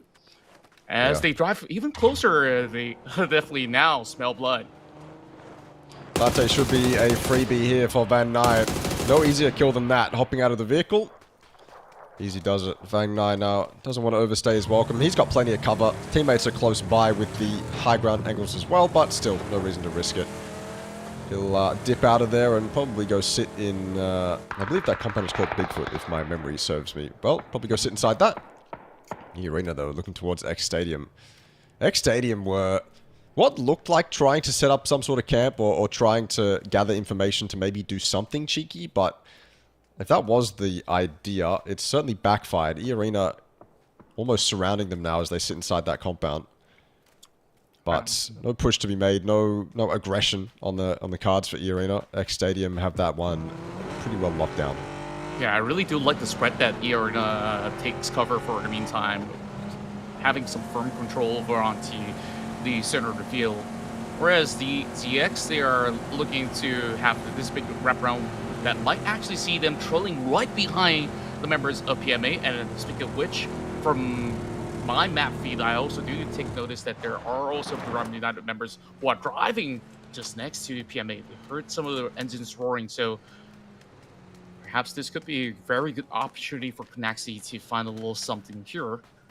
But nothing on his crosshair, he will continue to rally on with the rest of the convoy, while 𝐿𝐶 keeps himself busy up against UNQ. See plenty of these trades, and that one lands nicely to the head of UNQ. MML lethal with the DMRs. They also know that UNQ should be a solo in colors, so if SGD wanted to make that push, I'm sure they could. But they've also got a fantastic spot for themselves. Trying to damage that car as much as possible as well. That's the thing. If you can't see the wheels of the car, like, UNQ has done a good job in parking that car. Undoubtedly, he's done a good job to make sure that the tires can't get popped, but MML is relentless. He'll just shoot the foldable roof until that thing explodes, and it's already smoking, so MML is just an absolute nuisance right now. Yeah, you can pop my windshield, don't pop my tires. So long as that engine is able to run, I believe that he will just make do with that if chances are that he has to get out of that compound. Plenty more teams now taking a lot of all these top end of the hills, as that will give them better leverage into taking fights that could potentially end up over in the southern corners of the map. Los Leo has at least 3 residents at the moment. Whereas Reluctant Squad rather takes the outskirts instead. A little bit of a decent spread as they're also vying for perhaps a decent bowl somewhere in between the valleys for them to work with. While a little bit of a long reach, a 3-1 setup coming in from the side of RTL, while LW Esports might have actually seen those form of movements much early on. QC now stuck between its Sandstorm, and this is still level playing field as it dives right into the center of the field. So Irina still potentially having a really decent game alongside with SGD smacked into the center. I'm starting to be a lot more concerned for the teams over the south side because these terrains are hard to play off from. Well, we haven't lost anyone. Well, we've only lost one person yet, sorry. No teams have gone out. Only one person has died. So everyone's playing relatively disciplined coming into these final 2 games. I thought we'd have a little bit more chaos, but that's just not been the case. Megalos with an opportunity for another freebie. Okay, 𝐿𝐶 will get it instead. 𝐏𝐿𝐶 runs into his teammate. Didn't even realize 𝐿𝐶 was there, and as soon as that happens, Megalos peeks up and takes down another one of E36. So it's gone from good to bad for E36, unfortunately. 𝐾𝐿𝐶, please pick up an easy 2 kills. An inverse of what happened against Latte earlier. Petret on the hill to the south could have got involved in that, but it was so quick on the side of TMP that he had no opportunity to do so. Yeah, I just love seeing 𝐿𝐶 on these DMRs. Like, he's so good mid to long range. and always being diligent enough to be seizing opportunities like that one up against Eagle Esports. Well, Filter 6, as a matter of fact. Forest Natural Gaming, they came in from the furthest north, still seizing a little bit of the ground, despite being at the edge of Picado. They still need to find a lot more of that spacing as they carefully look around for any form of information. Not much that has been gained for now for Forest Natural Gaming, but they're definitely the team that will pay close attention to. Whereas PMA finally gets catch up against DZX.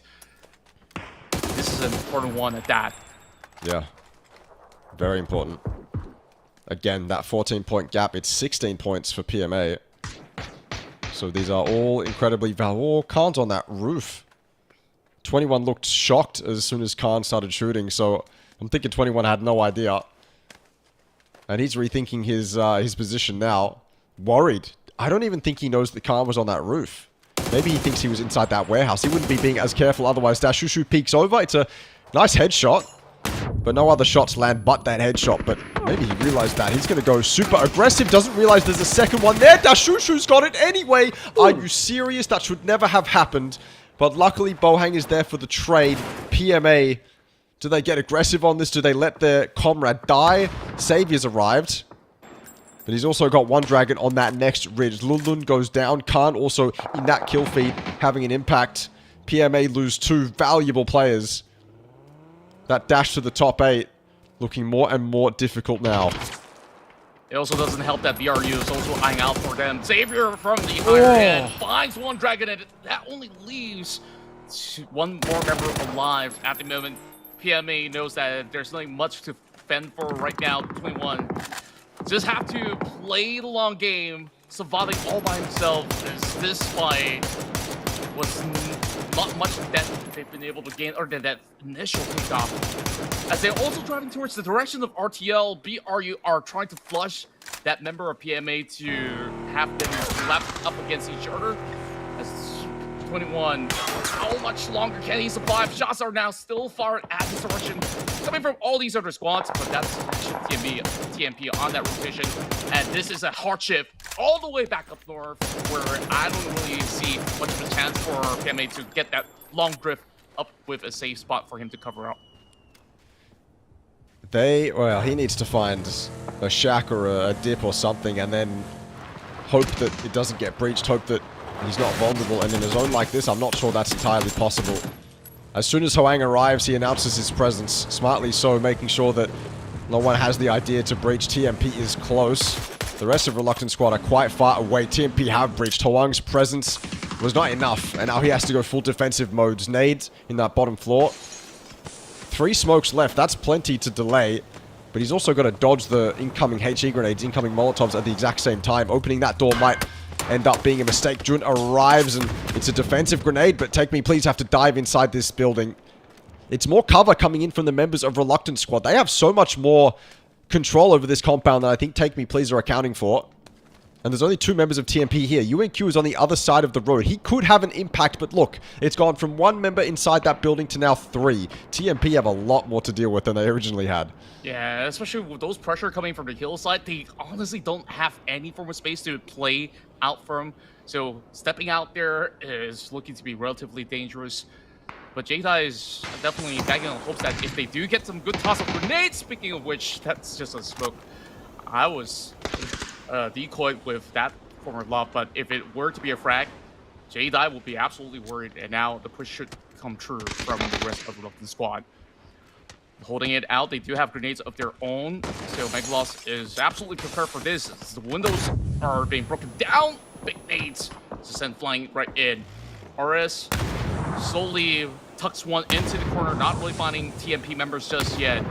SGD, the moment that they do see any names appear on that feed, who knows, they might even send those vehicles into this compound to go in for a direct challenge, while 𝐷𝐿𝐿 on the other side gets to catch over on to lock you up, but we will just lock right in between these 2 teams. RS, they need to win this fight in order to survive, to outlast all the teams that are vying for that top 8 slot. FW are going to have to leave school here. Either that or they just sit in school on the edge, but I think that just allows 𝐿ockYou up a little bit too much freedom, a little bit too much control over them. So they're going to have to leave, going to have to take a fight. SGD, this is Bigfoot. This is Bigfoot. And they are sitting very tucked in inside it. Buram and 𝐏𝐿𝐶 up against QC. I feel like we've seen these two teams go head-to-head a couple times tonight. QC coming out on top of this one. 𝐏𝐿𝐶, your current kill leader in this lobby. Leading up to it, essentially. Buram now have to back out of this one. Dynasty will stay. See what he can get done. He has no escape option, no escape route. 𝐸𝐷 will try and cover, but Dynasty's been spotted. Blue zone grenade to deny space. This should be 𝐾𝐿 kill, but Dynasty ducks out of cover. Tries to just get away from 𝐾𝐿. Can you blame him? 𝐸𝐷's going to do his best to make sure that Dynasty survives, but 𝐾𝐿 are hungry for this one. Yeah, he might have enough wiggle room to eventually regroup with 𝐸𝐷, but 𝐸𝐷 has also got problems with his own, also receiving a couple of taps coming from another direction instead. Dynasty knows that he will have to at least buy some space as well as time as he deploys that Molotov. TakeMe somehow gets eliminated in the process. The second team to bow out at the moment. Reluctant Squad finds and sees his opportunity to go up against VCE out in the open, and they also spot Unicorn Cyber. So this is that big fight between the teams that need to qualify, and Dongchi, they just crashed out. PGX is the next to follow suit. Only left with Bohang and Leo, and in such a tough predicament, Irina is not giving them any room to breathe at all. No one's giving them any room to breathe at all, and Unicorn Cyber recognizing there's points that need to be had. They pull up. They pull up to a weakened DZX, and they open it up as well. Who that gets the opener? It's just a matter of time before the last member of DZX falls. Unicorn Cyber timed this to perfection. Now, as long as they don't overextend, as long as they don't lose any members here, Unicorn Cyber remain in a power position. X Stadium and Reluctant Squad combine. FW fall very quickly. That 𝐷𝐿 not as safe as they thought. Down goes Bohang, down goes DZX. Unicorn grabbing some much-needed points. Perfectly lined up for Metal D to just claim it alongside with Long K. Now back towards RS. Take a look at them. They've been able to put their foot to the ground and claim those 6-pointers out there by having all these massive rotations from the south side. This hardship has definitely been pretty rough for the teams out there. It's ruthless, with even 𝐾𝐿 eventually sealing the deal up against 𝐸𝐷 to be the last one standing. So QC, as much as they have a little bit of that spacing, there's still a little bit of pressure that may actually add up from either SGD as well as Eagle36 later on. Rustral Esports, commendable effort to be able to claim this high ground for their own, to try to put some pressure up against the members of QC. Making sure that there's not going to be any teams that will eventually crash into the compound, because they're currently holding in directly in the center. And that's the only thing that can stop the Malaysian team, or should I say, the Thai team, from dropping out of this matchup. So another chip comes through, but Arena stays put. Yeah, they're on I mean, definitely the best spot in the zone.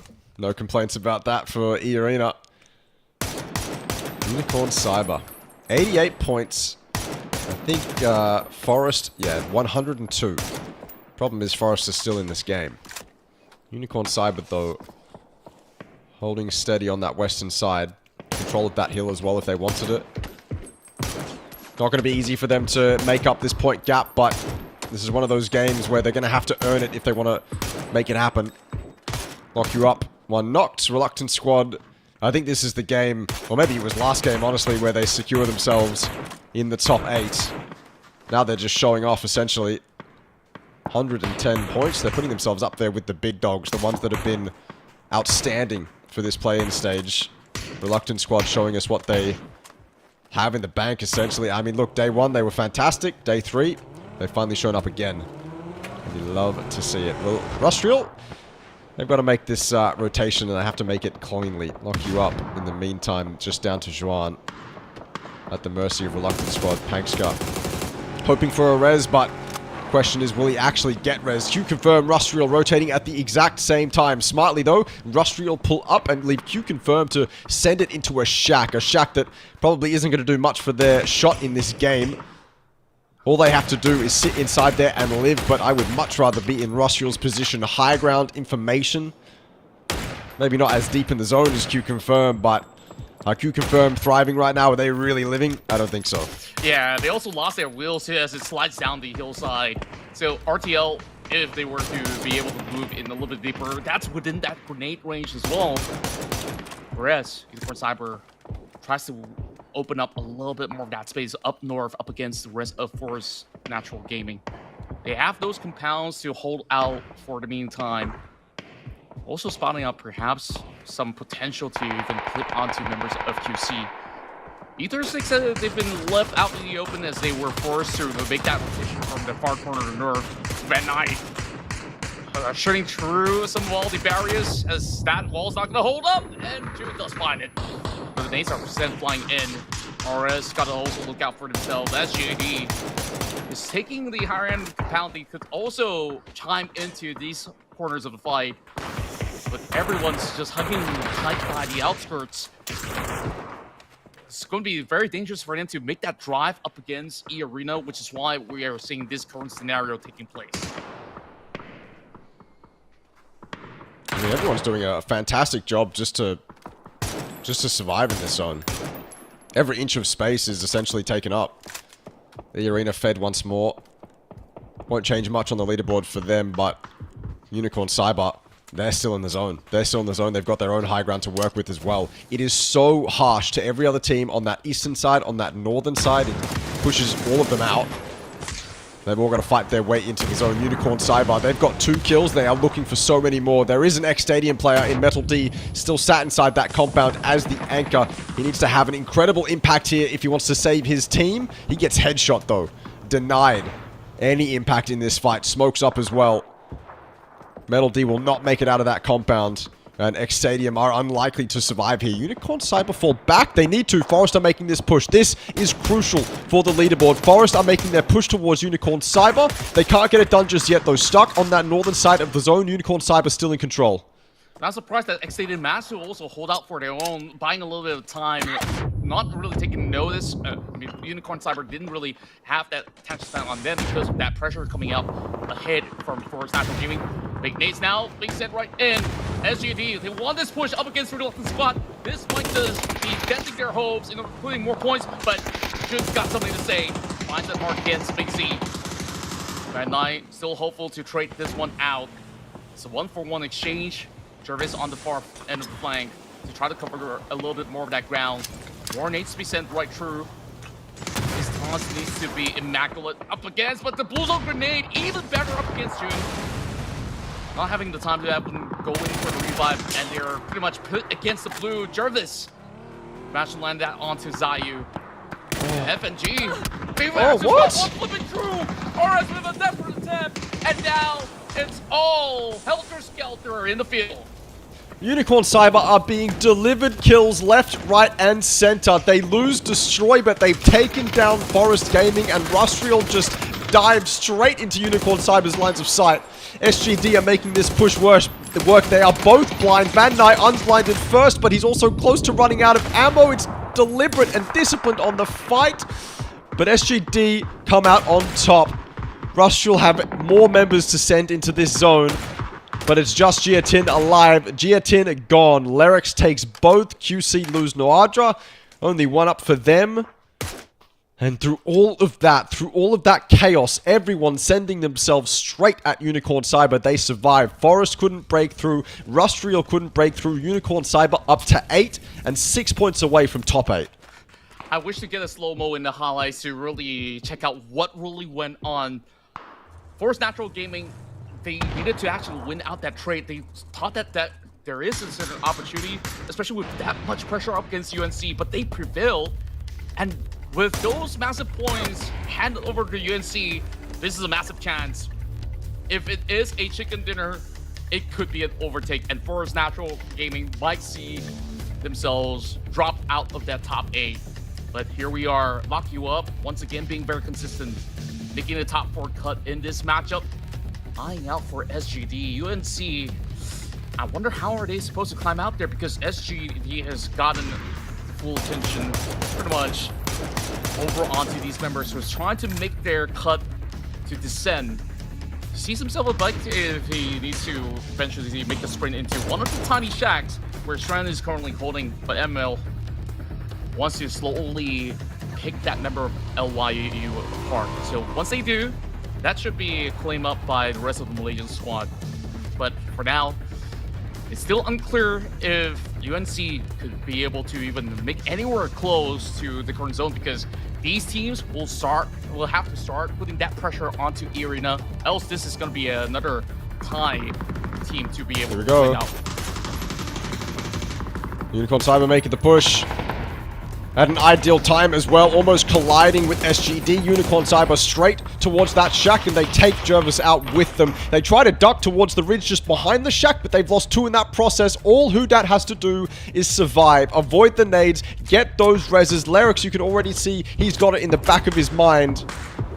Oh, the smoke grenades are up as well. Jacob, not one to shy away from a push. Flashes out. That res did come through, but 6, 7, 8, 9 won't be engaged in this action. 𝐿HDAT gone. LongX now all with it to do. SGD on the other side as well. Not many places for LongX to hide. E-Arena look to ruin Unicorn Cyber's dreams, and they do exactly that. It's a good game from Unicorn Cyber, but not good enough. E-Arena, they leave that compound. It's 5 to Jacob, 5 to 𝐿HDAT. This is all E-Arena right now. They will just finish it off. Lock You Up can do nothing. E-Arena with a stunning 13-kill win. A massive decisive win as E-Arena once again planned themselves as one of the best tie teams to make the cut through the top 8, and another big win with such a convincing push out of those fields, not leaving things to chances for other teams to push right into their era play. So we love to see it. E-Arena, they are definitely that team that has had so many experiences in international bouts and just showing full confidence that they could just win this kind of games so long as they have got pretty much the big picture of how this one could play out for them. Of course, we dive into the recap in this penultimate round. There's just so much over on the south side that we see battles taking place. DZX as well as PMA, they committed relatively early. Yeah, it was unfortunate to see a couple of these teams fighting for top 8 go out early, PMA being one of them. They started out this fight actually quite well, and then there was just a couple 1v1s that they lost, and Buriram getting involved in that too made it very difficult for PMA to do anything more. Nice kills from 𝐿HDAT as well. Buriram couldn't really contest them on that ridgeline.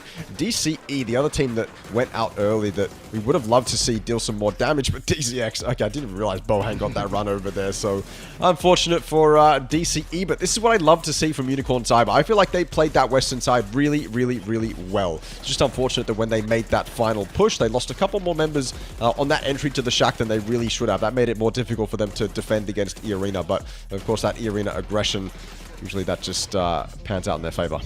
Yeah, there was that big moment where, you know, teams were pushing up against Unicorn Cyber, and after that was settled, Unicorn Cyber honestly was left with no space to play. We saw this attempt trying to claim the shack where it was just within the grasp of E-Arena to eventually have Jacob to be pushing out, and after that, he just wastes no time. He just claimed all these points out there, and of course the final one to be able to pin out SGD to be able to get that double-digit elimination on top of the chicken dinner. So of course we're going to be seeing E-Arena in the finals, but does that actually put E-Arena at the top of the podium? Well, I guess we'll see maybe a little bit up to that, but of course I love all these Thai teams where they're just so disciplined on how they actually hold out certain advantages areas, and that's how it should be played out on how you close games in Miramar. Yeah, yeah. Look, I won't deny that E-Arena were obviously very gifted with that circle. That is a PUBG team's dream, especially with that compound. That compound is so hard to contest with. It's almost impossible to breach. It's almost impossible to fight as they leave. It usually just gets, you know, fed to the gills. So E-Arena, it's good to see again that they can convert wins like that, but they were quite gifted. 13 kills though, I mean, that doesn't come easily. Every time a team like that gets a 13 kill win, they earned it, right? Every time it's 10 plus kills and you get fed, they earned it. That's my opinion of wins like that. It's very devastating. You saw 6, 7, 8, 9 there on that approach from 𝐏𝐷𝐀𝐀 𝐈𝐅 when they get to that shack, 6, 7, 8, 9 actually had a really good idea of diving into that ridge behind the shack and obviously wanting to use that as his playable space, but he just gets destroyed, like double-headed even before he can make it into that ridge. I think that might be pointed out as a mistake, but I can totally understand his mindset in doing just that. That's safe ground. It means you don't have to run and sit inside that shack. It's just unfortunate that eArena is as sharp as they are. Otherwise, that might have panned out differently. If Jacob makes that push and 6, 7, 8, 9 is alive, then it's definitely more difficult for him to do so. So unfortunate for 𝐏𝐷𝐀𝐀 𝐈𝐅. Still a fantastic game for them. That puts them in firing range essentially of top 8. Forest Gaming didn't have as good a game as 𝐏𝐷𝐀𝐀 𝐈𝐅 did, and so going into this final game on Miramar, we still have that fight for top 8. Yeah, that is of utmost importance, of course. So down to that one game to decide it. Forest Natural Gaming, of all teams that they full sent into and lost to, it was UNC, which was the closest competitors to them. So I'm thinking that this could just be within reach in eArena. This was a massive points gain. 13 in the form of kills, and of course that adds up to 23. 𝐏𝐷𝐀𝐈 𝐅 with 13 of their own, whereas it's 8 points for both SGD as well as Reluctant Squad. So I think that Reluctant Squad is definitely confirmed for our top 8 finals for now. So of course the other teams will have something to say about that in the very last game. So of course this was a round where they only gotten 3. I thought it was actually more because they had decent control up over onto the hillside, but they did not convert any of that, especially with the presence of eArena being in the direct center of it all. Yeah, it's an unfortunate game for them, and it'll have them sweating going into this final one. They are going to be playing so passive. It's unbelievable. They're going to want to find a spot in the center of zone and just sit there, right? Just outlive 𝐏𝐷𝐀𝐀 𝐈𝐅, essentially. Unfortunately, I think what that means, as we head into this total leaderboard in a second here, I think unfortunately what that means is that PMA, 𝐷𝐀𝐻 Esports, they're out of it. I don't want to say 100% because a miraculous win could obviously happen, but I think they needed to have good games in these final 2, not just this final game, unfortunately. So PMA, they fought valiantly. I don't want to say that PGC Malaysia slot is guaranteed for SGD just yet, because PMA still could make a run, but by the end of this next game, obviously that narrative is going to be wrapped up. Yeah, that takes a lot of hope for PMA to do so, as we are currently looking at a massive gap between PMA as well as 𝐏𝐷𝐀𝐈 𝐈𝅅. But UNC, after that round, they're just touching distance about, what, 5 points needed to breach up against the rest of the pack, or should I just say Forest Natural Gaming, because of that disaster that struck them towards that late game. RS now moves further up to 6th position, while BRU with the triple 11s. FW remains to be the top team on board with the most amount of chicken dinners acquired, and I'm just pleasant with what we're currently having here in the top 8. Though 8 is questionable on who really gets it between UNC as well as Forest at the moment. Yeah, I mean, there's a world in which in this final game, 𝐏𝐷𝐀𝐈 𝐅 gets 5 points and PMA has a fantastic game and overtakes Buriram. And then we just have one of the craziest last games of APAC history, where 𝐏𝐷𝐀𝐈 𝅅 and PMA both breach and take down Buriram and Forest Gaming, but I think that's unlikely. It is unfortunate that when you look at the left side of that leaderboard, it is mostly Thailand, and the right-hand side of the leaderboard features no Thailand. Thailand, again, have shown up to play in this lobby and have proved their dominance. Yeah, and of course, the Vietnamese fans will really give it all to 𝐏𝐷𝐀𝐈 𝅅 to be able to make the cut, which honestly is very feasible on how they've been able to really show up in these rounds. And I did also highlight the fact that back in the past, all these Vietnamese teams have definitely shown strength in this specific map, so it could still be very well 𝐏𝐷𝐀𝐈 𝅅 favored. I say that, but it really depends on all these circumstances that they're being put through into our very final game. And here we are at stream. It's been 3 days of back-to-back action, and it all comes down to the final one to decide that final slot. I could say 7 is locked in. It's all about that 8th spot remaining. Does finally SGD decide to camp PMA? I don't think so. I feel like they would have done that last game, and so I'm not expecting it going into the final game of Miramar. But as we have seen in the past couple days, all the wins towards Thailand. Arena claim another one in this lobby. They are among FW as the two teams above 60 placement points in this lobby. But we will go to a very short break, and when we come back, we have the final game of the play-in stage here at the PGS 5 and 6 Phase 2 APAC qualifiers. We'll see you then. World updates to 𝐏𝐿, some quality of life improvements for training mode, and a new survivor pass. All this and more as we dive into the update 31.2 patch report. First up, we've made updates to some areas of 𝐏𝐿. The studio has been turned into an abandoned hospital, changing the layout, adding new buildings, and also a few more loot and cover spots. We also added a new bridge to the shipyard and improved the terrain around Hosan Prison, Songam, and Hosan to give you more strategic opportunities in this area. Next, training mode has been improved as well based on your feedback. Training mode now has infinite ammo, recommended attachments automatically on weapons, and the ability to save and import your personal weapon and gear settings. We also improved the sound training area to provide feedback when a wrong target is hit. This update also features a brand new survivor pass, map bug fixes, and more. So check out the patch notes for full details.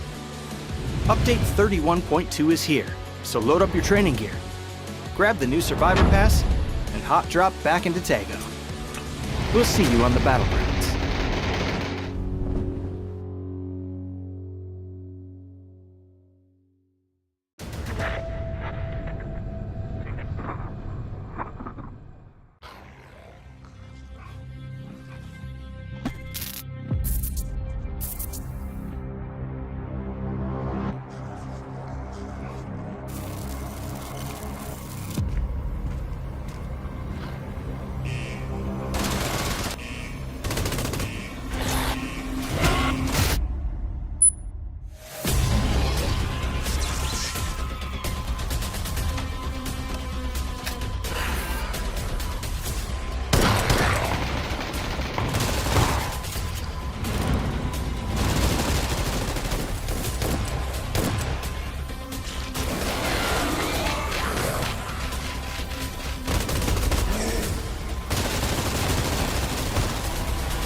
Well, here we are, folks, down to our final game remaining for the play-in stage to secure the top 8 teams to be making the cut for the finals extreme.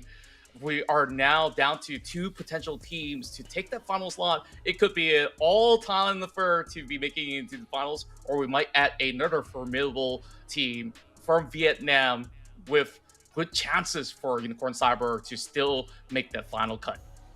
Yeah, that's what we're looking at right now as we head into the final game of Miramar. Of course, I'm still looking for great PUBG action and limit testing and all of that. But, of course, I'm locked in, focused on whether or not Unicorn Cyber can overtake Forest Gaming. And, of course, if PMA can have a good game, if they can have a really banging game, and I mean they really need a really good game, then of course they can make it into the top 8. That's why I don't want to call this Malaysian battle just yet, because PMA's still in this with a shot. But those are the storylines that we have into this final game of Miramar. I said that SGD probably aren't going to hot drop PMA now, because if they didn't do it last game, then it would be weird to do it now. So if it was me, I would have hot dropped them last game. I might have even hot dropped them at the start of the night, but it seems there's something going on behind the scenes. Or SGD are just so confident in their ability that they're not worried about PMA to begin with. But yes, final game of the play-in stage coming up. Yeah, and back to that sentiment, I really felt like it was a ladder that SGD, they just feel super confident about, you know,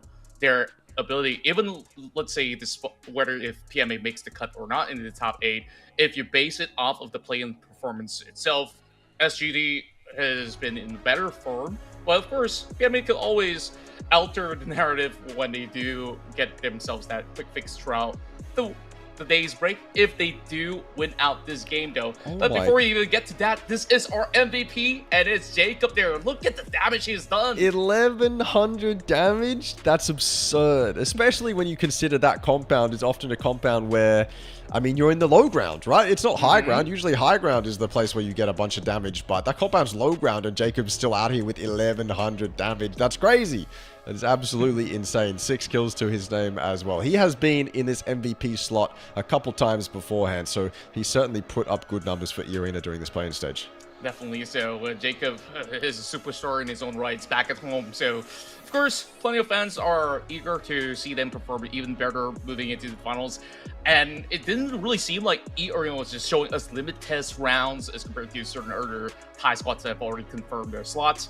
Irina, they continue to stick to their discipline. Their own protocols have been set into place, and they're not playing too far off of standard. And when we talk about standards, when they look good, it's always about those double-digit numbers, and it's just absurd, right? Take a look at that 2,000 damage that has been dealt across the board.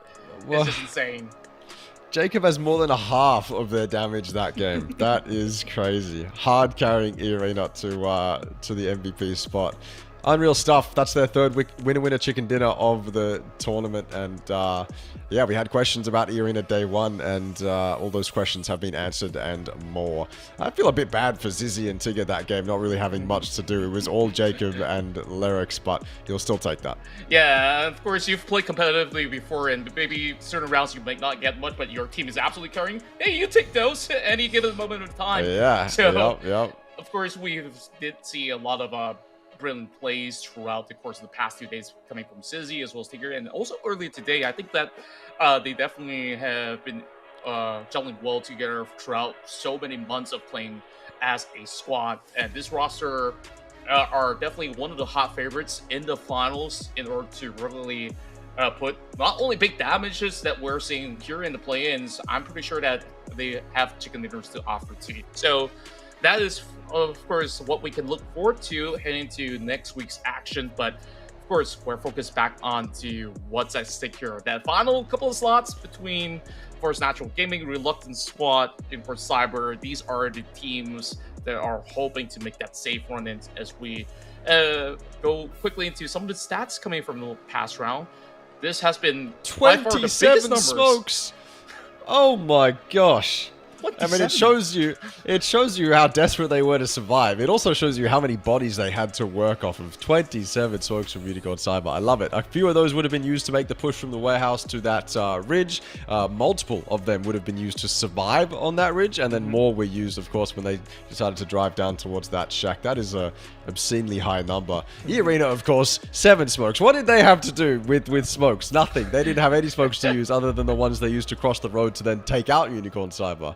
Yeah. Funny stats. 0 Molotovs used either. Yeah, they really don't have anybody close by, and even so, Jacob has got everything sorted out. But what's also impressive from these stats is the amount of damage that Reluctant Squad has been able to deal from the teams that are coming in from the south end. So this has been some impressive record because they have got flocks of crowd to deal with. Initially, there was also a team that was charging over onto their corner. So I think that they've been able to at least deal with every situation one step at a time. So good work for another Vietnamese squad that we'll definitely be seeing in the grand finals. I want to confirm it, but it looks to be that right now, at the very least, with the amount of points that they have, they should be safe so long as they maintain their record heading into the final run.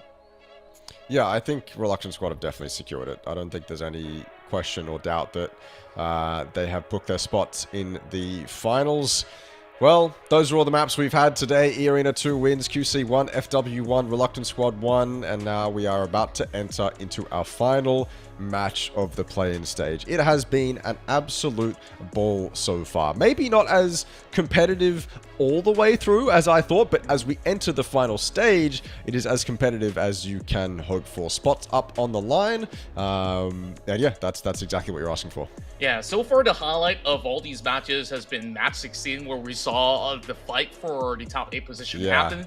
And this time in match 18, I'm hoping of similar sorts to happen. So I can only wish, but chances are we might end up being disappointed with very direct brawls that might actually see certain teams who actually need the most to crash out early on.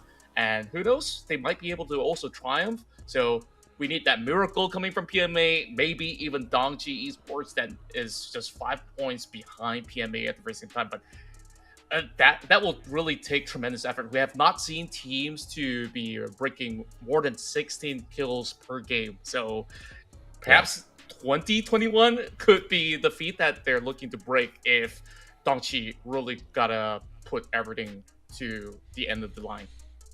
That tells you quite a lot, actually. The fact that no team has broken 16 kills, it means that no team has been so dominant over this leaderboard. We don't have a team in this lobby that is so much better than the other. When we think that FW has taken the top spot on the leaderboard and they're going to sit there comfortably, another team comes up behind them and just says, no, actually, we're also pretty good at the game. SGD was sitting at the top for a while, and then FW barged up there. So everyone has been competitive. Usually, if there's one dominant team in a lobby, they breach that 16 kill mark, they go towards 20, and obviously that's just a telling sign that they're clearly on top of everyone else in the lobby, but that hasn't been the case. It's been really competitive, even in that top 8. If this was the finals lobby, then I'd be loving how the top 8 looks, because it's chopping and changing every single game. So in that sense, it's been very competitive and very exciting to watch. We go into Game 6, and Game 6 usually comes with a few caveats, the main one being that it can get quite crazy in Game 6. Unfortunately, for a lot of teams, as we head into this final game, there's not much to play for, if anything, to play for, other than bragging rights and practice. And practice, as you head into the final stage, is obviously super crucial for those teams on the left side of the leaderboard. Unfortunately, there are teams on that right-hand side, down in the doldrums, that have nothing to play for. Mathematically, it's impossible for them to qualify into the top 8, and so they're playing this final game for dignity, for practice, and just to show us that they still have it in them. And luckily, we've seen that from every single team here. Even DZX, who, as I said, on day 1, looked like completely out of this tournament, and who have fought their way back better on day 2, even better on day 3. So it is going to get crazy. We are going to see some weird things that you don't usually see in competitive PUBG, but that's why we like Game 6. Yeah, that's what we love casting in the very final round, because we can see crazy shenanigans, and of course there are still teams that play to the utmost of their capabilities just for dignity's sake, right? You don't want to crash out down and out in the bottom 16 where you probably might look to point fingers at your teammates by the end of it all. You don't want to be that kind of guy. Of course, they've been working hard all together, and everybody walks away with a little something, right? Bare minimum, you get $600, treat each other for dinner or something, and call it a night. So it's been a great run so far. And of course, I want to also touch on to some of the teams that have made their debut into Phase 2, which I definitely have to commend them, because back in day 1, names like Enter Force 36 got chicken dinner of their own. Rondo Esports was also hauling in some points, seemingly like they could be one of the top contenders out there. But of course, the inexperience kind of shows halfway through the tournament, with all these tide teams eventually taking over. Whereas, you know, I could say the same about X Stadium on that notion, because these up-and-coming Vietnamese teams probably will need to take a little bit more time to refine some of the things that they will have to do as a team, and maybe it'll be a better run for them. Same goes to 𝐏𝐿𝐻 Esports. Yeah, I was going to say shout out to 𝐏𝐿𝐻 Esports. They put on a really great performance and looked very competitive. Maybe not so much on day 1, but coming into these last couple of days, they've looked very good. And I could hardly pronounce half the names on that team. I look at those names, I'm like, I'm not even going to try it. But they've been playing really well. They've been doing really good things. I've loved what I've seen from some of them. I love the macro play that they had back on one of the Erangel games, and I think I remember being specifically impressed by them in a couple games games yesterday. So they've done some great things, and they were mostly unfamiliar to me coming into this lobby. So you want to shout out new teams coming into this phase that you're not necessarily that familiar with. I think 𝐷𝐿𝐶 is at the top of that list. Yeah, and of course, we have seen, of course, great capabilities coming from Enter Force 36. Unicorn Cyber is still up and running. That's the good news. So, of course, even these veterans that have tried for so many of all these seasons, I felt like they're just trying to really get themselves into the right tempo of play, which they didn't manage to even get any footing at all. 𝐷𝐶𝐋, we've seen them back in their prime days. They definitely have a whole lot that they could have actually salvaged in certain moments of time. But hey, day 3, 𝐷𝐶𝐋 absolutely had some pop-off moments where they're still up in contention, I would like to say. But once again, we need that crazy run for them to be able to back those points to compete up against the current number 8 squad for Natural Gaming, and we've got the timer being set. So this is going to be our final party of the night. You know, it would be crazy if we get an island circle to finish off the play-ins. That would be unbelievable. Unlikely to happen, but I'm certain almost every circle you could possibly get on Miramar, we will still get chaos as we head into Game 6. The plane path probably has to be quite fair as well. I'd like to see a fair plane path. I'd like to see a path where everyone gets to go and loot their ideal drop spots. I think that's going to be the best way we get some competitive action. So, yeah, final game of the play-in stage. We've gone through 17, but now we finally end. Everyone has had ample opportunity to make their case here in the play-in stage. They've all had ample opportunity to try and qualify through to that top 8. It is a generous top 8, and if you aren't there by the end of these 18 games, then you simply didn't deserve it, and that's the truth. Yeah, that's the nature of every single tournament where we're only looking for the cream of the crop. And right now, every Thai teams definitely stood tall to the testament of their strength. And here we are, having the flight paths starting from the northwestern end of the field to be cutting fairly into the corners of Purple Party. So teams can absolutely take their pick. Force tends to opt for the first city that they see in the map, and they just love those rotations that sees them cutting from the edges. But they might be bound to face up against some of these members of FW Esports that's currently fielded outside of El Pozo, or should I say inside, as a matter of fact. But take a look into Los Leones. There is a little bit of spread. RTL, relatively close by against Reluctant Squad, but I would assume they won't be going for those early fights from here on. Most likely not. Fair playing path. The only hot drop I can really see is 𝐷𝐿𝐶 Esports versus 𝐷𝐶𝐋 down there in Impala potentially, but even then I think 𝐷𝐶𝐋 is going their separate ways. Can confirm as well that SGD did not hot drop PM8. SGD have gone Picado both these Miramar games. No interest in ruining their countrymen's games. 𝐷𝐿𝐶 close to 𝐷𝐶𝐋, but a bit too far away at the exact same time. They could grab some... Is that a mortar? I believe that is a mortar. Yeah. As a matter of fact, that's like 2 to 3 shells being fired at. Oh. I guess like this is the way to just announce your presence, and also send some shock around the members of 𝐷𝐶𝐋. They're traveling on foot. They do have the Mirado to eventually look for a push. Shinasai should be going for a pickup with 𝐷𝐿𝐶 to rally on. Perhaps this could be a really good catch for DCE, as the members of 𝐷𝐶𝐋 are now scattered all across. But they got to keep in mind, Savior is not going to give them any form of easy time. There's only a mini 14 in the hands of 𝐷𝐿𝐶 from the looks of it. I'm thinking if he has the AR or SMG, this could be a really good fight. But speaking of which, Shinasai have arrived to Longhouse already. Getting a glimpse, some damage being done, just not quite enough. And it trades right back. Oh, we actually vault out the window, but 𝐿𝐶 there as well. Nothing that Shinasai could do, and they trade out the player of the single as well. 𝐷𝐶𝐋 on top of this one.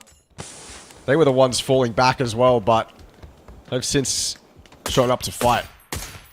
The cover from Leo is fantastic. He'll get that flush as well. DCE. They could have made a run. They absolutely could have made a run here to reach that top 8. But I think it is incredibly unlikely now. one member up. Always me has to not only get this 1v4 off, but then continue to have a fantastic game. I just think that that is incredibly unlikely. The shots ring out. No one goes down just yet. It is a ridiculous 1v1. The head just needs to be hit, and it is. Savior and the rest of DZX completely decimate 𝐏𝐿 Esports. That is their play-in stage over. Yep, we thank them very much for all these crazy highlights that they've managed to provide to us throughout the course of the 3 days.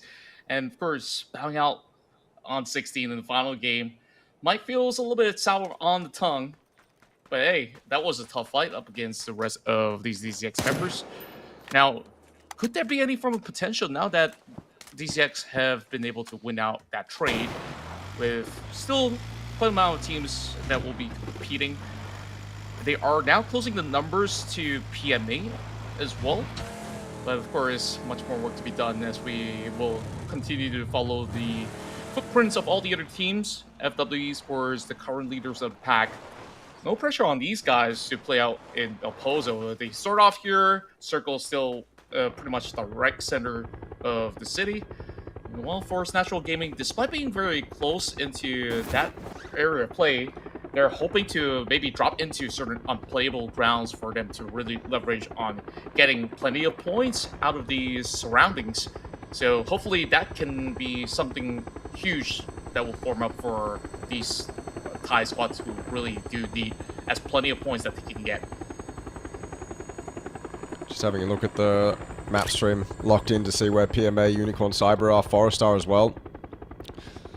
Don't even need to look at the map stream anymore, it's on the main feed. Forest, 𝐶𝐿 diving dangerously close to their competitor in Unicorn, Cyber. 15 damage landed. 𝐶𝐿 put on notice, 6, 7, 8, 9, doing his best to hit these shots. It would be devastating if 𝐶𝐿 went down there, but he just survives. On top of that unplayable, that is a thorn in the side for Unicorn, Cyber. And a thorn that they don't need. That is the team they're trying to overtake right now.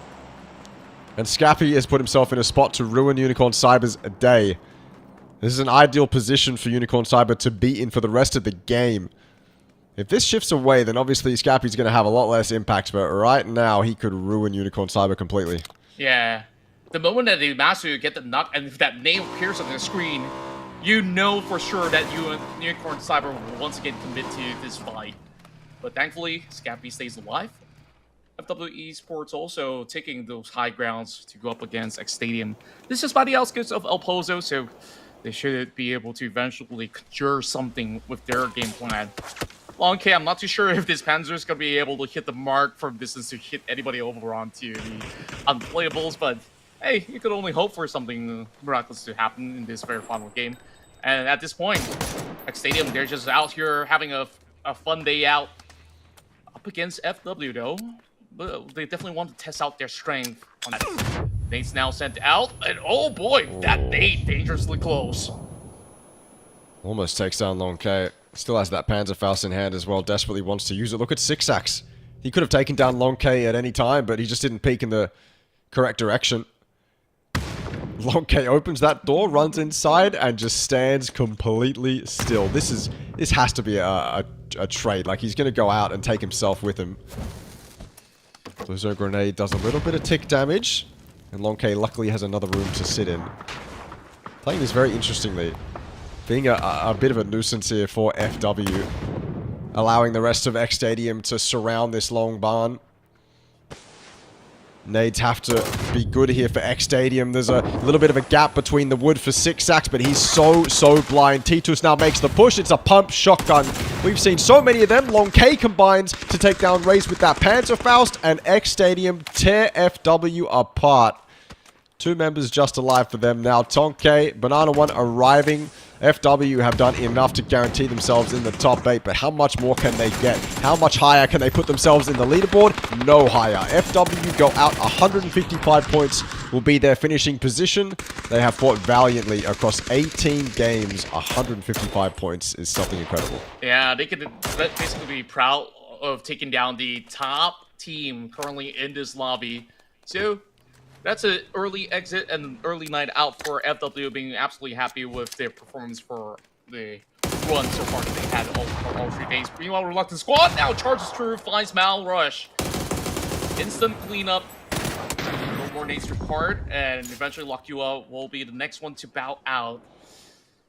Wow, a lot of all these early fights happening in the span of this match. Considering it's just pre-10 minutes.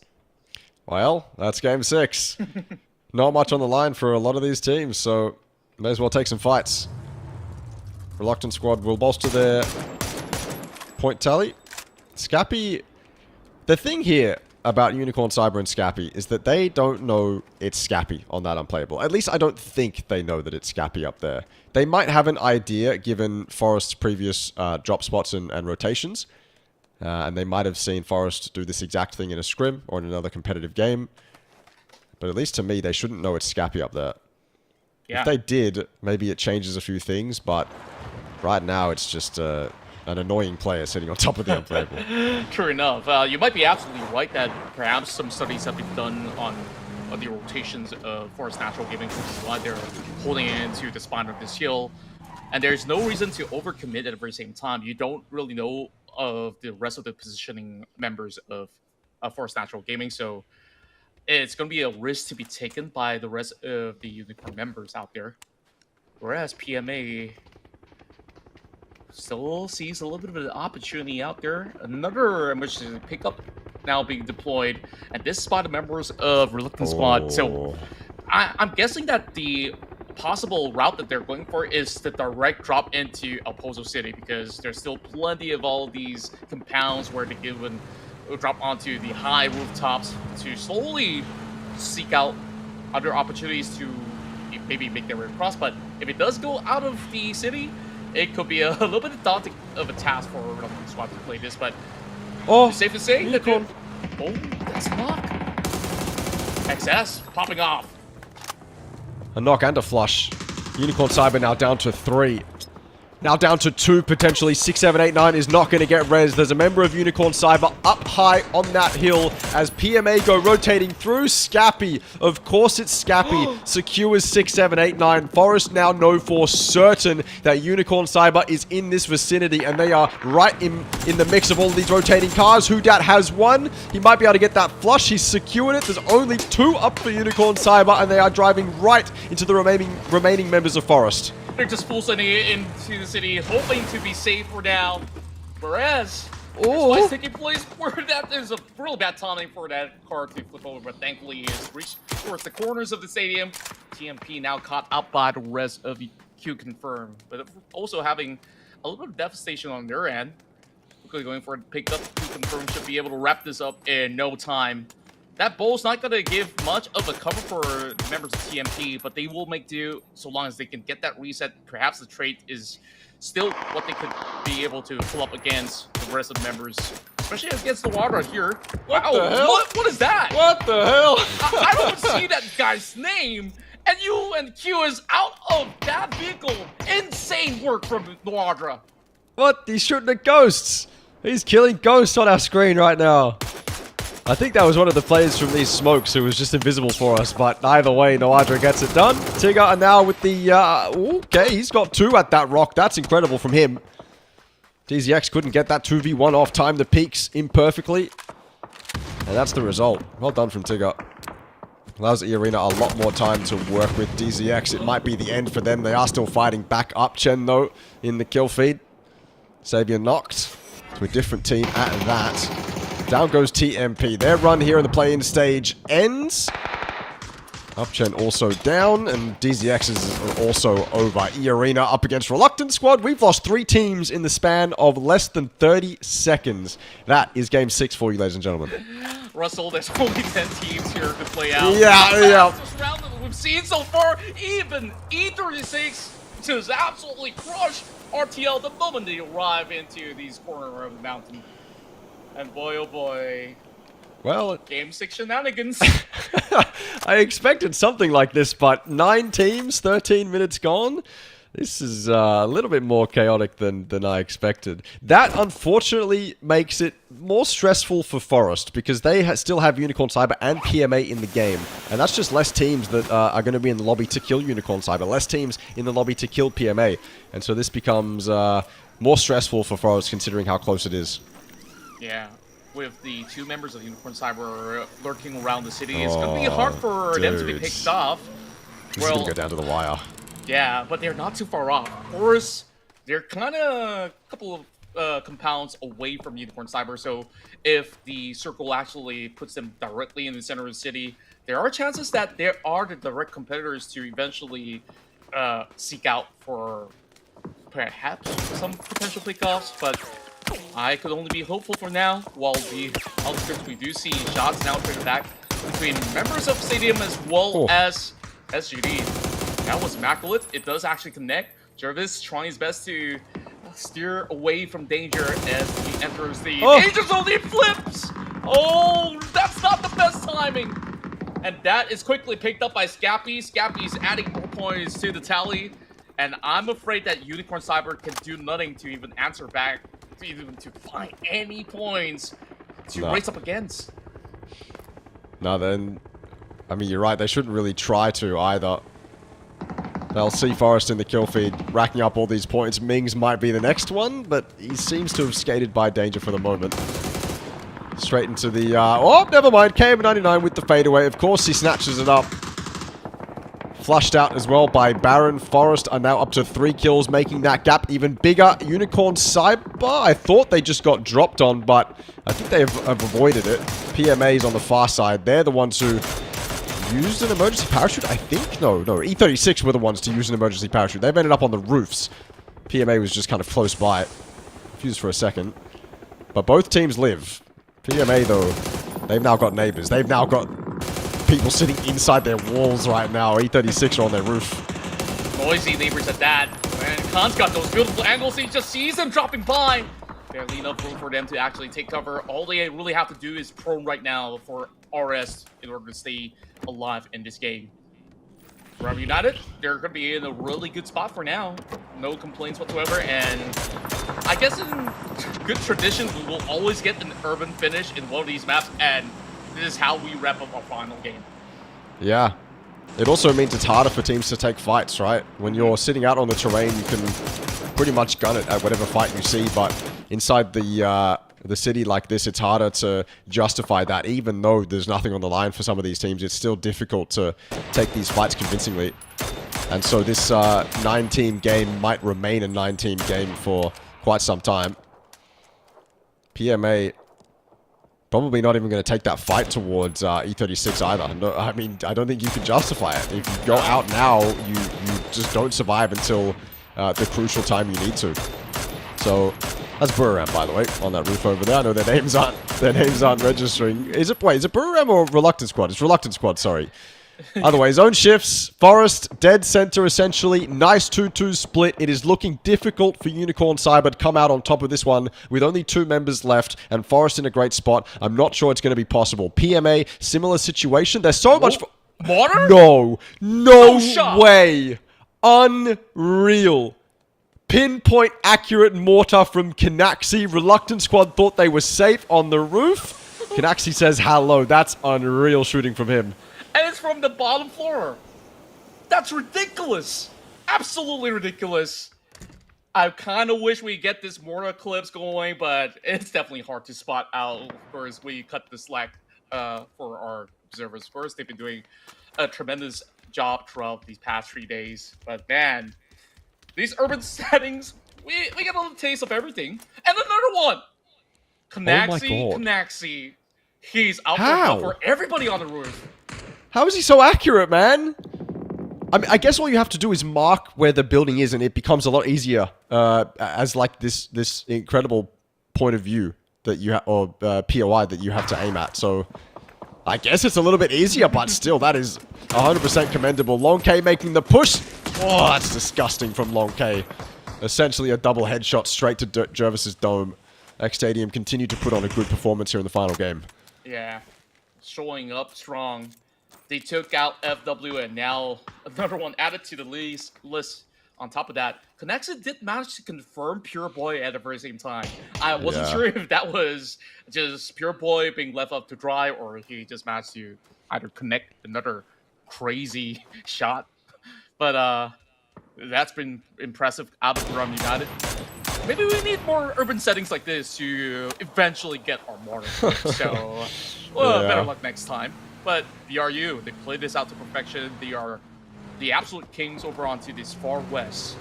And it always seems like they've managed to clear up so much of that space, and now it's only some of all these straggling units coming from SGB.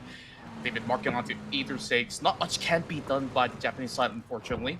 Sophia, the last guy, holding on, but they've gotten that 4 pointers off of that fight between RTL. Whew. All right, well, deeper and deeper into this endgame. We lost one, surprisingly, because of the mortars. Reluctant squad end their run here in the play-in stage at 121 points. QC straight on that emergency parachute. Oh, they have taken far too much damage, or at least one of them has taken far too much damage to actually land safely. That's 𝐏𝐿 as well. They will come down, but they'll have the entirety of the city looking straight at them. I would be surprised if they all survive. 𝐏𝐿 does go down, but 2 of them live. Forest is now the one on edge. 𝐿 𝐶𝐈𝐅 ends up a little bit deeper towards the center. PMA also slightly fed as Lunlu knocks QC. Nawadra's down to 1 HP. These would be valuable points for PMA, but they just can't land those dragging off shots. Now they know where QC is, though. That gets him off the res. It's a nade from Scappy. Who else? He's been ever present today. It was fantastic yesterday as well, making it even more difficult for the likes of PMA and 𝐿 𝐶𝐈𝐅 to actually make a run for that top 8. Yeah, they're making this impressive deep run, and they've been always proactively seeking out for all of this. What an interesting angle to be able to pop that blue zone grenade, and it actually does clip over onto Opons, but they should be able to be recuperating with Nawadra still left alive. So we'll have to set the scores later on, but we have SGD finding the markup against 𝐾𝐿 lurking up against him. So this is going to be a close quarter combat finally that we're getting, other than all these mid-range exchange. A little bit of tussle as 𝐿𝐼 tries to parkour his way through this office building. He's got this off as well. He's absolutely up for something really cheeky here. I mean, we've seen 𝐿𝐼 do some... is it 𝐿𝐼 or 𝐿𝐼? I don't know. 𝐿𝐼. You've been saying 𝐿𝐼. I've been saying 𝐿𝐼. Oh, yeah. I'm not quite sure. Who knows? Either way, he's been putting on a fantastic performance today. 8 kills in that Rondo game. Highlight after highlight from him. And you can tell he's been on point too. When you just watch his sprays from a couple of the previous games today, you know he's feeling it. Up against Dynasty, I mean, that's a tall task as well, don't get me wrong, but he's been on point. Forest, they find themselves on the edge. But they find themselves 4 up, whereas 𝐿 𝐶𝐈𝐅 have only 2.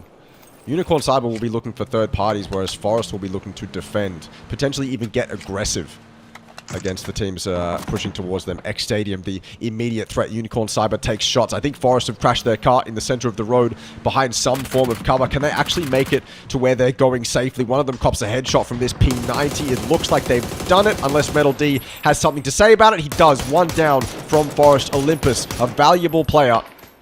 Forest will have to play the game out as 3 now. They've done well so far to gain as many points as they can to extend that gap between them and 𝐿 𝐶𝐈𝐅. Finally, they've encountered some hardship, but still with an advantage over their competitors. Yeah, if it does go further south, I think that they have a whole lot to play for. So losing 1, they're still pretty much up in contention up against all these squads, but 𝐿 𝐶𝐈𝐅 will definitely feel happy to have a little bit more of that space to work with for themselves. The only problem is that there's going to be a lot more teams that will be journeying their way through. And oh boy! Damn. That nade just was a perfect toss coming from 𝐿𝐼. Flips over onto Nawadra. Fate sealed just like that. 𝐿𝐼 so far has been exceptional in his very final game. Look at him go. Already 4 points all by his own hands. We've seen glimpses of this X Stadium throughout the tournament. It's unfortunately not resulted in anything spectacular, but they've looked good in a lot of fights. Just not good enough to put themselves in the top 8. Oh yeah, we finally do have another automatic Mark 14. Would love to see this have some impact in the end game, but who knows. X Stadium do have 4 alive. The only team in this final match with 4 alive. They've been doing a lot of work to make sure that this final game is as difficult for their competitors as possible. Dynasty sat inside the motel. His team's going to group with him now as well. They've come out from the edge. And PMA, had almost forgotten about them, but they are the other team in this endgame that need to make a run for top 8. They need so many points, though. I don't know. I think mathematically it's still possible to overtake Forest if they get the win and many more kills, but I feel like as this endgame progresses, it's going to be almost impossible for PMA to breach into that top 8 without getting a bunch of kills. I agree, because you gotta consider the factors within this urban setting. And speaking of which, Sophia will just make damn sure that that is not gonna be within their grasp, but that nade flown right by. And they don't really, do they actually claim that point? Because he got knocked by that vehicle instead as he gets taken down. I don't think so. I don't think that counts. I don't think it counts. So PMA kind of lost that point just like that. Unfortunate. Oh, they do. Oh. They do. Oh. Well, unless they got 2 of E36. I don't know. They went from 88 to 89. Okay, then I guess that works out for them at the very least. But cutting across against Dynasty is going to be another challenge for him, as Dynasty's got them pretty much lined up, trying to exit the panel. Forced to deploy all these smokes, but he has also answered back with a couple of Molotovs, so they might be caught within line of fire. Whereas the rest of Brewer, I'm definitely put every single attention into this corner map.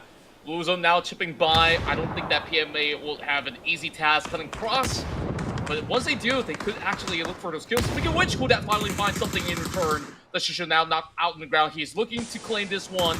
I don't think it's going to be for free. Yes, he's limping. Bingzi will drop that grenade. But it's going to be PMA now losing another one. Only one dragon managing to actually cut across. And there's still 21 on board. What a poetic circle. 𝐏𝐶𝐁𝐆 and Forest Gaming both alive.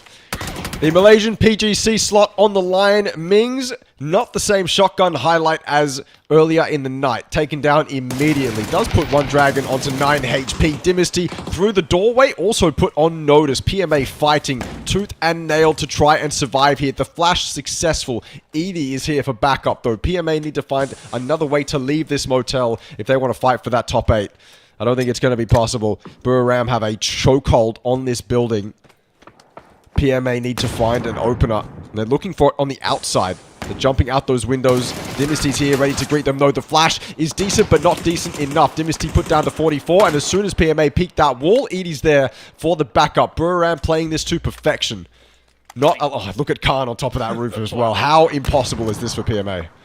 Looking near impossible, but they could basically go for a different side of the wraparound, but that will put them under threat from the crossfires of Unicorn Cyber. But I believe that there's X Stadiums now running across, and Long K has been caught up by Long X. Well, that has definitely been a little bit of a long trade between the two, but the rest of them responded well enough. Now it's only down to who that. This could be decided right here, right now. He's got to stay afloat. Just have a vision, and he's still fighting back. Looking for Titus. But this stadium fight, this arena, has such tight corners for him to wiggle around. It's not going to be an easy task. Who that is just happy to just keep himself alive for now. All he has to do is live.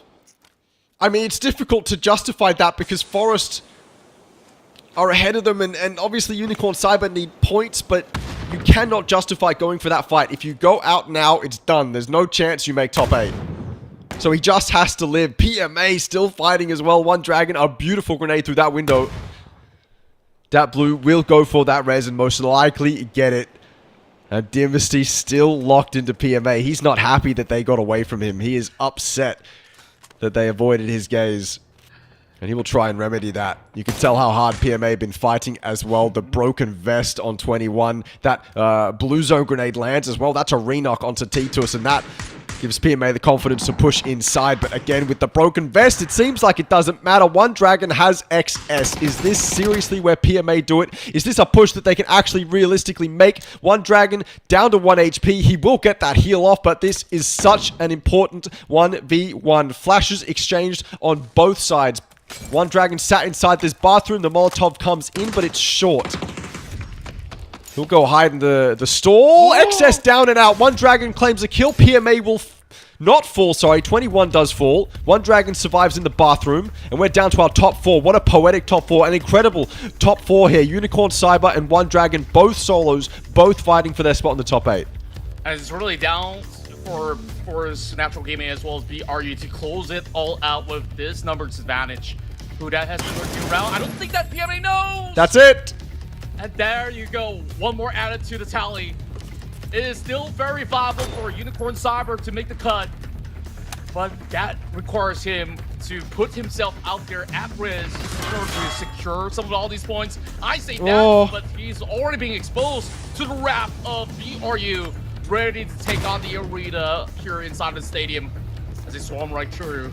How much time can be bought? Can he find some good opening pickoff in order to overwhelm this 3-man burst advantage that's currently BRU sided? And he's still being very elusive. And you take a look at the rest of the that's it. Set in stone. BRU crushes their hopes and dreams. And now down to play out for the final chicken dinner. Our top 8 is set. It is done. Call it then and there. Forest will not fall out of the top 8. 𝐿𝐿, 𝐶𝐵R could not do enough this game. Boomerang put a stop to him with a fantastic bounced off the wall grenade. And just before that as well, PMA fell, which means that PGC Malaysian spot is gone for them. Owned by SGD. A game that went down to the absolute wire. And now we finally earn it. We just get to live out this endgame in peace, essentially. Not much more to play for here, but bragging rights. 3 of Boomerang up against 2 of Forest.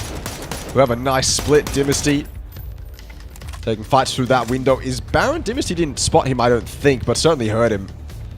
Probably. But what an endgame here. What a final game to finish off the play-in stage. Yeah, what a way to wrap up all the written chapters. And we've finally gotten our answers, and this is just beautifully crafted out. And BRU, a Thai team that have also aided Force Natural Gaming when in need. So no matter how this ends up, they'll be certainly happy with the conclusion of the event. Baron, though, he's in an interesting spot. Relying on these smokes, he might be able to get a catch onto either Khan or even Dynasty. But there's one member on the outskirts that he has to be careful of, which he doesn't seem to have paid too much attention towards.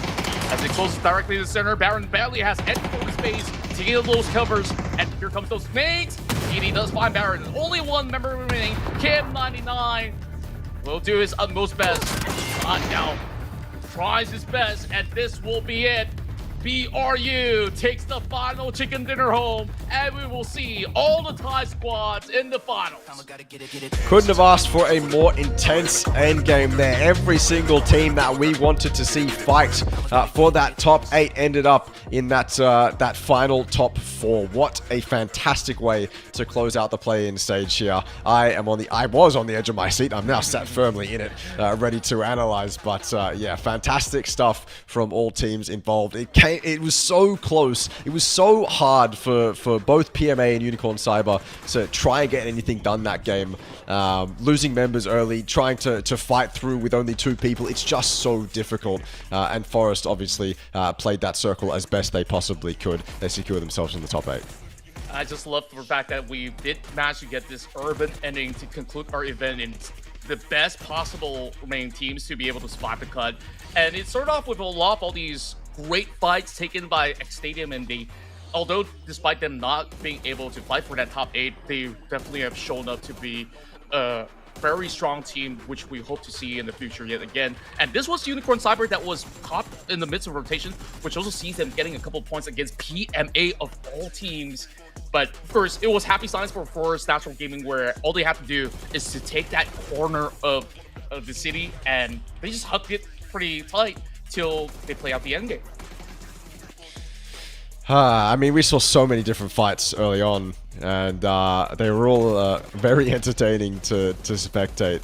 I didn't even realize the significance of Mings up against PMA in that motel towards the end there. It didn't really have much of an impact on SGD's game, so I didn't really pay it too much mind. But of course, there was something to be said. This is the moment PMA lost it. That PGC slot is not going to be theirs. Unicorn Cyber, it was I mean, look, we got to see that grenade from Khan's POV. Fantastic. I loved it. You could see it was bounced off the wall, perfectly angled at 𝐿. Yeah, devastating to fall that way. What a fantastic final game. Buriram take it, and I mean, I don't know. I don't even know what to say. I'm kind of lost for words. Genuinely, throughout that game, I was rooting for obviously good action. I was rooting for Unicorn Cyber and PMA to put on some form of good performance, and I liked what I saw from PMA. They were swinging the entire time. They entered that stadium and took the fight to X Stadium. Like seriously, with a broken vest, with barely any resources and manpower to work with, PMA still did their absolute best to fight through that end game. Unicorn Cyber, they were passive the whole time, but I was like, get some kills, dude, make this exciting, make it competitive. It just never happened. It is very unfortunate, but still fantastic efforts from all teams involved. Even if they didn't make it through to the top 8, I got my wish. I saw every single team in this lobby perform well. I saw every single team in this lobby hit some sort of stride, whether it was on the first day or whether it was on the last, and so I'm a very fulfilled man right now. Likewise, I've just felt so happy with the run that these guys put through. And of course, with all these last-ditch efforts, even coming from PMA, who had some really hectic fights over on the north side, they have to deal with BRU and also X Stadium, like you said. But during those moments, UNC also sees a little bit of an opportunity where I was getting so excited to also see that one more point added up, but mathematically, by the end of that run, it really felt impossible. And BRU, we gotta give it to them. We've got Mortar coming from Canaxi that has connected into 2 teams, and it absolutely blasted off RS from that game, which we did not expect at all. So that's some hefty 18 points that they've been able to gain, and of course, will be at least feeling a little bit more confident on how they want to play out some of these matches in Miramar when they move into the final stage. And X Stadium on the second place finish, despite falling out a little earlier as compared to both PMA as well as Force. So that goes to show that they really have put everything they've got on the line for them to just be proud of their performance. Yeah. Again, I'm kind of lost for words, losing my train of thought here. I mean, Buriram, again, to end this play-in stage with a win is the ultimate silencing of any doubters that were there on day 1. I never doubted. I think Buriram historically has been a team that warms up into these competitions, and they did exactly that. They'll take 5th. FW will take 1st.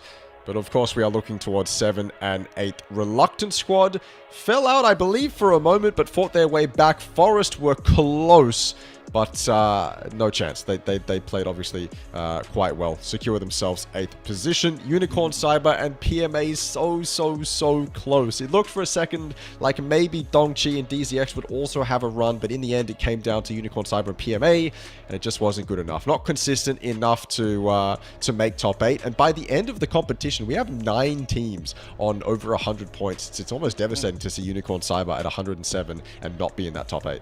Yeah, it's definitely a massive improvement if we do compare back in phase 1. You know, like some of the teams were not even close to a touching distance for us to eventually wrap up who makes it to the final stage. And now you see level playing field. Even DZX have got something to say in this very last moment of these matches. So I'm definitely excited to eventually get back onto the next APAC run. But hey, now all we have to do is to focus on the finals, because the 8 seeded teams are waiting for them. We've got Cerberus Esports, AG Global, TE, Daytrade, Turton 5, Tem Entertainment, Team Bliss, and last but not least, Elite Esports, and of course, the teams that have earned their rise to go in for the challenge. That is a seriously stacked lobby. Like, that is unbelievably potent. That's a crazy final lobby. It feels weird. If you're SGD, Bleed, and Team Bliss, you're in and amongst the best that Thailand and Vietnam has to offer. We'll see if they can actually come out on top and provide some competition. But yeah, I mean, you just look at those names and you know how deadly that lobby's going to be. You put Twisted Minds in a lobby like this, and I'm sure they're going to have some troubles. It's going to be a hectic set of games to watch. Yeah, I certainly agree. I hope that some of these guys have spent some time boot camping in Thailand prior to this, because now they're going to face a full bunch of Thai squads wherever they go. And of course, in the mix, majority of them also come in from the region of Vietnam. So I hope that they're battle ready. I know that the playing teams are, but there's a lot more for us to uncover when we hit into the matches next week, where of course we'll have a couple of days break. So this is the wrap up of what we had for today, and it's 5 chicken dinners for Thailand. We start off with Irina and the match to also cease to, as a matter of fact, moving into these Miramar runs. QC on match 14, FW with 15, and of course the only team that's not from the Thai region is Reluctant Squad that have regained their composure from that match 16. And wow, Extreme, we're finally done. I can't believe We are it. done. It Yeah. really feels like I just want this to continue. Maybe if we give them another 2-3 games, the narrative could be absolutely different. But I think we're sorted here. This has been a great run so far from all the 16 teams involved. Yeah, I can remember back on day one, we started out with some crazy action early on in the game, and it just continued. Day two, we started out with a completely different playstyle. The tempo was very different. Everyone was playing a lot more seriously. But I think probably by the time we got to the end of day two, it devolved a little bit. But it's good to see not only that we get a bunch of action, but we also get some really well-played competitive PUBG from a lobby like this.